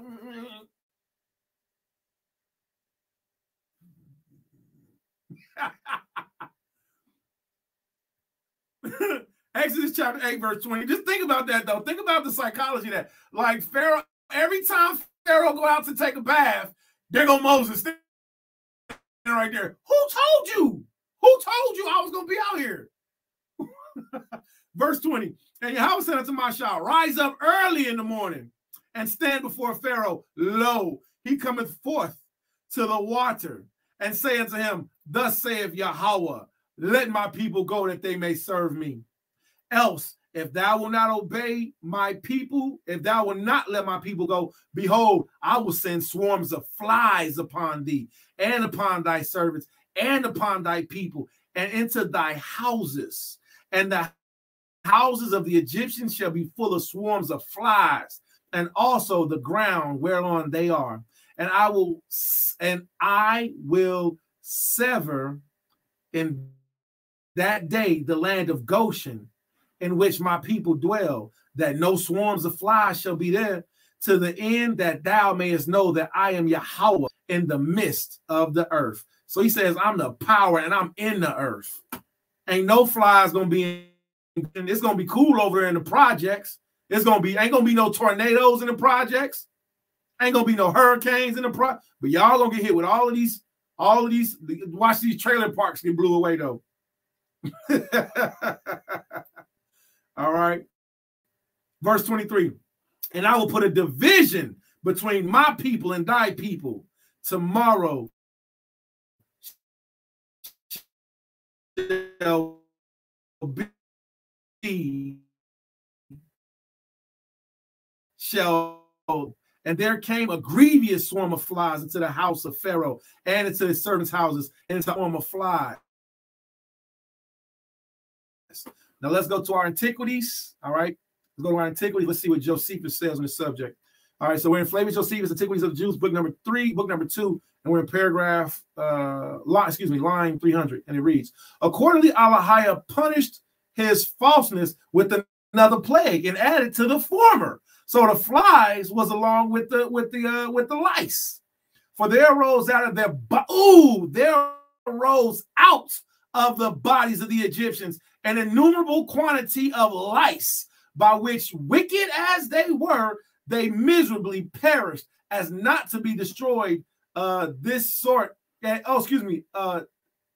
not being able to destroy this sort of vermin, neither with washes or ointments. You can't get no lye. You can't bring. They couldn't use no oil. They couldn't use Vaseline. They couldn't use nothing. They couldn't use no African shea butter.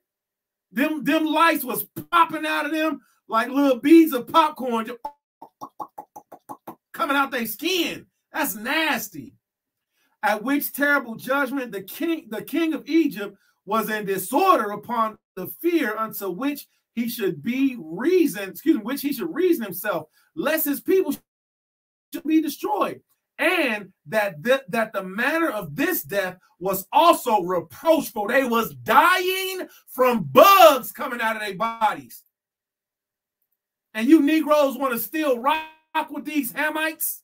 You still want to beat down with Egypt and Kemet and Hotep, my brother? Hell no. We the children of Israel. The Most High destroyed them with bugs. So that he was forced, in part, to recover himself from his wicked temper, to excuse themselves to depart. That they should leave their children and wives behind them. Are you out of your mind? You want me to leave you want me to leave my ribs and my children in Egypt with you, and I can go. Okay, let's see what Yahweh say about this.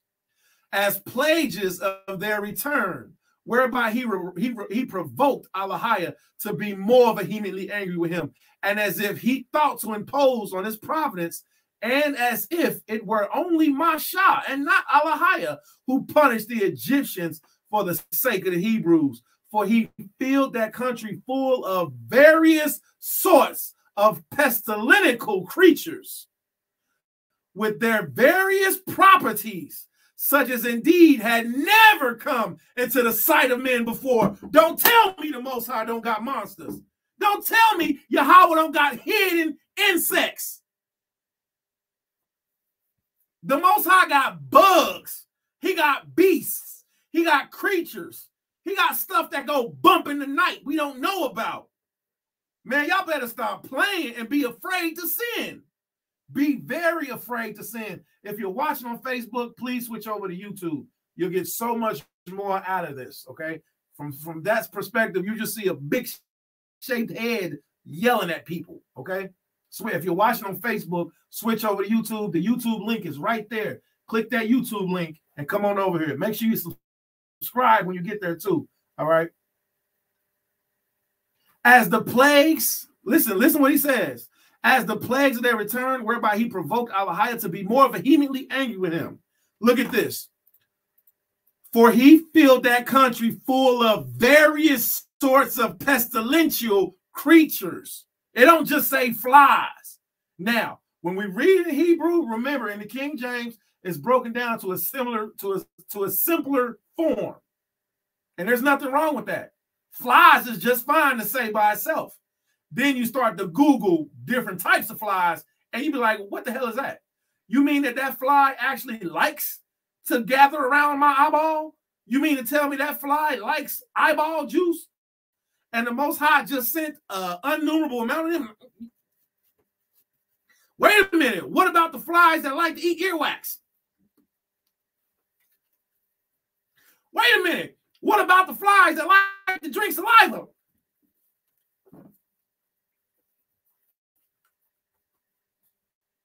Wait a minute. What about the flies that like to eat fecal matter? going through it. Hey, they were going through it. Flies in the private parts, flies all up in the eyeballs and the ears and the mouth, gnats coming. I'm talking about flies attacking them from the outside, laying their little maggot fly eggs all up in you. And then you got bugs coming out your body. This was bad. This was very, very bad. If you're watching on Facebook, switch over to YouTube. All right. This was very bad. Look at how Josephus explains it. And see, I don't mind. Like, I was raised in the truth, and Master Quan told me, stick to the script. And I stick to the script. I stick to the script. No doubt about that. Torah is foundation. Nothing supersedes Torah. Once my elder taught me about Flavius Josephus, oh, it was over. Then I seen his Flavius Josephus. He got the old school Flavius Josephus. He got a Flavius Josephus that's just like, yo, that's the elder's book, homie. Like, I was looking at that book like, I need that. So salute to my Zaquanium who showed me how to study, who taught me to look up things. Salute to my mother, the water Amma. Proverbs chapter 31. What, my son? What, the son of my womb? I remember my Amma being like, what, boy? I like, I love you. I love you, mama. Why, what boy me? But I was that one. I was like, Amma, mama. You shake me off her leg. What, boy? Go sit down. My Amma be, go sit down. Be quiet. I just love you though. I just love you so much. I just want to love you, mama. I love you. Salute to my Amma for teaching me how to study. By Shama Mashiach. How about that? All right. My Amma told me how. My Amma taught. Let me give a salute to our mothers and our fathers for teaching us how to study, and salute to our elders for helping us to continue the journey. All right. The Wada Yahweh by Shama Mashiach. For he filled that country full of various sorts of pestilential creatures with their various properties. What does that mean? That means all of these bugs did something different. All right. Such indeed as had never came into the sight of men before, by whose means the men perished themselves. Scared to death of these bugs. You don't want to see the Most High's roaches for real. And the land was destitute of husbandmen for its cultivation. But if anything escaped destruction from them, it was killed by a distemper, which men underwent also. Sickness, death, and bugs. What y'all think about that? What y'all think about that? This verse right here, this part right here does it for me. Such indeed as had never come into the sight of men before. So I got a brother who I love very much. Last time I made a statement like this, I was held up under counsel. I started off saying I love the Negro, and he was like, and I was like, I love you, bro. Ain't nothing you can do about it. The point is this right here. I got a brother that I love very much, and the brother that I love very much, he thinks some of these things to be too fantastic. It just don't sound right. You're right. It doesn't sound right. It sounds too fantastic. It sounds too out of the way, and I don't mind it. I don't want to see Yahweh's wrath or his bugs that he got, because really I don't like bugs all like that. And then I'm cool, so I don't really want to kill him unless it's a roach. If it's a roach, it gotta die. You ain't supposed to be here. You gotta die. I'll go into gangbang mode when I see roaches. I'll be like, ow, ow, ow, no, you can't be here. I go into bang mode. But I see like a little spider. I'll be like, okay, well, I mean, let's just get you out of here. Most High got monsters is my point. And we haven't seen all of his bugs. All right.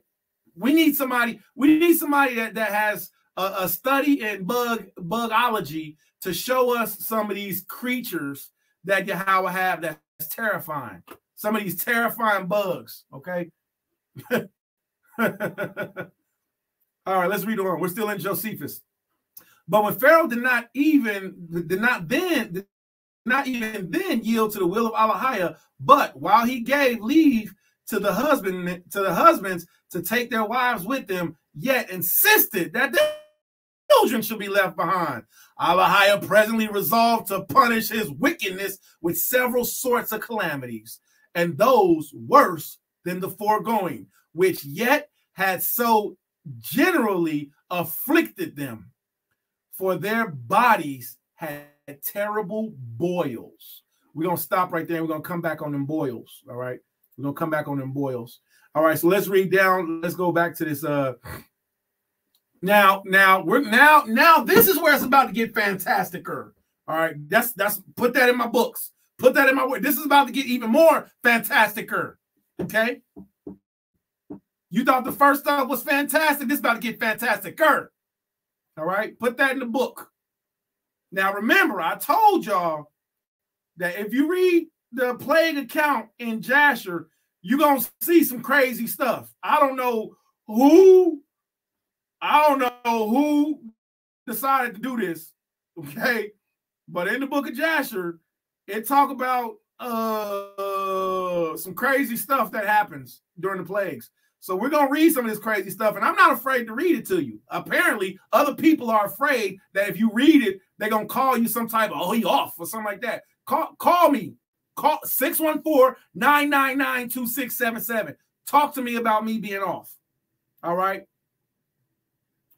But I'm going to read this because I got to be fair. I got to be just. You have to hear it. Okay?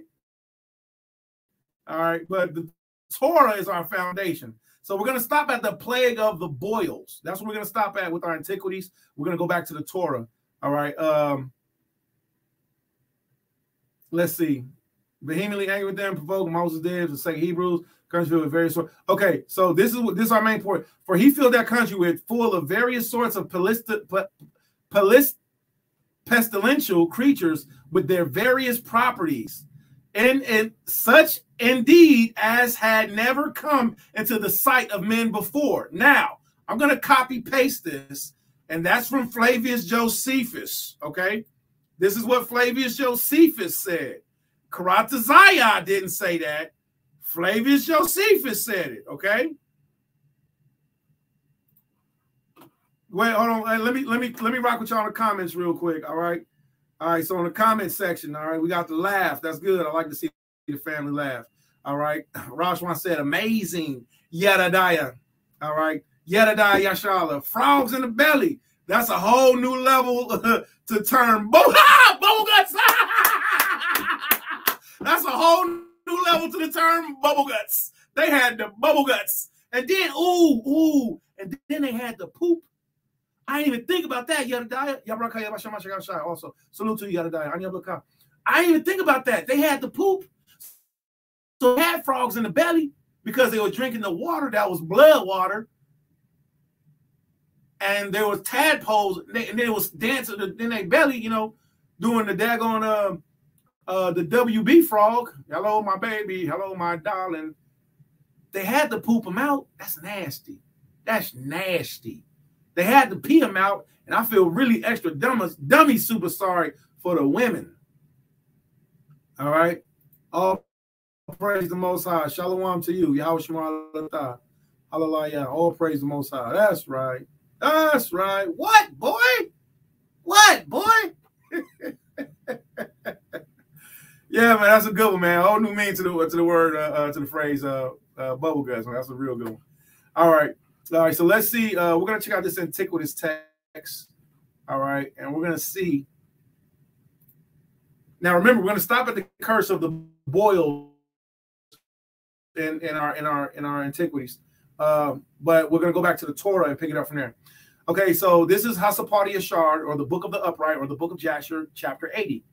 This is verse 12. It says, notwithstanding this, the anger of Yahweh did not turn away, and his hand was still stretched out over Egypt. And Yahweh sent all kinds of beasts in the. Okay, I have to read this to y'all. It gets wild. And Yahweh sent all kinds of beasts of the field into Egypt, and they came and destroyed all Egypt, man and beast and trees, and all things that were in Egypt. which is why today Egypt looks like it's one big dust bucket. It's just a mummy poop. That's all. It's just dusty. And Yahweh sent fiery serpents, scorpions, mice, weasels, toads, together with other creeping in the dust. Now, if you don't know about weasels, I encourage you to learn about weasels. Weasels will tear you up. Weasels will go vicious. Learn about weasels. That ain't no joke. Weasels are violent. All right? They got them sharp teeth. They got them little weasel hands. They be squiggly. They like little ninja rats. What else did the Most High send? He sent flies, hornets, fleas, bugs, and gnats. Each swarm according to its kind. And all reptiles and winged animals according to their kind came to Egypt and grieved the Egyptians exceedingly. Wait a minute. And the fleas and flies came into the eyes and ears of the Egyptians. You mean to tell me for 5 cents a day, for 7 cents a day, that picture that they be showing me is the result of what Yahweh did? I remember when I was little and I'd be watching the Discovery Channel or I'd be watching Nova. I used to like to watch Nova. That was my channel right there. Boy, go sit down. Get you a bowl of cereal. Go sit down. Watch TV. She'll come in there, click, click, click, click, click. Because we had I'm showing my age now. We had the TV that had that straight line going up and down. It had the big numbers on top. It had the little numbers on the bottom. The little numbers would click faster. The top one would click slow. We had the big wooden TV. That mug weighed 8,700 pounds. The big dummy TV. And it was fancy for us. That mug was a TV and a table. It was a TV. It was a table. It was a bookshelf. It was whatever you needed to be. That TV was huge. I'll be laying on the floor on my stomach, sitting there eating my cornflakes, and she would come in and click, click, click. Nova.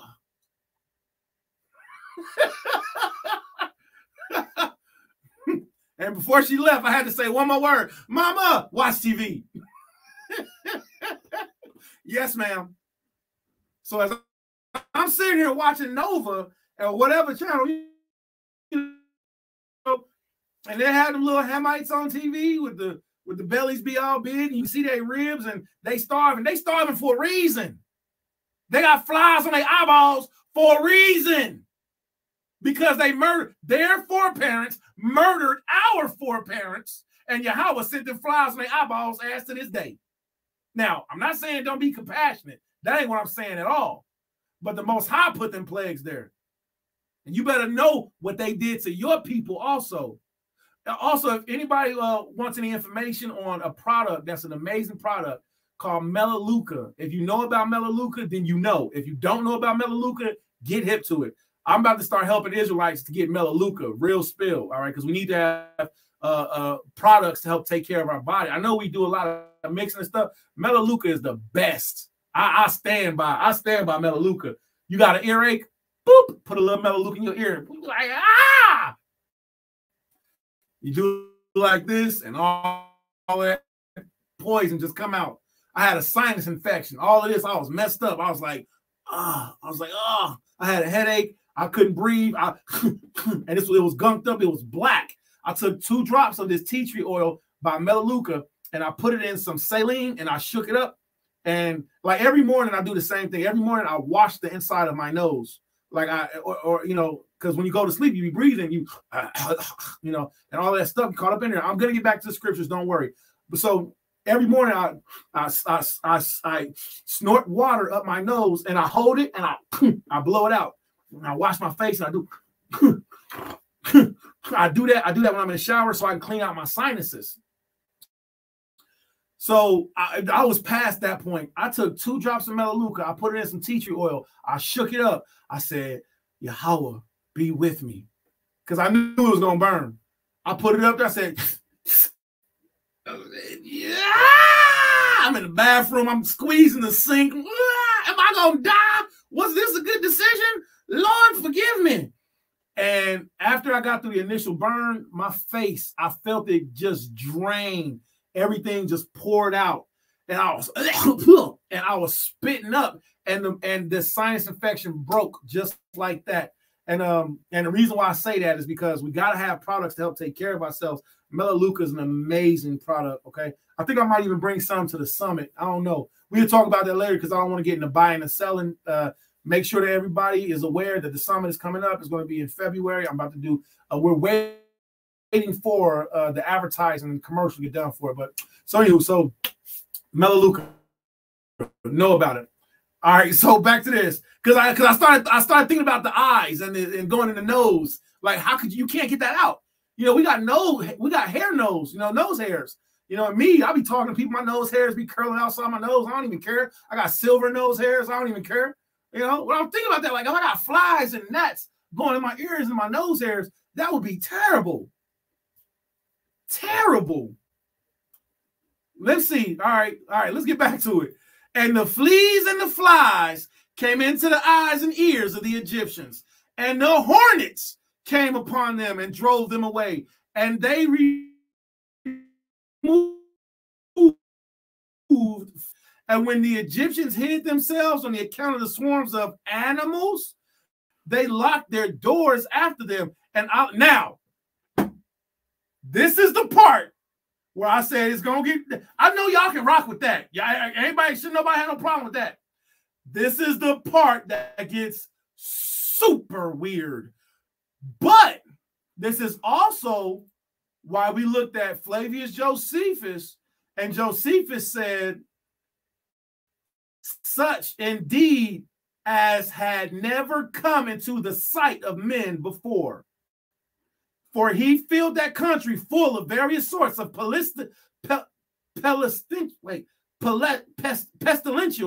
pestilential creatures. So weasels, rats, mice, hornets, flies, gnats. Oh my.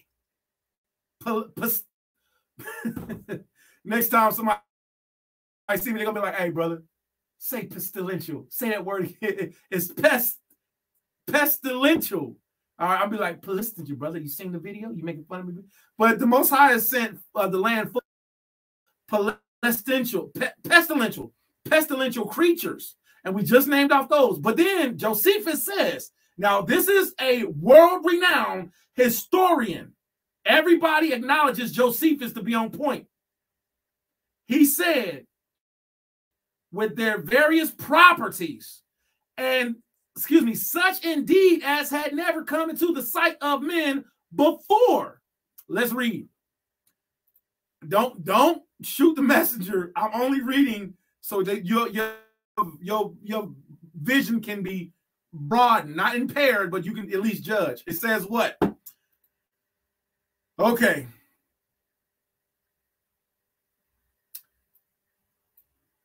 And the fleas and the flies came into the eyes and the ears of the Egyptians, and the hornets came upon them and drove them away, and they removed from it into their inner rooms, and it pursued them. And when the Egyptians hid themselves on the account of the swarm of animals, they locked their doors after them, and Alahiah ordered Sulanuth. I have no idea what this thing is, which was in the sea, to come up and go into Egypt. And she had long arms, 10 cubits in length, of a cubit of a man. And she went upon the roofs and uncovered the rafterings and floorings and cut them, and stretched forth her arm into the house and removed the lock and bolt and opened the houses of Egypt. I don't know what to tell you. I can't explain that. It's a lot of stuff I can't explain. I can't explain why younger women fall in love with older men. I can't explain how snakes crawl up rocks. I can't explain that. I can Google search whatever that word is. And that's as far as I can go. This is. You know what? Actually, we can go a step further. We can go a step further. We actually can go a step further. Here, I got an idea. Let's see. Now, I look now. Again, I can't say what this thing is. There's, oh my God, a whole bunch of scary fish. First of all, for y'all who don't know me, I have a fish phobia because fish are just scary to me.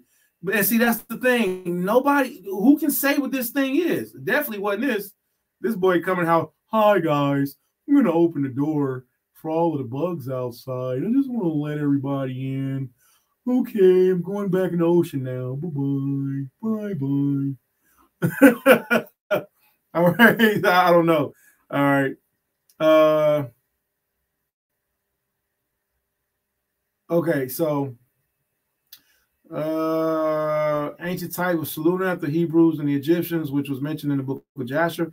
Okay, so let's see what this is. Let's see what this says. And let's see what this says. Oh, Encyclopedia of Beasts, Myths and Legends and Folklore. Oh, Lucifer. Look into that. All right, Isis Unveiled, Science. Actually, there appears to be a lot of information on it. All right. Let's see. Dweller of the Threshold as modern concept modeled on an ancient type of the Sulunath of the Hebrews and Egyptians, which is mentioned in the book of Jasher. The Christians call them devils and Satans. Okay, let me see. Those spiritualists discredit them ever so much. The nature spirits are realities. If the gnomes, I'm gonna have to look into this book. I'm gonna have to look into this book. Let me see. All right, Ice Unveiled Science. All right, that's the same one. Let's see what you say. Shurirayu. I think that's Scorpion's tribe. Shurirayu. Scorpion wins. All right, Japanese Dragon King. All right, Sulunath. All right. In the Hebrew book of Jasher 82 through 51, the Lord sends a series of 15 plagues against the Egyptians in an attempt to convince Pharaoh to allow Moses to lead the Hebrews out of Egypt. Many of the plagues are repeated in Exodus, but one of those, which is not, is the plague of Sulunath. Described as an aquatic female creature, it is summoned by Allahaya to sit and sent into Egypt. There, the Egyptians, where the Egyptians are hiding their houses behind locked and shut doors and windows because of the plagues of the fleas, flies, frogs, gnats, hornets, lice, mice, reptiles, scorpions, serpent. Two of those are Mortal Kombat characters. Wink, wink. Reptile, scorpions, serpents, toads, weasels, and winged animals besieging them. The Sulunath was ordered to use its arms 10 cubits long and from the roof of their raptors rip. Oh man, that's so gay, man. That's so not happy gay. That's so whack. That's such a daggone cigarette, man. They a cigarette for that, man. You know, I can't believe that they only give half of the information. You got to buy the book, man. Well, no buying and selling on the Shabbat, but I will be looking into purchasing this book after the Shabbat. I am very big on old school books. I like old school books. Let's see what this says about the Sulunath. All right.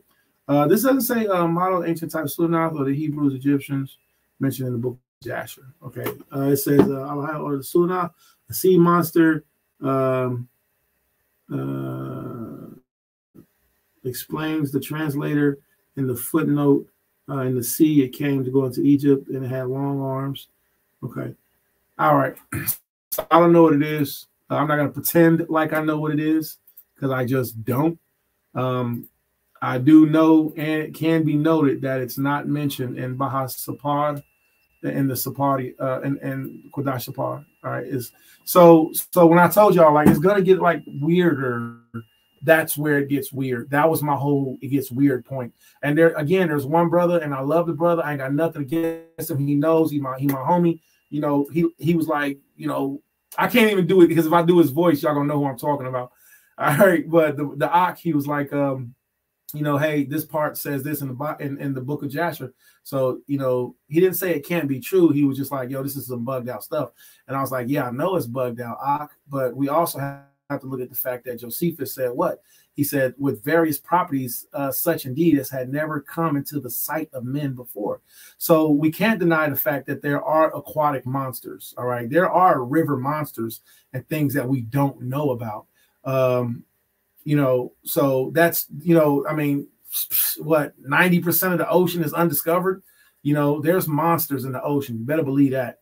So I'm gonna yield the floor on that. So let's get back to this plague reading. So let me read that again because I know it's strange to hear, but you got to hear it so that way you at least be aware of it. You know, I'd rather not read it to you because I don't want you to think I'm weird or something like that, or I don't want you to think I'm off, so I'm just not going to read it. I'd rather read it to you so you can judge for yourself, so you can say, hey, I heard about that, I know about that, you know. So anywho, so let's be fair. So verse 18, it says, and a hornet came upon them and drove them away, and they removed from into their inner rooms, and it pursued them. And when the Egyptians hid themselves on the account of the swarm of the animals, they locked their doors after them. And Alahiah ordered the Shulanath, which was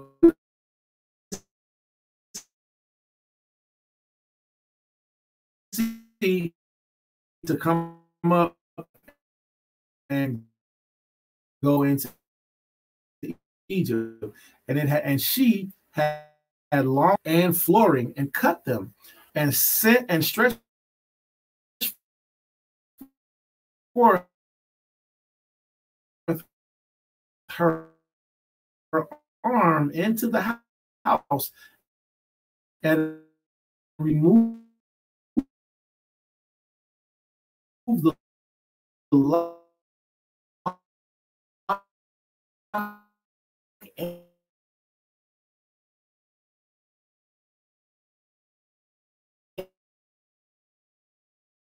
and the bolt and opened the houses of the Egyptians. After came in the swarm of animals destroyed the pasture, they found all their cattle dead. I would not have been worried about taking my cows to pasture. I'm so serious. Nope. Not me.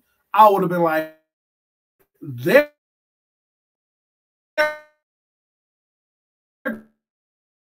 God is the real God.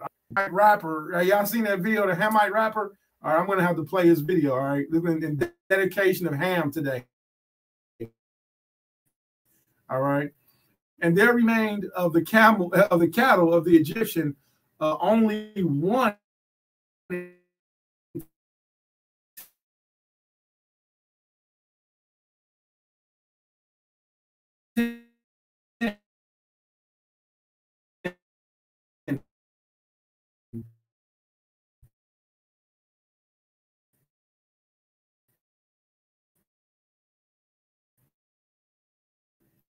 And of the cattle belonging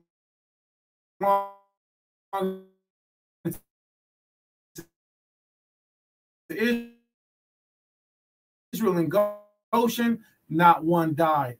And Alahiah sent a burnt rest.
All right, shalom. All right, audio messing up. Sorry about that.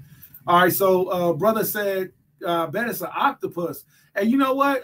I could see it being a squidish type monster, octopus type. You know, I don't know though. I just can't say. I don't know. But there are certain squids that will throw themselves out of the water. They'll walk on land and then they'll go back in water. Okay, so there are aquatic creatures that Yahweh has made that can live outside of the water. I can't say for how long, you know, but Yahweh does have these things. I apologize about the interruption, everybody. Whoever this is, you know, Das Vidania, I guess, you know, hey, I don't know what vor.ngo means. You know, I don't, yeah, right. And see, that makes sense to me, Eugene, man. That makes sense, King. Salute to you, man. Most High bless you on your travels. Most High bless you on your ministry, man. Wherever you are in the world right now, man. Most High bless you, keep you, make his face to shine upon you. Okay? All right? Be a diligent and a good servant of the Most High. All right? So, now, I would like to present you all with something that's interesting. And again, I apologize for the interruption. About the video cutting off. Okay. So let me get this. I want to show y'all this real quick. There's a Hamite, and he's a really smart dude. I really like his videos. I watch his stuff all the time.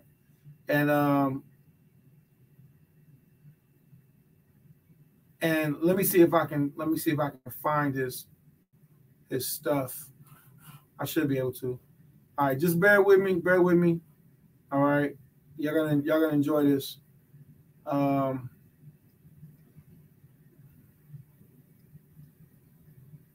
do you want me to? I'm for real. How do you want me to? I'm for real. Okay, I found it. All right, this little dude is a genius. Okay, hold on one second. Spend the last 40 minutes of his life being gruesome. Hold on one second. This dude goes by Casual Geographic. That's what he calls himself, Casual Geographic. Don't worry, I'm going to get all the information. I'm going to share it with you, and you're going to thoroughly enjoy it. The brother got 1.67 million subscribers, okay? Let me show y'all what this little genius brother, what he teaches, okay? The way that he be explaining stuff is just the dude is a genius. All right, so we're gonna look at a few. First of all, I didn't know that honey badgers, wolverines, were so vicious. I didn't know that. I didn't know that weasels were so gangster. Weasels are dummy gangster. All right. So let me pull up these two videos. And when I tell you this little dude, he's hilarious. He's a genius, man. I didn't know that donkeys don't like dogs. For some reasons, donkeys got beef with dogs. Like, I don't know why. But let me pull this up real quick. And unfortunately, you know, the dark woods. All of his videos can't be viewed because some of them are graphic. Some of them really got some stuff in them. Let me go ahead and start the screen share. All right. Let's see. Casual Geographic is his name. All right. Let me hide that. Okay. And let's check this out. So, all right, that was our video from earlier. All right, that's our song. Let's see. Weasels. This is called Weasel, is an insatiable serial killer. All right, check this out. The dark woods of Transylvania are home to an insatiable serial killer.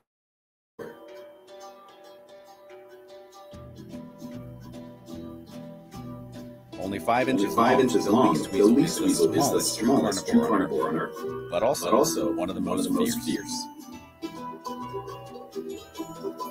Their long, flexible bodies allow them to pursue their prey almost anywhere. The weasel's powerful jaw thrusts sharp canines through the prey's skull.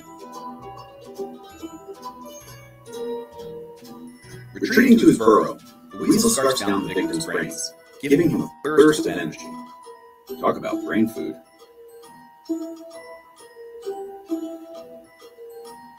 But he immediately heads back out. The compulsion to kill propels him back to the hunt.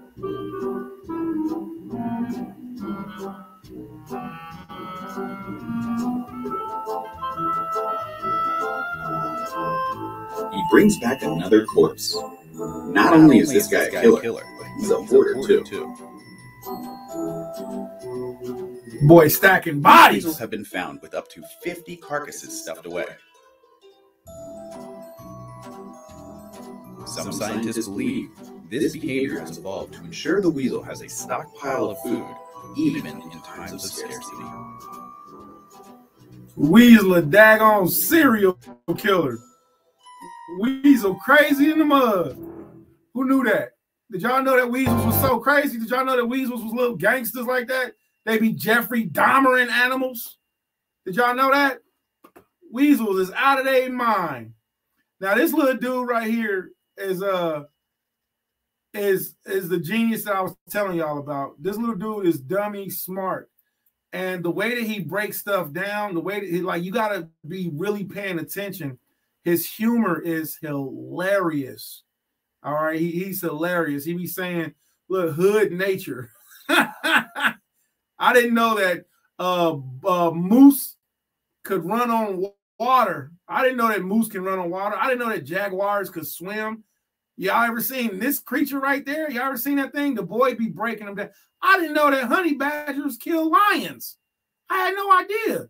This little dude is a genius. All right. He's called Casual Geographic. All right. And yes, he's a Canaanite. All right.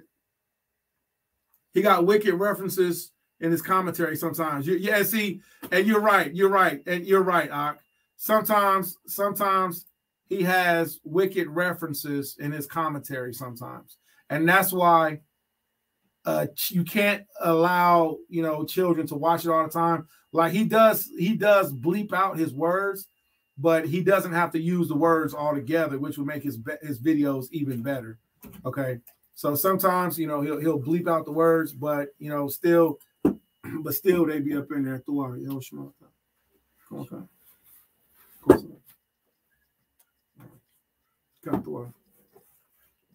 All right. So, if you have children that are in the room, I want to give a heads up. Just be mindful. Maybe, it's time for the children to take a break or something like that. This video is about 9 minutes. He doesn't go in like, I know that this starts right here, he has that right there, but when I tell you, it's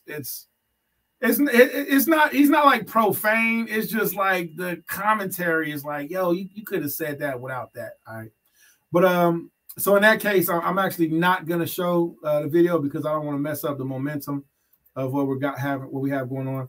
But I do want to go back to shit.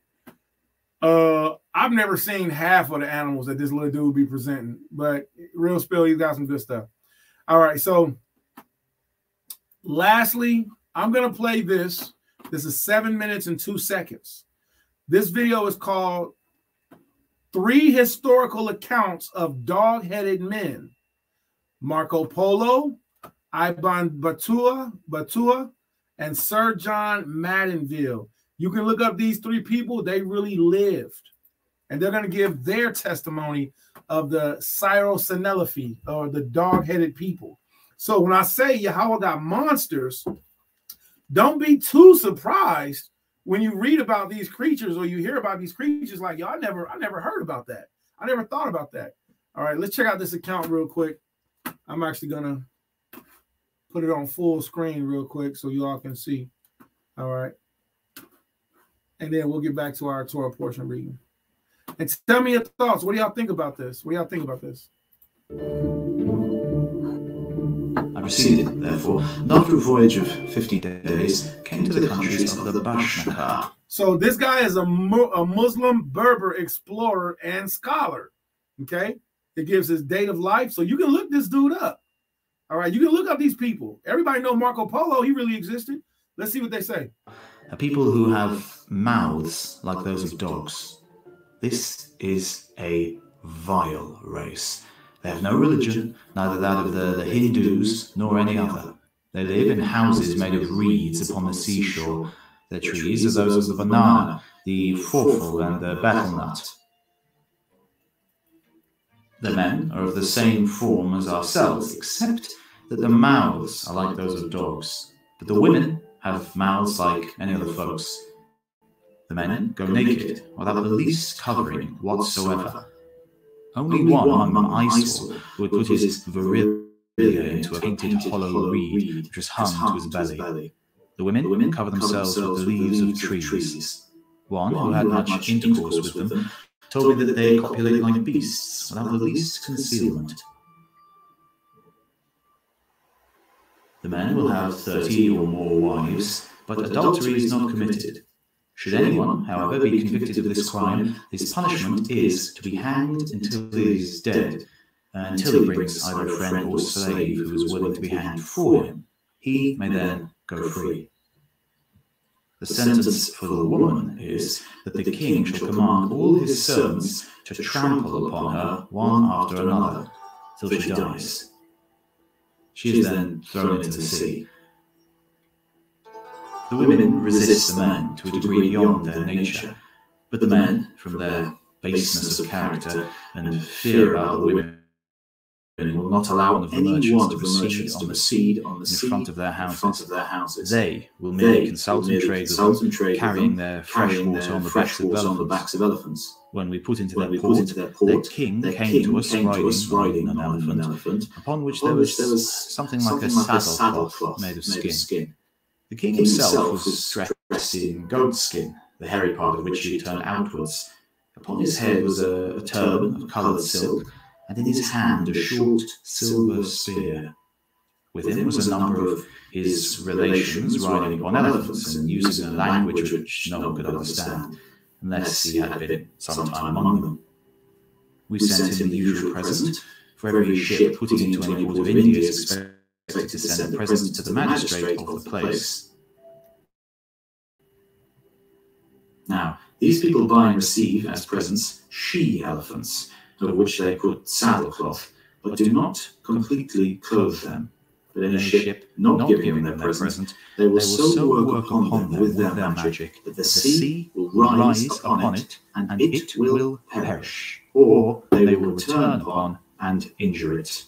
We then left this place, and in 50 days arrived at the island of Java, the place from which the incense of Java receives its name.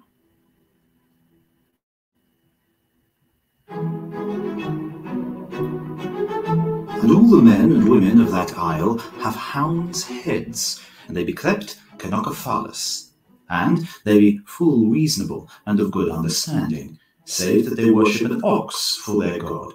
And also every one of them beareth an ox of gold or silver in his forehead, in token that they love well their god. And they go all naked, save a little clout that they cover with their knees and their members. They be great folk, and well fighting, and they have a great targe that covereth all the body, with a spear in their hand to fight with. And if they take any man in battle, anon they eat him.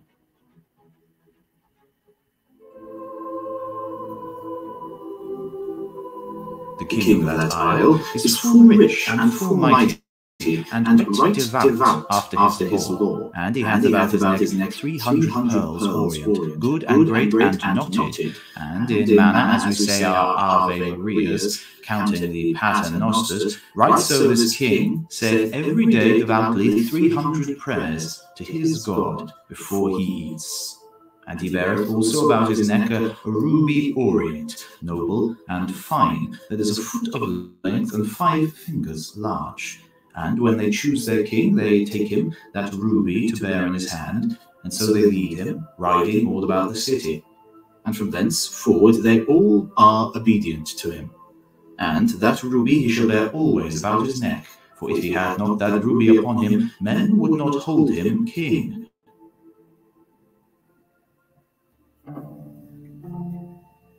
The great Chan of Cathay hath greatly coveted that ruby, but he might never have it for war, nor for any manner of goods.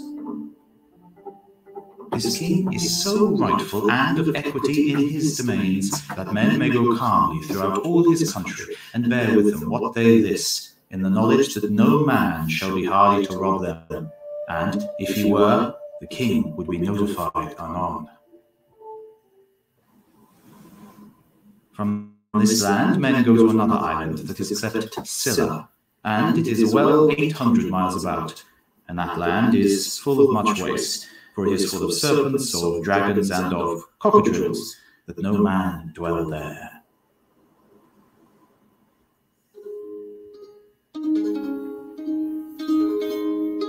Andaman is a very large island. The people are without a king and are idolaters, and no better than wild beasts. And I assure you, all the men of this island of Andaman have heads like dogs, and teeth and eyes likewise. In fact, in the face, they're all just like big, massive dogs. They have a quantity of spices, but they are a most cruel generation, and eat everybody that they can catch, if not of their own race. They live on flesh and rice and milk, and have fruits different from any of us.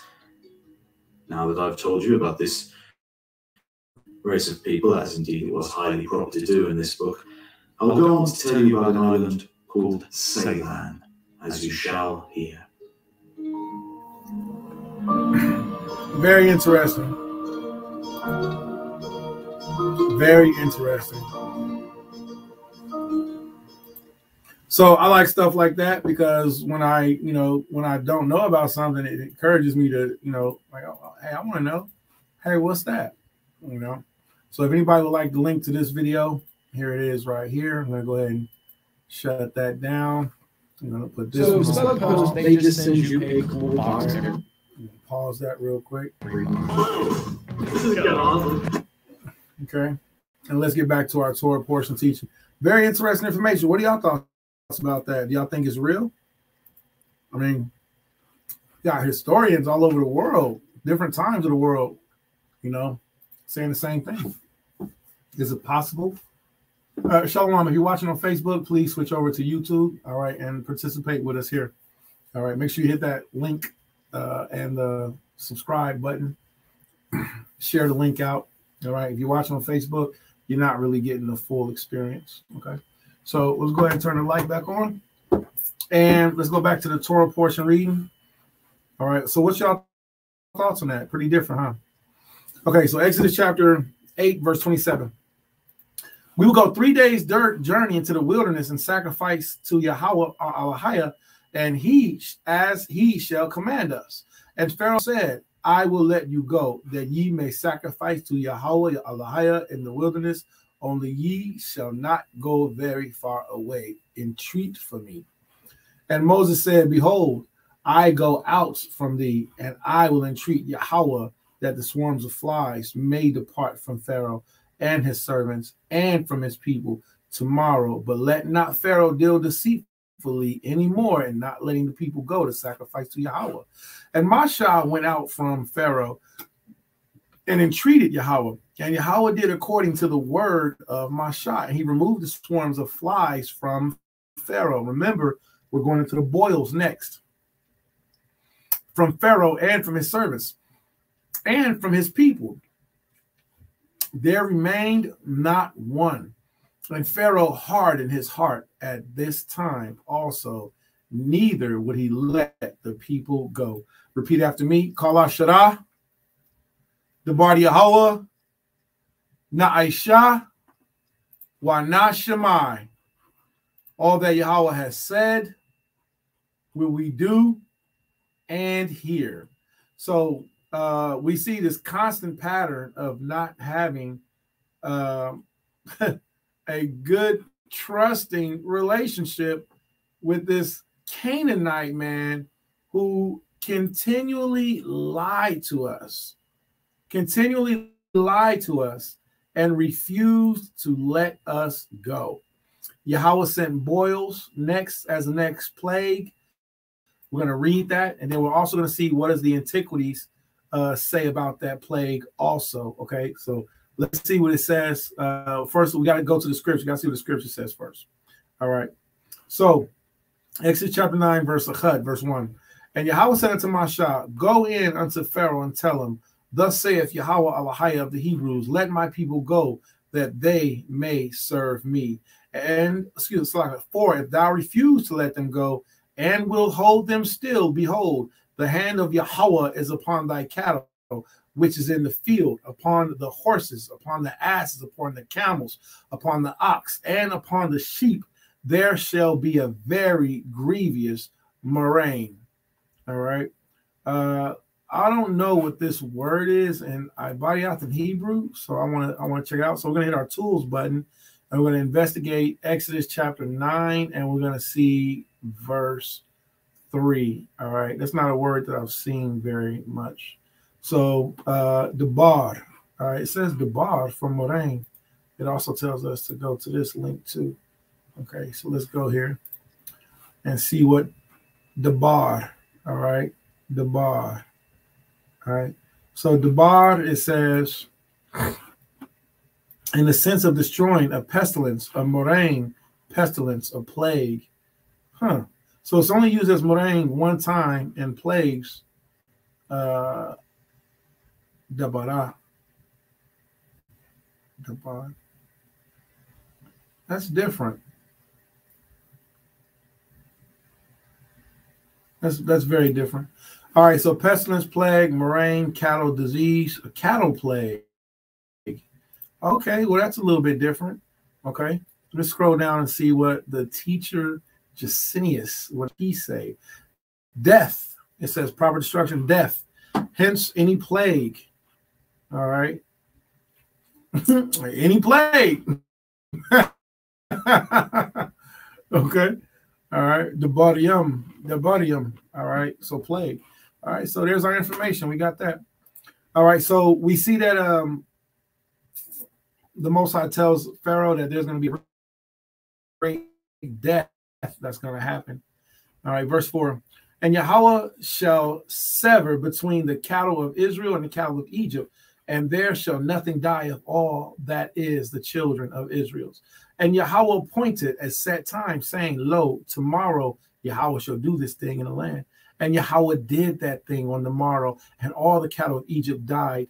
But of the cattle of the children of Israel died not one. And Pharaoh sent, and behold, there was not one of the cattle of the Israelites dead. And the heart of Pharaoh was, and the heart of Pharaoh was hardened, and he did not let the people go. Verse 8.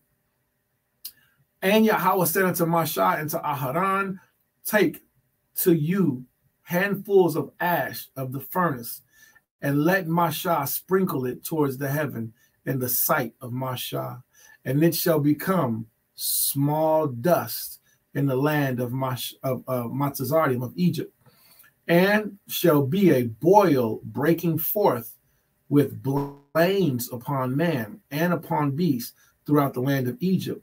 And they took ashes of the furnace and stood before Pharaoh.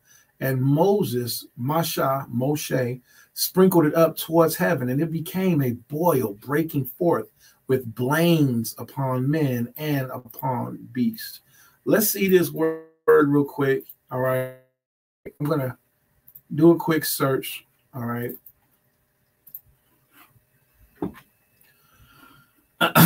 All right. Blains, definition in the Bible dictionary. So what is a blain? A blain, it says, the botch of Egypt. It seems to have been a fearful disease of black leprosy, a kind of, oh, come on, really? Man, you just gonna throw that up in there, man. Come on, man. Being all extra rude while we trying to Bible study. Free prayer guide. Get out of here. All right. Salakla, y'all. I apologize about that. It seems to have been a fearful disease of black leprosy, a kind of elephantitis producing burning ulcers. I mean, that's a cool answer. I still don't know what a blane is, though. Does anybody know what a blane is? What is a blane specifically? All right. What is a blane?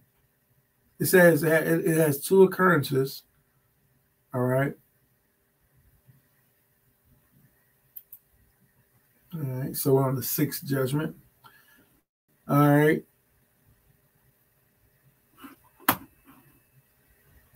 Okay. It says pustulates containing fluid around a boil or inflamed sore.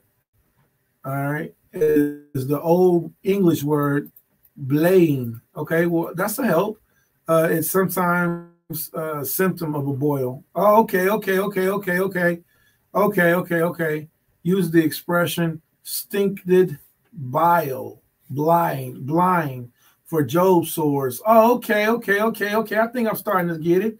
So to me, it seems that it's like the leftover or like the ring or the painful circle that's left after you have a boil. That's what that sounds like to me. All right. I don't know just yet, but that's what it sounds like to me. Okay. Let's see. All right. No. Wow. That's not what we wanted. All right. Let's go to etymology. Etymology Online, one of my favorite websites. All right. Yeah, so that's what it sounds like. It sounds like it's the sore that's left or that's around the actual boil. Okay. Okay. All right. I'm going to yield the floor on that study. All right. Let's get back to the Torah. Exodus chapter 9, verse 10. And they took ashes of the furnace and stood before Pharaoh, and Mashah sprinkled it up towards heaven, and it became a boil breaking forth with blains upon man and upon beast. Everybody was sick. And the magicians could not stand before Mashah because of the boils, for the boils was upon the magicians and upon all the Egyptians. Wisdom of Solomon, chapter 17. All right, so even their magicians were sick. Wisdom of Solomon, chapter 17, verse 8. For they that promised to drive away terrors and troubles from a sick soul were sick themselves for fear worthy to be laughed at. They were sick themselves. All right, verse 11. And the magicians could not stand before Mashah because of the boils. For the boils was upon the magicians and upon all the Egyptians. And Yahweh hardened the heart of Pharaoh, and he hearkened not unto them, as Yahweh had spoken unto Mashah. And Yahweh said unto Mashah, rise up early in the morning and stand before Pharaoh, and say, thus saith Yahweh Elohai of the Hebrews, let my people go that they may serve me. For I will at this time send all my plagues upon thy heart and upon thy servants and upon thy people, that thou mayest know that there is none like me in all the earth. For now I will stretch out my hand that I may smite thee and the people with pestilence, and thou shalt be cut off from the earth. And that's why today Egypt is ashy as a Hamite's kneecaps. In summertime, in wintertime, ashy as a Hamite's kneecaps in the wintertime. If you're watching on Facebook, please switch over to YouTube so you can see and enjoy the screen share with us. Verse 16, and in every deed for this cause have I raised thee up, for to show in thee my power, and that my name may be declared throughout all the earth. As yet exaltest thou thyself against my people, that thou wilt not let them go? Verse 18, behold, tomorrow about this time, I will cause it to rain a very grievous hail. All right, now let's go to our antiquities books and let's see. We're going to start with uh-oh,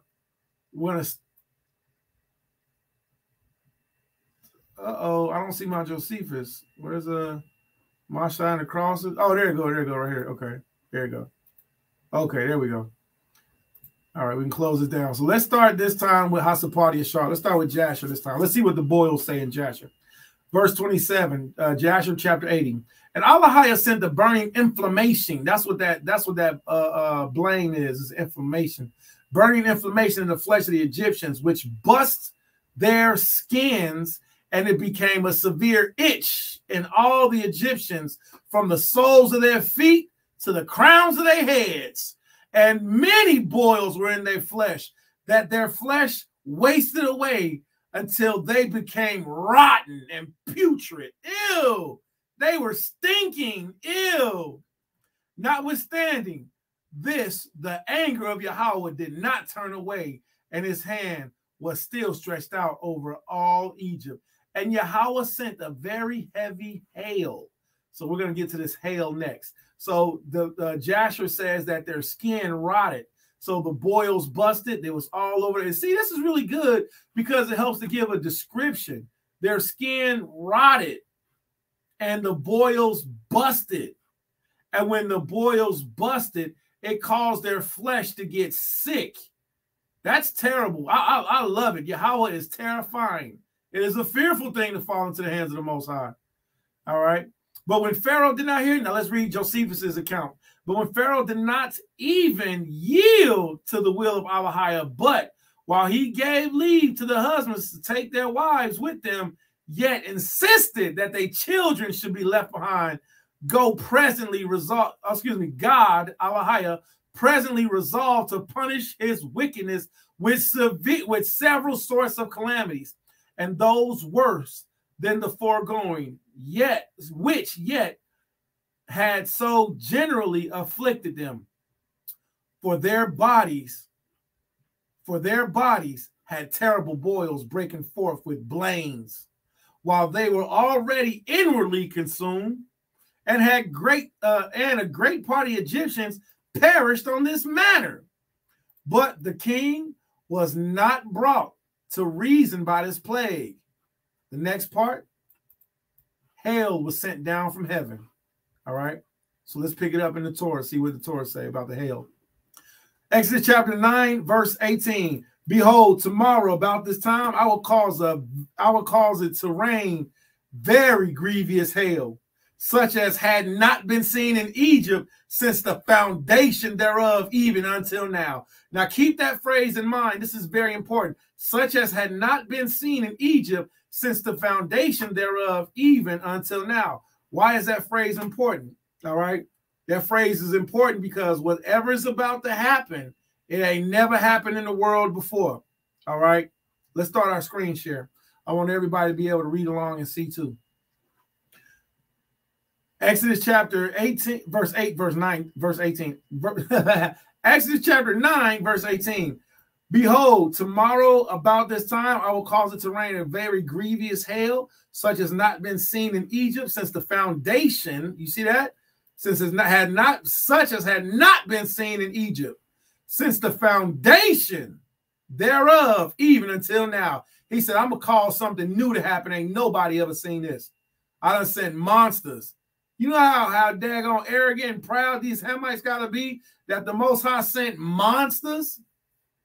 Now he about to send hail from the sky that the world ain't never seen. Verse 19, send therefore now and gather thy cattle and all that thou hast in the field, for upon every man and beast which shall be found in the field and shall not be brought home, the hail shall come down upon them and they shall die. He that feareth the word of Yahweh among the servants of Pharaoh made his servants and his cattle flee into the houses. You hear that? So we had Hamites that was in the land that feared the Most High. They was like, wait a minute, Pharaoh off. Ain't nobody dealing with Hecate. Ain't nobody dealing with Happy. Ain't nobody dealing with Horus. Yahweh of Israel. Man, y'all better get inside. He that feared the word of Yahweh among the servants of Pharaoh made his servants and his cattle to flee in the houses. They was like, we don't know what's about to happen. We don't know what's about to happen, man. The Most High done made bugs come out of our bodies. He done turned the water into blood. The Most High done made frogs come up out of our bodies. He done sent the Shulen moth to tear the roof off my house. And he that regarded not the word of Yahweh left his servants and his cattle in the field. And Yahweh said unto Mashah, stretch forth thine hand toward heaven, that there may be hail in all the land of Egypt upon man and upon beast, and upon every herb in the field throughout the land of Egypt. And Mashah stretched forth his rod towards heaven, and Yahweh sent thunder and hail, and the fire ran along upon the ground. And Yahweh rained hail upon the land of Egypt. What did y'all hear peculiar about that statement? What did you hear peculiar about this verse? I'm going to read it, but I want y'all to comment on it. Look what it says. And Yahweh, and Mashah, and Mashah stretched forth his rod toward heaven, and Yahweh sent thunder and hail, and the fire ran along upon the ground, and Yahweh rained hail upon the land of Egypt. So there was hail and fire mingled with the hail, very grievous, such as there was not like in it in all the land of Egypt since it became a nation. And the hail smote through all the land of Egypt, all that was in the field, both man and beast. And the hail smote every herb of the field and brake every tree of the field. These hailstorm rocks was on fire. The Most High was throwing down fire rocks, just like he did in Sodom and Gomorrah. He threw down fire rocks and break every tree of the field. Only in the land of Goshen, where the children of Israel were, was there no hail. Do you know how strong a fire rock from the sky got to hit something to break down a tree? To bust a tree down? You mean to tell me people just outside and all of a sudden, what's the ground? And then you look up and you just get pelted with a bunch of rocks from the sky on fire. Look like you got hit up worse than a so-called New Year's sky full of hail, rain, and bullets. Just getting pelted by fiery rocks because you was too simple to fear Yahweh and take yourself and your animals outside. Man, you deserved what you got, especially after them other plagues. And Pharaoh sent and called for Mashah and Ahadan and said unto them, I have sinned this time. Yahweh is righteous, and I and my people are wicked. Entreat Yahweh, for it is enough, that there be no more mighty thunderings of hail, and I will let you go, and ye shall stay no longer. And Mashah said unto him, as soon as I am gone out of the city, I will spread forth my hands unto Yahweh, and the thunder shall cease, neither shall there be any more hail, that thou mayest know how that the earth is Yahweh's. But as for thee and thy servants, I know that ye will not yet fear Yahweh the Elohim. And the flax and the barley was smitten, for the barley was in ear, and the flax was bald. So this shows us what time of year it was. I've never peeped this verse like this. It shows us that the flax and the barley was smitten, for the flax and the barley was in ear. This is very powerful. Verse 31. I love this word. You will never read this word and not learn. It is a living word. It is a ramah. It is a rhema. It is a living word. I've never peeped that this verse shows us what time of the year it was. That's perfect for going into springtime. perfect for understanding the Passover. But the wheat and the rye were not smitten, for they were not grown up. Huh. So now I need to learn, when is the wheat and the rye, when does that blossom? When is the flax and the barley, when are they in ear? And that will give us a better picture of the time frame of when this event happened. Just simple agriculture.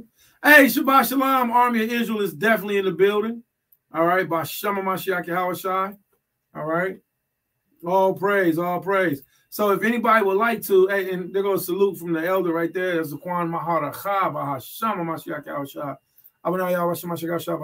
Man, all praise, man. Let me know if you want to get on, brother. I'll send an invite. All right. Matter of fact, I'm gonna go ahead and share the invite as we speak, just in case. You know what to do. I'm gonna send an invite by way of messenger.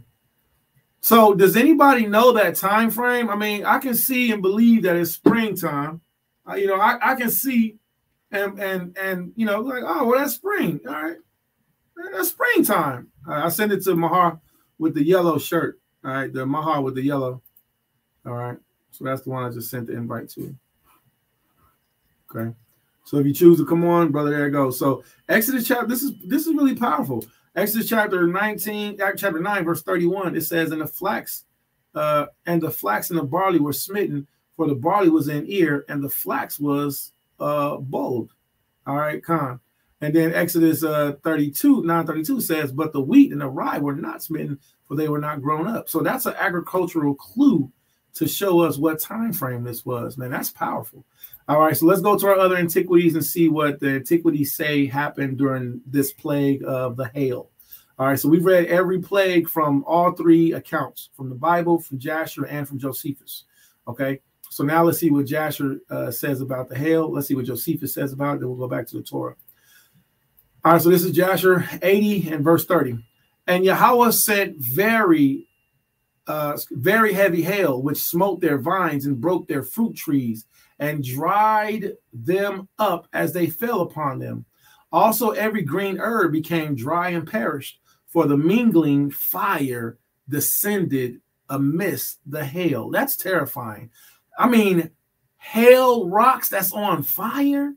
Therefore, the hail and the fire consumed all things. Also, men and beasts that were found abroad perished of flames of fire and of hail, and the young lions were exhausted. And Yahweh sent and brought numerous locusts into Egypt, the chassel, shalom, chargol, the chargol locust, each of its kind, which devoured all that the hail had left remaining. And the Egyptians rejoiced at the locusts, although they consumed the produce of the field. All praise. They caught them in abundance and salted them for food. Finally, we got some locust meat. And Yahweh turned the mighty wind of the sea, which took away all the locusts, even those that were salted, and thrust them into the Red Sea. Not one locust remained within the boundaries of Egypt. And Allahiah sent, going to that next one. And Allahiah sent darkness upon Egypt. That's that next one. That darkness really, all these plagues are scary. That darkness really scares me, though. I'm going to pull I'm going to pull another antiquity from the book of Maccabees, where Yahweh sent that darkness, okay? During the time of the Maccabean revolt, Yahweh sent that darkness. And when he did that, all praise, all praise, all praise. When he did that, that darkness, it came upon the man that was coming to rob the first bank of Israel, okay? So let's read the account from Flavius Josephus. Shalom, we got Mahar. He's in a group. We're going to add him in. We're going to read Josephus, and then we'll bring the elder in. So as everybody knows, the Zaquan Josephus has been a world-renowned historian for Yashar Allah and for the world, all right? So let's see what his account on the hail plague is. Hail was sent down from heaven, and such hail it was, for as the climate of Egypt had never suffered before. Now, that makes sense. Egypt is hot, so why would there be ice rocks? Why would there be ice rocks coming from the sky? So that had to be terrifying. Then the ice rocks and the fire was mingled together. So whenever it hit something, it broke open. And now those things catch on fire. All right. Nor was it like to which falls in other climates in wintertime, but it was larger than that which falls in the middle of spring to those that dwell in the northern and northwestern region. Boy, Flavius Josephus wasn't no joke. This man knew everything. This hail broke down their boughs, laden with fruit. After this, a terrible locust consumed the seed, which was not hurt by the hail, so that the Egyptians, to the Egyptians, all hopes of fruit, of future fruits of the ground were entirely lost. All praise. All right. Before we go into this darkness, let's see if anything else Josephus says about the hail. All right. So we're in Antiquities of the Jews, book number 2. This is line number 307. So we encourage you, get your Josephus's, learn your history. All right. Josephus was a master historian for Yashar. He was down for the cause. All right. One would think that the aforementioned calamities might have been sufficient for one that was only foolish without wickedness to make him wise and to make him sensible. What was for his advantage? But Pharaoh led not so much by his folly as by his wickedness.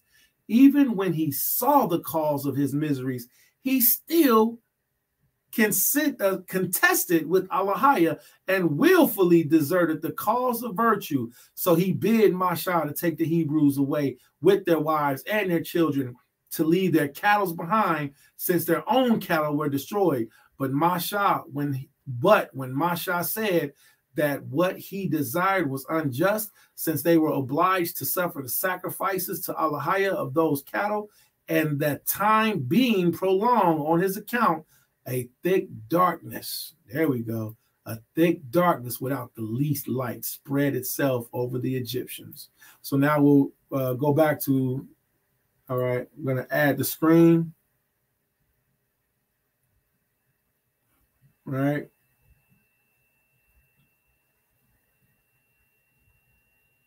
All right. So all praise, all praise. All right. We got Unity Camp in Raleigh, Carolina. All praise. Okay, so we got Maharika added in here. Okay. We got him added in. The brother, he might be busy right now, but it looks like he's in the Unity Camp in Raleigh, Carolina, man. All praise. Shalom, where you at, brother? Where you at, brother? Where art thou? The brother left the room. The Maharika has left the building. All right, he's doing the Unity Camp. Y'all come, y'all. The Most High be with you, brothers. While you all are doing them. There we go. There we go. There we go. Come on in here, brother. Shalom is loud. Shalom, shalom. Can you hear me? I can hear you well. Shalom, Prince. Shalom, shalom, Elder.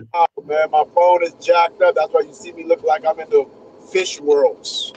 Yeah, man. I thought that was an app or something, man. You got the damn James Bond scope on your phone, like you I got a James Bond movie. Yeah, I know, man. I gotta get my joint fixed. Hey, shalom, shalom. Shalom, King.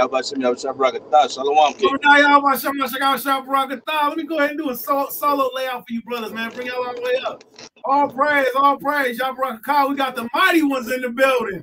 All praise, hallelujah, shalom, hallelujah. All praise, man. You see the brother, the house of Yazar got me looking all fresh. Super fly, all praise. You know what I'm saying? Oh yeah, that's fly. That's fly. All praise. You know what I'm saying? So we about to go out there with the Unity Camp out there with Yahweh's camp, Sons of Yahweh, SOT, WFI, WFI, Fishermen. Yeah. It's who else out there? It's brothers from BA. Like there's a lot of brothers out there from last night. Went down in Raleigh. Rebuking the the pagan fools here. You see what I'm saying? So we're gonna fellowship with the brothers, man. You know what I'm saying? Then they're gonna have a little cookout, a little festivities after Shabbat close. Yeah, that's what we on, man. I gotta get on that ride back to St. Louis, man. I might have to stop at Dayton, Ohio for a break and refreshments. All praise. I am welcomed. See what I'm saying? So, yeah, that's what we on, man. Anything you want to tell the people out there? Nah, man, first and foremost. Hey, Shalom, Congregation of the Mighty. This is Yazaba and Yahweh, man. It's been a beautiful time, man, with the brothers coming out. Beautiful work y'all brothers doing, man, with the Torah portion, man. I was watching the twins earlier, man. So you brothers keep bringing that word out, man. Keep waking Yashala up. Stay diligent in this truth, man. This time is coming down.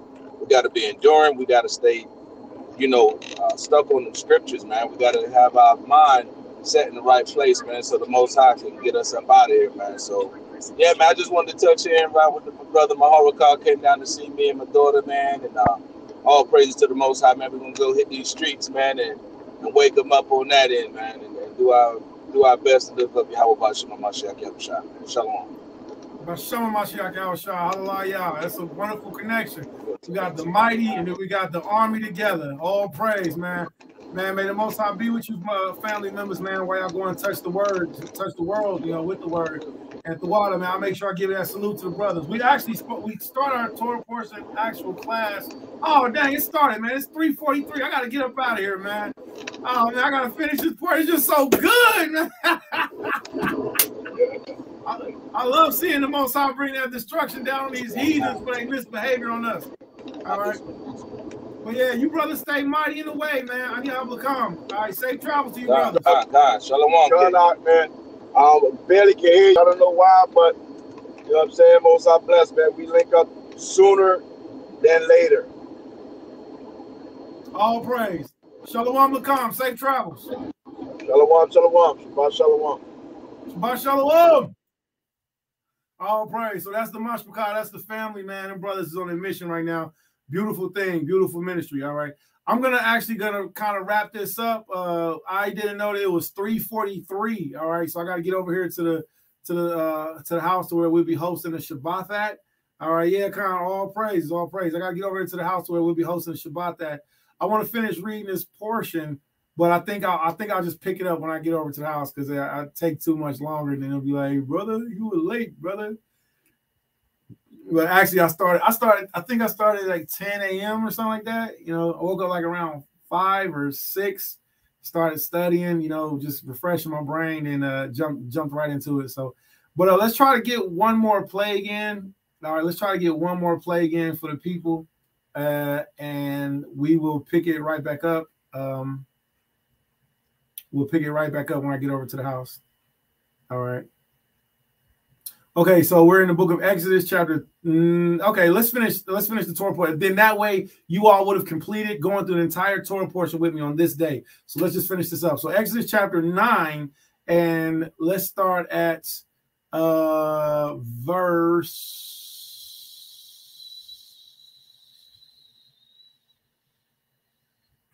33. And Moshe went out of the city from Pharaoh and spread abroad his hands unto Yahweh, and the thunders and the hail ceased, and the rain was not poured upon the earth. And when Pharaoh saw that the rain and the hail and the thunders were ceased, he sinned yet more and hardened his heart, he and his servants. And the heart of Pharaoh was hardened, neither would he let the children of Israel go, as Yahweh had spoken by Moshe.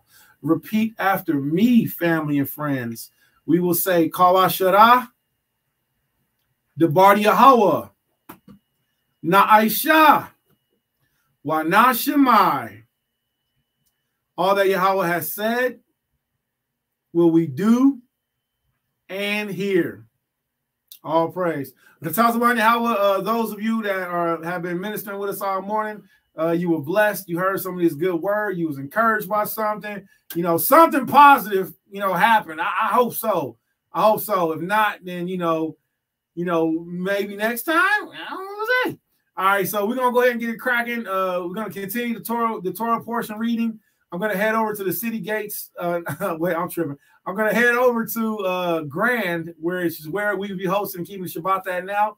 Call some family members, and then if you all don't mind, stay with us, build with us. I'm going to go back live. It's going to give you all the opportunity to be able to, continue the portion with the family setting now, opposed to just us interacting. All right. So I need y'all to come. Shabbat shalom, and salute to all of the Mashpachayim that are doing a community unity camp. All right, in Carolina. May the Most High be with you all. bless you, make his face to shine upon you. Shalom, Laoists.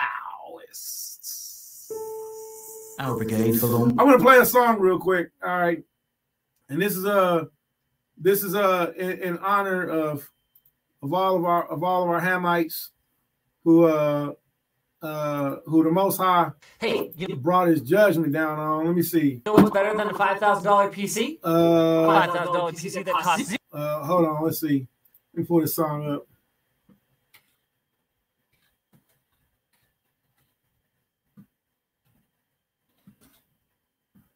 All right. All praise. This is the homie. This is this is the homie. Ryak is his name. Okay? Ryak. Ryak, the Hamite rapper. All right, let's see. let's see what GMS got to say about Ryak, the Hamite rapper. All right, see if you're gonna put it down. If you're gonna rep. See if Ryak is gonna rep for all of the Egyptians out there. All right, all of the Mizraimites. I just want to say this is dedicate this to all of my Canaanites.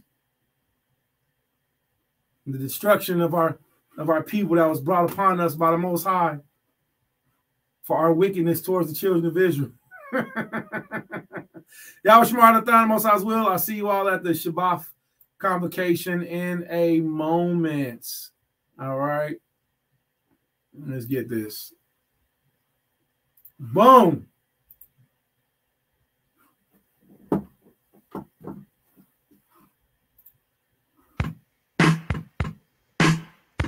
How you want me to? How do you feel? Love for real. How you want me to? How do you feel? Love for real. How you want me to? How do you feel? Love for real. How you want me to? How do you feel? Love for real. Got some question I gotta ask ya. Push your hands up on that phone. Okay, let's go. Let's go to fall low, let's go. Baby, you got a better fall. Go mama, tell me how you feel. It's so quick, like small one see you cry. I never seen someone like you before in my life. If you with me, that sounds slick, special.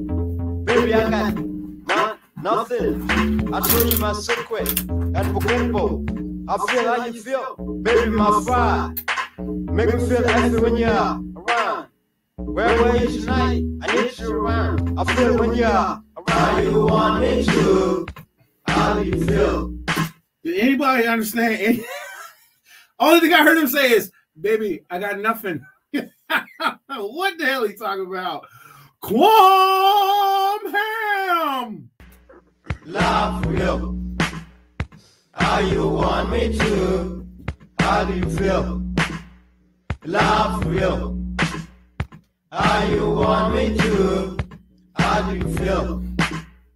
Love for real. That nigga been coming down. That boy been coming down that alley for 2 days straight. He trying so hard to be walk down this alley, man. They do not have what Jacob has. I don't care what they do. Y'all will never be Jacob, man. You want me to? How do you feel? Love for real. It's special. Baby girl, ministry in your heart. So green, you can be the wall stronger. Yellow, I love anything you did. I'm speaking in love. If you wanna treat me, I got something for you can feel. Let's go. I'm fine with everything you need. You need to see you and feel. You're next to me. Come on, make a promise. I will keep my promise. I can only think about your beautiful smile. I know you cannot explain your feel. It's just too much to say. I know how or why your feel. How you want me to? How do you feel? Love real. How you want me to? How do you feel? Love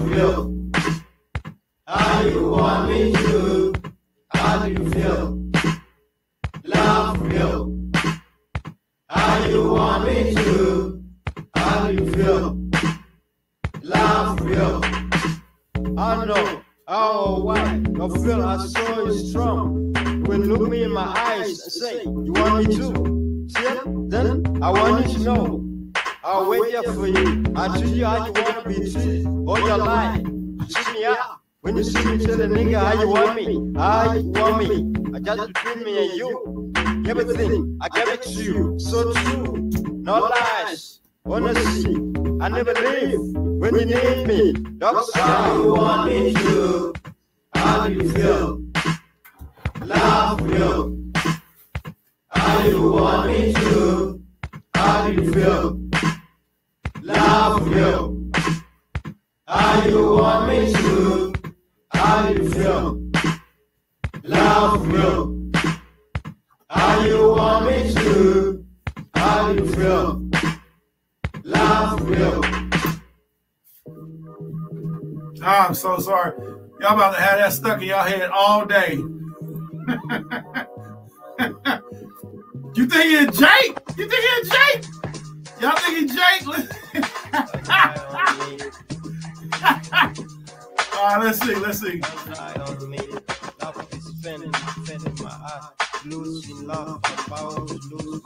He about to woo y'all women. Man, y'all daughters of Israel better watch out. He dropping them bars for y'all. Oh, talk to me. The way you play the second, I'ma die. I love how you do check. I really love his soul, my heart, my soul. I love her the way you smile. Baby girl is killing. I know how to treat the girl. I will always be romantic. I see something special when I look in your eyes. I give you a look from my heart. I told you my secret. Baby, I can do all you need. I keep my eyes on you.